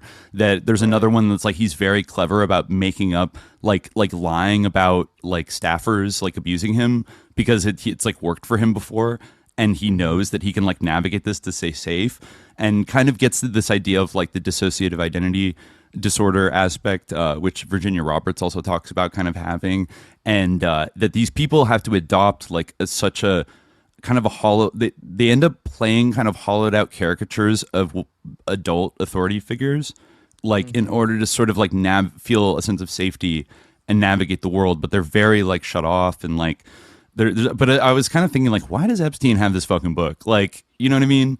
Right. Is this a recipe book for him?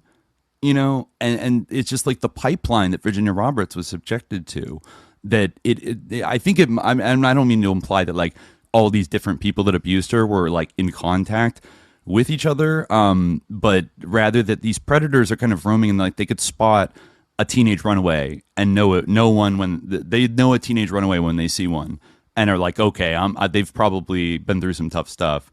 I can probably get to, like, Epstein was very excited when she revealed to him for the first time that she had been like abused before or whatever, and he thought it was kind of like exciting, like right. And the psychological, like the gaslighting aspect of like all these people that abused her, except for the one guy who was like violent, like most of the people that abused her were, they do this like gaslighting, like pimp thing where it's like, no, like what I'm doing isn't bad. Like you like it. Yeah. Like, just like, don't worry about it. Right.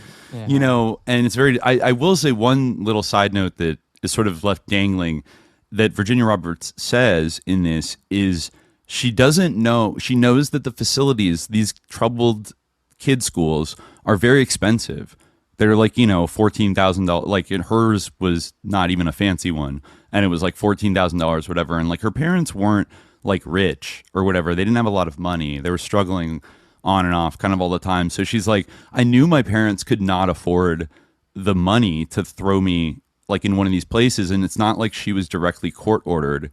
Like she didn't have like, a conviction where they like the court's going to pay for it or whatever to like send them to one of these things. So to this day, she doesn't know who paid for her to go to this place. Mm-hmm.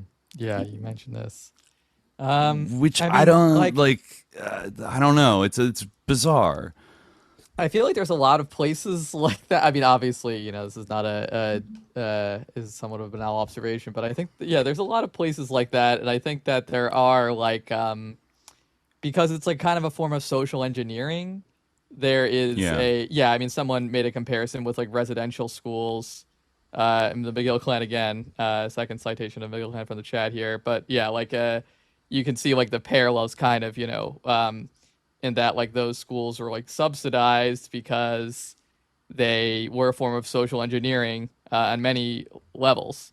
Right. And like like problematic youth, right? Like and a lot of the time there's crossover with like a lot of time the troubled youth are from various marginalized groups too. Like there's obviously a crossover with like kind of these like conversion therapy camps and things like that. So right. Well, it's honestly kind of like a whole spectrum, like because I think you do have for the lower classes, and like the California had a program that was, and honestly, the Vacaville prison, where like the Donald DeFreeze came out of. They were doing weird psychosurgery kind of experiments on prisoners, quote unquote voluntarily, but like still like, they were studying about how to like make people not violent, like with chemical means or psychological means and stuff. And I think that those types of experiments and that type of thinking, trickled into all of these institutions for kids. But then the weirdest thing about it is that also like, a lot of the people that go through it are like children of the ruling class. Like some of these camps are incredibly expensive. Once you got to the 90s and the 2000s, like these camps were like more expensive than the biggest, the oldest boarding schools, like Phillips Exeter or whatever like that. If you were super wealthy and you had a wayward child, like Paris Hilton, for example, went to one of these schools.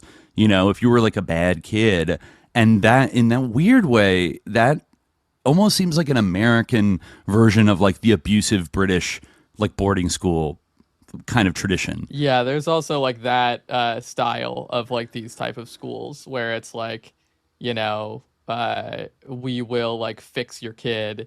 There are some obviously like there are some things like people are weird, like we had like the for some parents, there's no limit to like the desire to like control their kid, or like they'll never be satisfied with like who their child is, and they'll like pay any amount to like in an effort to like make them into the kid that they want. And so that's also like a whole industry, obviously. It's so you definitely do see that too. Yeah, there's a Time article from 1974 called Behavior, Valley of Horrors that talks about George von Hilsheimer, and like the things that kids said were like done to them are like literally like almost like Nazi concentration camp level, like just insane, disgusting things. Like, and I don't know, like just injecting like weird things into kids, like for like just like dirt and like pee to like see what happens. Like Mangala injecting shit. Pee into kids into their blood. Is that what you're saying? Yeah, it says here. Yeah, this says. At the hearings, former survive if you have dirt injected into your veins. I don't think. Yeah, well, it says here. Maybe you can. I don't know. It's very dangerous. One nurse said she had treated numerous bruises from chains. Von Hilsheimer told Time correspondent Joe Kane that his young charges were, quote, miserable, hateful, violent bastards. This is dark as hell. What? Right. The school's former headmaster, Ronald Nowitzki, could also be violent. In a fit of anger, he punched a female student so hard that he ruptured her eardrums. This is who Paul Krasner was like hanging out with. Like, right. You know, at the hearings, former staff members testified. They said that Dr. William Philpott, a consulting psychiatrist who practices in South Attleboro, Massachusetts, believed that mental disorders stem from allergies. He tried to treat the allergies by having students inhale carbon dioxide gas. 2 of his former patients in Maryland died following carbon dioxide inhalation therapy, and Philpott was acquitted of manslaughter in 1966. According to the former head nurse, Esther Johnson Snow, another consultant, Dr. Saul Klotz of Orlando, told her to inject a student with his own urine as a test for allergy. Klotz also made a serum of dirt, dust, and other substances and told the nurses to inject it into students as an allergy treatment. Von Hilsheimer insists that he is being persecuted. Like he did give a gun to a kid that and then he killed himself. He would do that, be like, oh, you little worm, like fucking kill yourself. Like, here's a gun, do it. And one kid actually did, you know. It's like this guy. Yeah. He said Green Valley is not the only school to be scrutinized by the committee. During the hearing, Senate investigators charged that at the University Center, a residential psychiatric treatment center in Ann Arbor, Michigan, students who continually misbehave are locked for days or even months in a, quote, seclusion room. The school, which has received more than $1 million in CHAMP U.S. funds since 1969, that was that program, is also accused of being lax about widespread drug use. Students who enter the institution with problems other than drug addiction quickly become hooked. Okay, this is really the dark. It's like heroin addict factory. It's a trauma and heroin addict factory. Essentially, is what this guy was fucking running. Mr. Humanist, paperclip scientist guy, who, you know, I guess he never went to jail or fully got punished for doing any of this stuff, but clearly this seems like it was funded as an early test of things that were later optimized. But the same, it sounds so similar to what Virginia Roberts is talking about in the 90s when they gave her a mushroom soup every week that was so gross she never wanted to eat it, but if you decided you didn't want to eat the food, they would force you to eat the food. So they were doing that. One woman who was sadistic, forced her, and then she threw up in her bowl, and then the woman smiled, and she's like, "Good, now finish it," and made her, you know, what the fuck, yeah. This is, but you know, and then that went on for years. These things are all around the country. And all I can conclude from this is some kind of MK Ultra trauma camp that, you know, then they said they would put kids out in foster homes, but they're owned by. Just to clarify, you don't mean necessarily literally MK Ultra, but you know, exactly. This is behavioral conditioning, the same behavioral conditioning from the MK Ultra people program. Will be it stopped in 19 as Aquino falsely said. Or it'd be they think everything the CIA and MK Ultra. It's you're making an analogy. To clarify, no. This is more CIA than CIA. This is the thing, you know what I mean? Things like John Brockman and all of their cybernetic kind of obsessions, but also obsessions with behavioral control. John Brockman also I watched the Net documentary again last night. I forgot he goes so hard on the idea of we are sloppy disks. He's your brain's not like a computer, it's a computer. Okay? Your heart's not like a pump, it's a pump. You know, that's essential insight. I remember this too. Yeah. So he's fully on board of being a sloppy disk. These people want to be sloppy disks, and the perversity aspect is I don't know,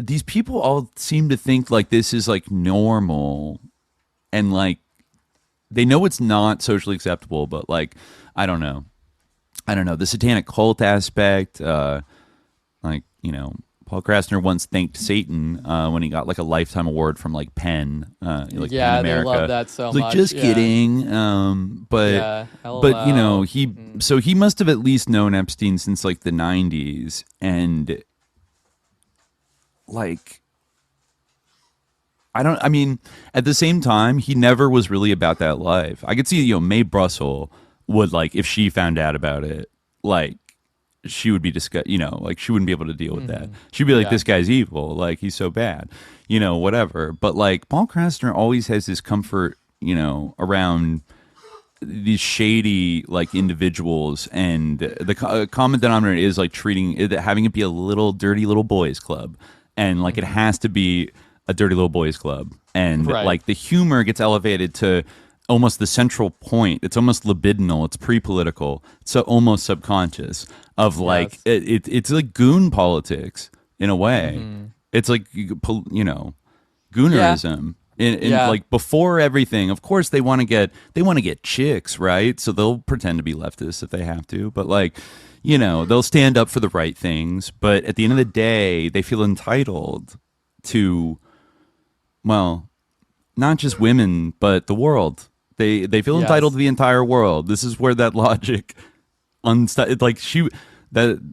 our girl Robin was spitting when she said that, you know, this is the same logic as it extends to like Charles Manson.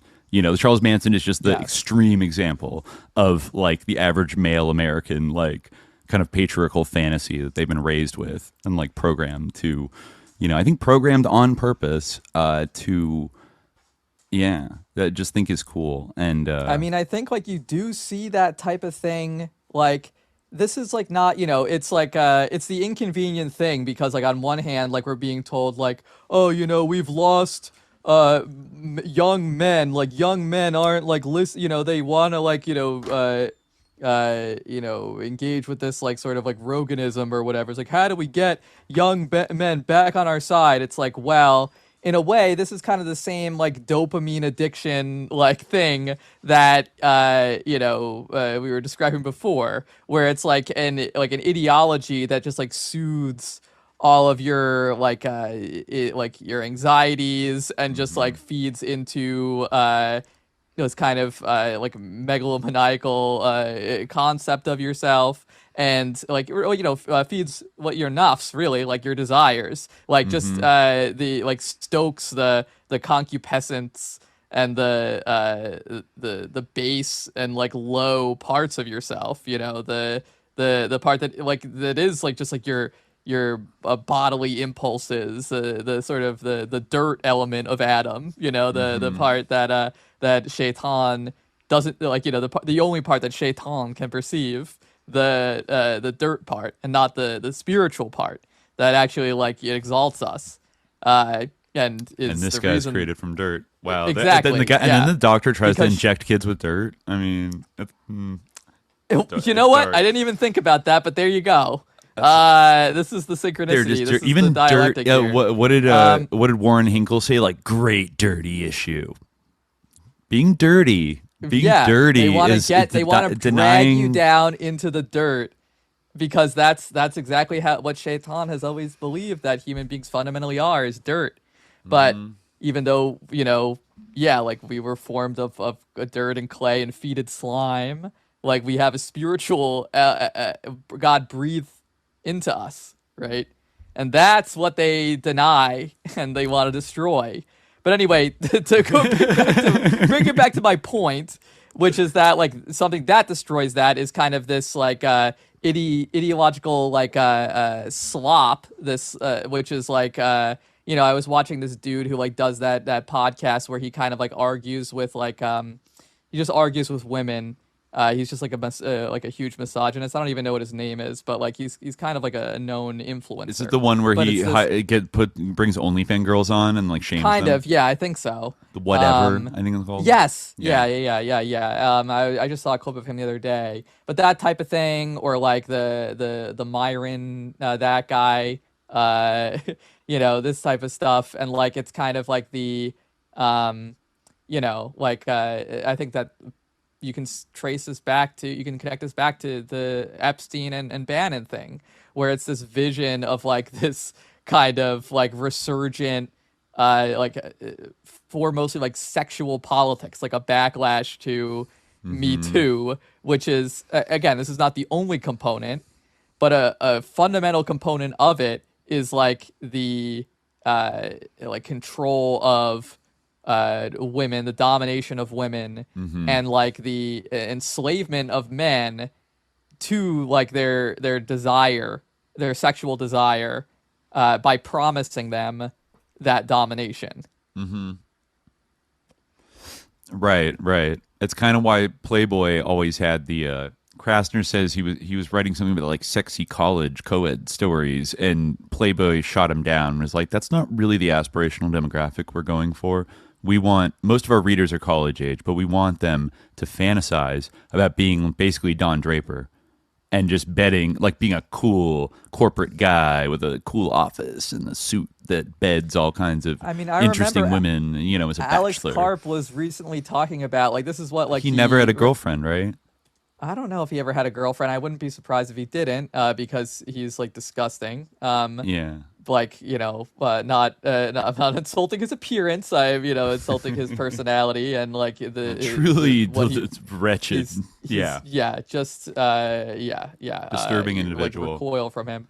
But he said this thing that was like, you know, talking about like the Palantir and their surveillance.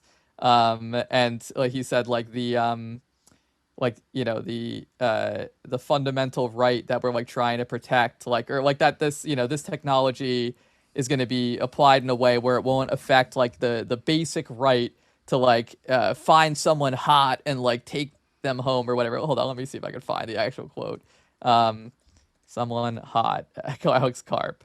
Yeah, he truly doesn't know.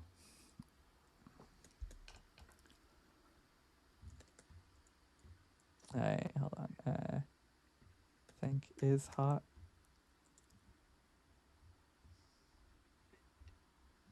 Making no apologies for his work with ICE. I'm trying to find his. No, not at all. Yeah. Another. Your right to meet someone you think is hot and go to bed with them should be protected. That's what, he says. Oh, yeah, what do you mean? Nobody's coming for that, right? You know what I mean? Like, it's except unless you mean something else. I guess he was talking about in the context of the fact that quote, pattern of life surveillance is necessary to track a suspected terrorist. You know, if you want to expand to normal citizens, that is surveillance of the kind that no one wants. Threading the needle requires very, very precise tools. But yeah, I mean, like, that's the thing. Like, what I would point to here is that, like, that right, or like that, like, sort of concern is being leveraged, like, in saying, like, oh, well, we won't touch that. Like, what goes on in your bedroom is safe, but everything else we're going to surveil. Oh, yeah, I guess what is a model in the chat? What is model 8252? As the quote, is this product being used to take away my right to go have a hot dog with a coworker I'm flirting with while being married? Which, honestly, I think is the God-given right of people in this country. Okay, well, wow, it's not even being poly, but like God cheating didn't on give you your the right to spouse. do that. Actually, God said that you shouldn't do that. That's called adultery. These people love it. Like Paul Krasner was all about it. Cheating. Like, don't all even the time. pretend that you believe in God, Alex Karp, first of all. Second of all, like, I mean, he pretended to be a democratic socialist for literally years. Like, he would say, like, "What you like? I'm the left wing guy at Palantir. Peter Thiel's like the conservative guy." And then of it course, comes out he's this like is a the fascist. most, like, this is the most Kufr quote I've ever read. Like, first of all, they have to be having a hot dog too. Like, they can't. That's, you know, yeah. It's he's signaling there, but folks. Yeah, yeah. While talking about committing zina, but anyway, so. Yeah, I mean, that's away from the point a little bit, but like the like it's like what you know, that's like not what our concern should be about. Our concern should be about like walking in the street, which is already happening. Then a van pulls up, you get thrown into the van, you get taken someplace, told you're being detained, and told like, you know, oh, sorry, like we can't tell you why, like you gotta wait. And then you're there for years. That's like the concern, not like, oh, am I going to be able to cheat on my wife? What our concern about you surveilling us is about you taking us away from our families, not our freedom to betray them. It kind of does. That quote says a lot about what his priorities are. Yeah. That like betraying the people closest to you is a more sacred right than not terrorizing them with a surveillance state. That's those are the values of Epsteinism. Mm-hmm. Whatever it takes, like there's no morality. Like I have some brainy friends who are like pop physicists that can tell me that that's not, that doesn't actually matter. Like who cares? Well, yeah, because I'm Nothing's real. smarter than you, and therefore I can do whatever I want because I'm beyond good and evil, and what I'm doing is ultimately going to lead to more AI chatbot instances having fun on another planet. So, therefore, it's fine. Yeah. Anyway. Maybe we can close with this, what used to be on the masthead of The Realist for years, and a famous quote, kind of the slogan of Paul Krasner, "Irreverence is our only sacred cow." And I don't know. I don't know about that. I don't know where that's gotten us. Like, I don't want to throw. I'm all for free speech, obviously. Well, the value of irreverence is actually irreverence. It's supposed to be paradoxical, I guess. And they're saying that like we don't actually have reverence for anything. Yeah. Right. Yeah. And that is a problem. The only thing sacred is being like, I'm a sicko. Exactly. Like, actually. Right, that's saying like insulting having reverence. no values is a problem. It simply is a problem. Yeah. Like not being able to take a stand and say that anything is good or bad is a problem. It just is. Like, and like that is like, if you want to see like someone who doesn't like believe anything is good or bad except for like, that what they want and at any given moment, like look at Jeffrey Epstein. And like if we can't like recognize like the things are bad, like that is going to be like, it's very, very interesting. And it really is, actually it kind of harkens back to the episode that we were doing last week with René Guénon, where we talked about counter tradition, right? And the like Steve Bannon, I think, is an amazing example of that. Because he, was someone like the Errol Morris documentary about Steve Bannon, right? It was called American Dharma, right? Mm-hmm. By Errol Morris, yeah. Right. Errol Errol in Cambridge, says one of the emails. And like that is, a reference to his study of kind of this like traditionalist philosophy that kind of like descends, certainly of Evola, right? He was deeply into that. During his time in the Navy and beyond, right? Naval and, intelligence, like, we should have. It is you can see how salient it was in the very fact the documentary was called that. But anyway, like he is someone who understands like that idea of those ideas, right? And I think that he embodies like when his program with Epstein to redeem someone and to try to make something positive out of a person like that, who was like it's satanic. It's just like purely satanic. Right. Like it's amazing. Like he is like an ostensible Catholic, staunch Roman Catholic. I mean, the idea, like that's kind of what Guénon said, right? I'm trying to make sure I don't pronounce it wrong as I have for most of my life. That's what he said, right? That is the law of the counter tradition would be like a law of parity, right? And that's he's like it giving, is almost. I mean, it is. He joked just like about the devil, like them being like, I'm the devil, like like with Epstein, like they're with the devil needs a left and a right arm.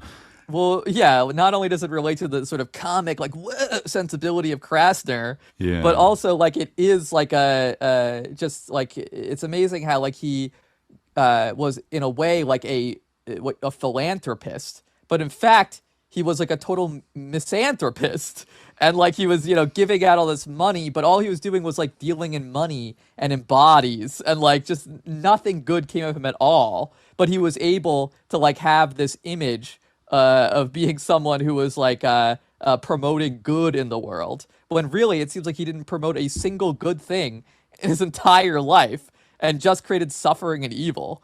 And like that someone like Steve Bannon or anybody, like, you know, all these people are complicit. Larry Summers, like Melanie Walker, all which would launder that and abet it. Bill Gates, like Eliza New, Eliza Malcolm New, Gladwell, Woody Allen.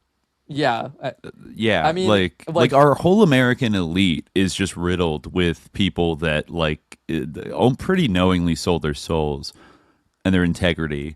And or decided just to like not notice it as sus and just be like, okay, you know, like Paul Krasner, it's like not a guy who is like constitutionally incapable of wondering if there's like evil CIA fascist plots like afoot in the United States and that we're sliding towards, you know, something dark the way Mae Brussel did. Like he could certainly entertain these things, but it's like when the going got like a little bit rough, he punked out because he wanted the bag and he wanted like the social cachet and he wanted to live a long life, and he decided to like hang out with these people. Yeah, he wanted to be immortal. Yeah, he was very always concerned about dying, right? So afraid of dying.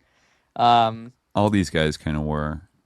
Yeah, which is funny because that's what they say, you know, religious people are, but which is, I think it's more true than. But anyway, yeah, no, when I think about those people, I always think of, like, to be like someone like Woody Allen or, you know, like any number of the people in these emails, like they remind me of, like the tarot card of the devil from the Rider-Waite tarot deck, like underneath the devil where you have like those little like minions that are just like chained up, like and they're like they're in like they have like a 3-foot chain around their neck and they can't like move, like, you know, the devil's like standing on this pedestal and like they have these people in chains beneath him, like it's a man and a woman with little horns.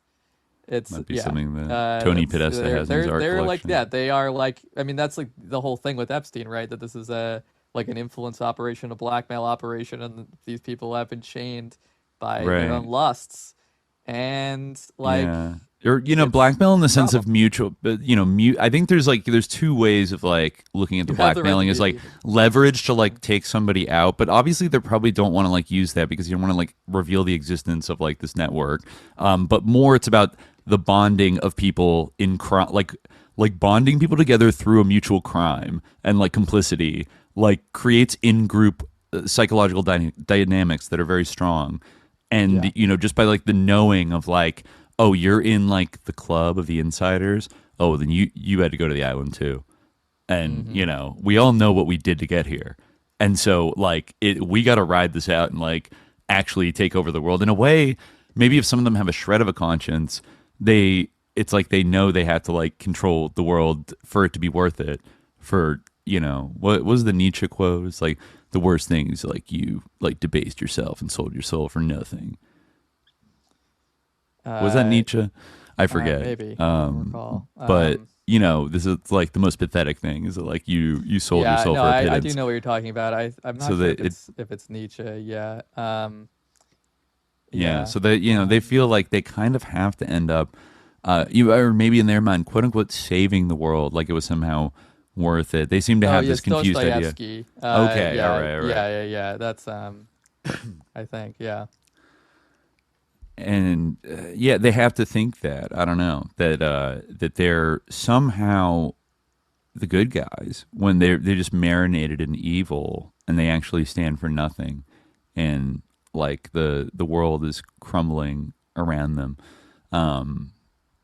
It's like that's like we gotta kind of clean out the entire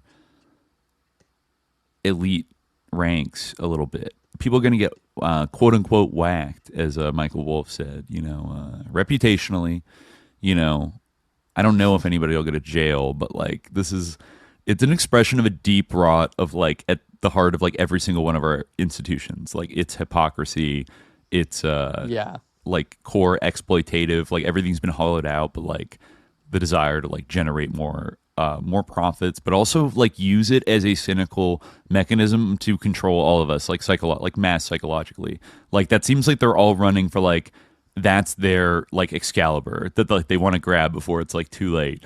like where they can just like put the little brain chip in us and then like, you know, put us in our pod and give us the treats and the goon content and the Netflix and like, you know, make it so that they can never be like their rule is secure for eternity. And then maybe they can like quote unquote live forever and then they'll rule everybody for forever. You know, that's bad.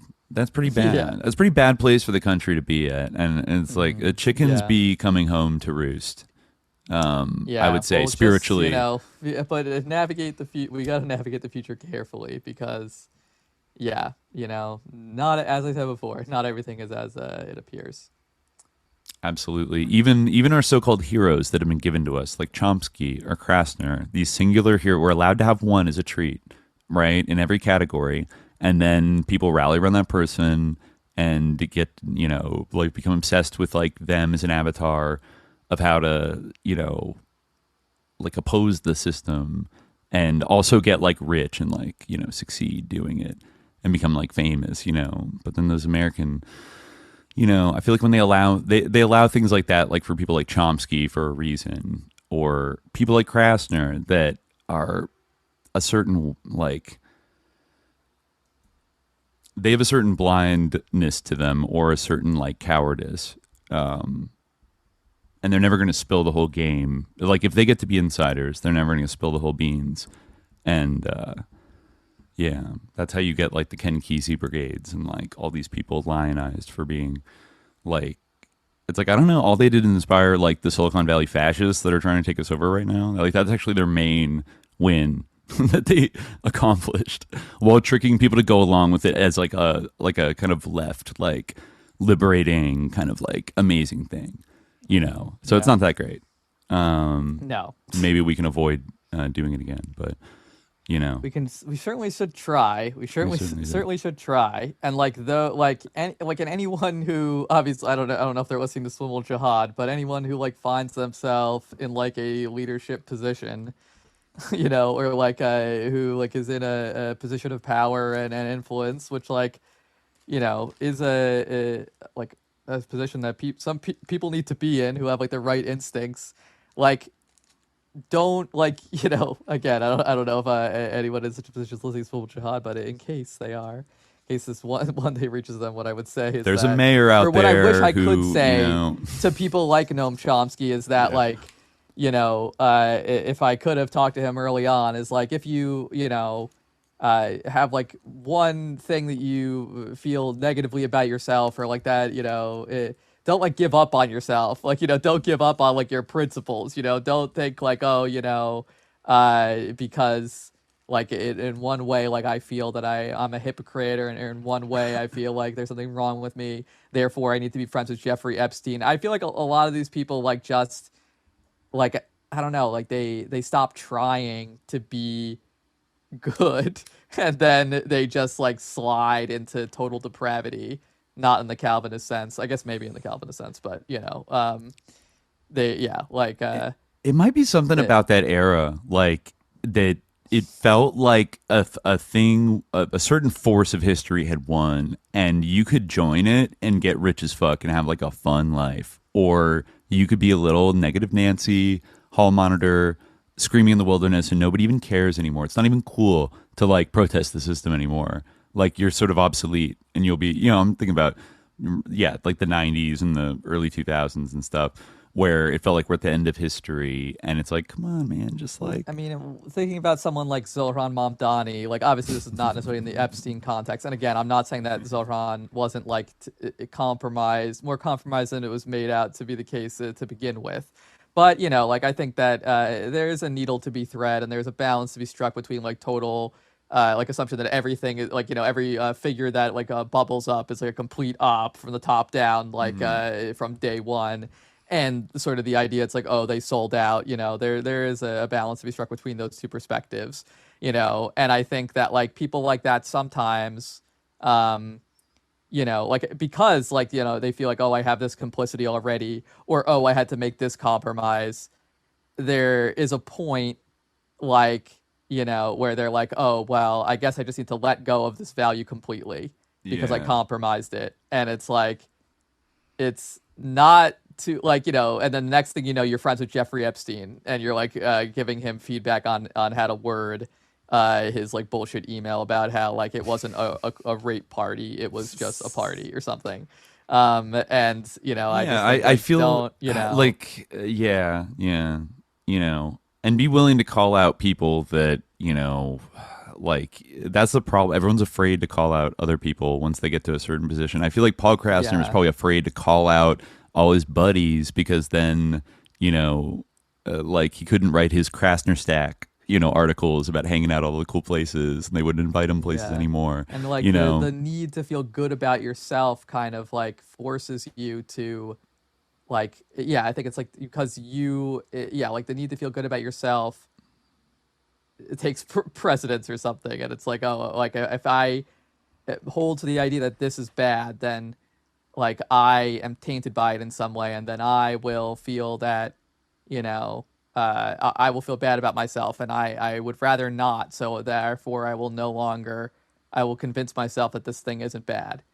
And I see. Like really selling yourself you're selling yourself on your own selling out to be like, I actually believe, I've actually changed my mind. Like this, in a way, in such ways we psyop ourselves in order to like, live with the compromises that are kind of made, or certainly in anybody in any political position. Right. Yeah. Faces that risk, and, it's tough. It definitely psychologically, I could only imagine like how rigged the game is against kind of operating with principles. At the same time, I don't know, like what's the really worst thing that's gonna happen if people just started like talking shit and not somebody like AOC, I feel like is much further down the road of make a little compromise here, make a little compromise there, but I want to feel authentic, so now I believe the compromise I made, and then now I'm voting for the Iron Dome, and like vote for Kamala, vote for Joe, like at what point does that hollow you out to like, oh okay, like you're just like the thing you ran against like 7 years ago, like you just turned into the next generation of it. It's reproduced itself because the system like disciplines anybody, like the troubled freshman congressman camp you get subjected to, like beats anything out of you if like you want to not feel like shit about yourself, and like they hook people's egos so easily. It's like, do you want to have friends? Do you want to get invited to cool parties? Do you want to be like popular? Do you want to like get a lot of fundraising money? Do you want to be important? Like, all of these like low, right, or like, do you want to be president? Like, don't you want, well, I think a part of the way they hook you is like, you could do you could go places with like, with power, you can like, once you finally have real power, you can finally do something good, right? It's kind of like the tenure thing. Like when you finally get tenure, then you'll be able to speak your mind or what, but just until then, like, just be complicit in a million evil things. Or like just shut up about a million evil things. And stay quiet because you don't want to rock the boat or whatever. But but it's the same thing with AOC. It's like, well, one day when you're president AOC, then like you'll be able to enact your agenda. But like just go on to get along until then, or that's like the sort of thing. Or it's like, oh, like in order to, if you want to get this, then you have to do this, and then but by the time you get that, then like you are totally they've hollowed you out person.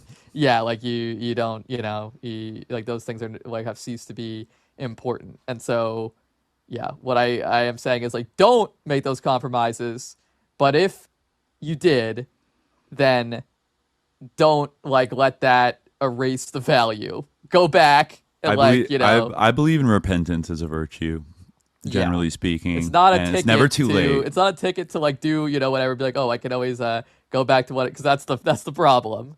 But I think also there's a kind of slippery slope where people, like they have to do like one tiny thing, and next thing you know, it's like one time don't write yourself off. If we all get set upon, but you can always turn back. You can always tear up that Nokian sigil contract that the insane realtor gives you. You can avoid it, by running in the other direction. and taking action. But it doesn't seem like any of these people did. They just like slid into the boomer empire.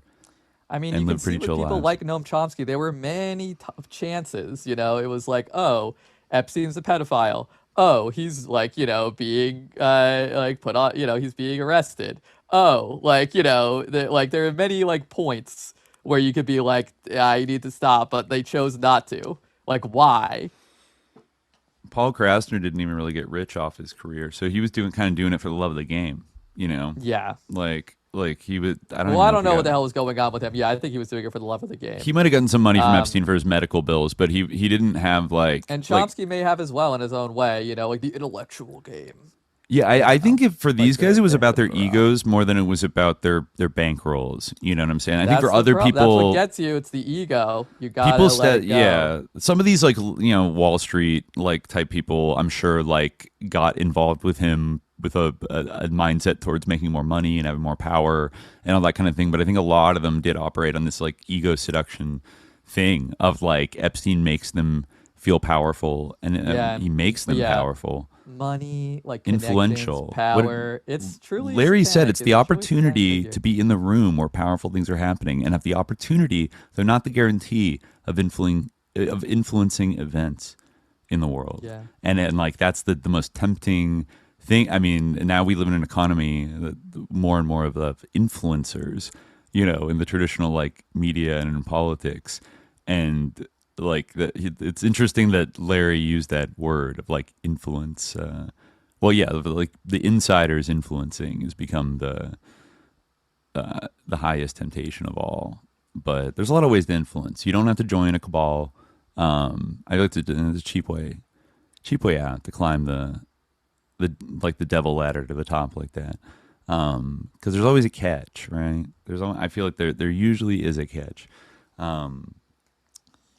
But yeah, I guess on that note, we can probably end there. Yeah, I guess I we'll. think so. Yeah, it's a bit of a digression, but worth thinking about. It's a wilderness of mirrors out there, and it's a minefield. So be careful.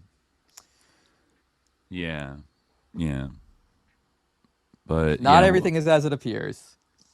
Definitely not. And keep your eyes on all the foundations and people that do come out in these batches, because there's so much overload of content that people can't like sometimes things don't get like talked about. Like there was no discourse about Paul Krasner because everyone was focused on like Bannon, and then like vice versa. Which like not to say the Bannon stuff isn't like, it's all kind of like instructive and informative, but there's a lot there, and some of these they're going to throw some people to the wolves probably, by necessity. But then there's going to be a lot of institutions that are like they're just going to try to like sneak past like the road bumps of like what's about to happen, the culling that is about to happen, and like keep humming along. But we should keep an eye on all of these like groups, some of which are right up at the heart of power right now, and like. I don't know, keep the pressure on them at least so that people know what they're really up to, and we decrease their success rate of fooling people. That's kind of the best we can do, I think, right now. Yeah. Well, the jihad goes on.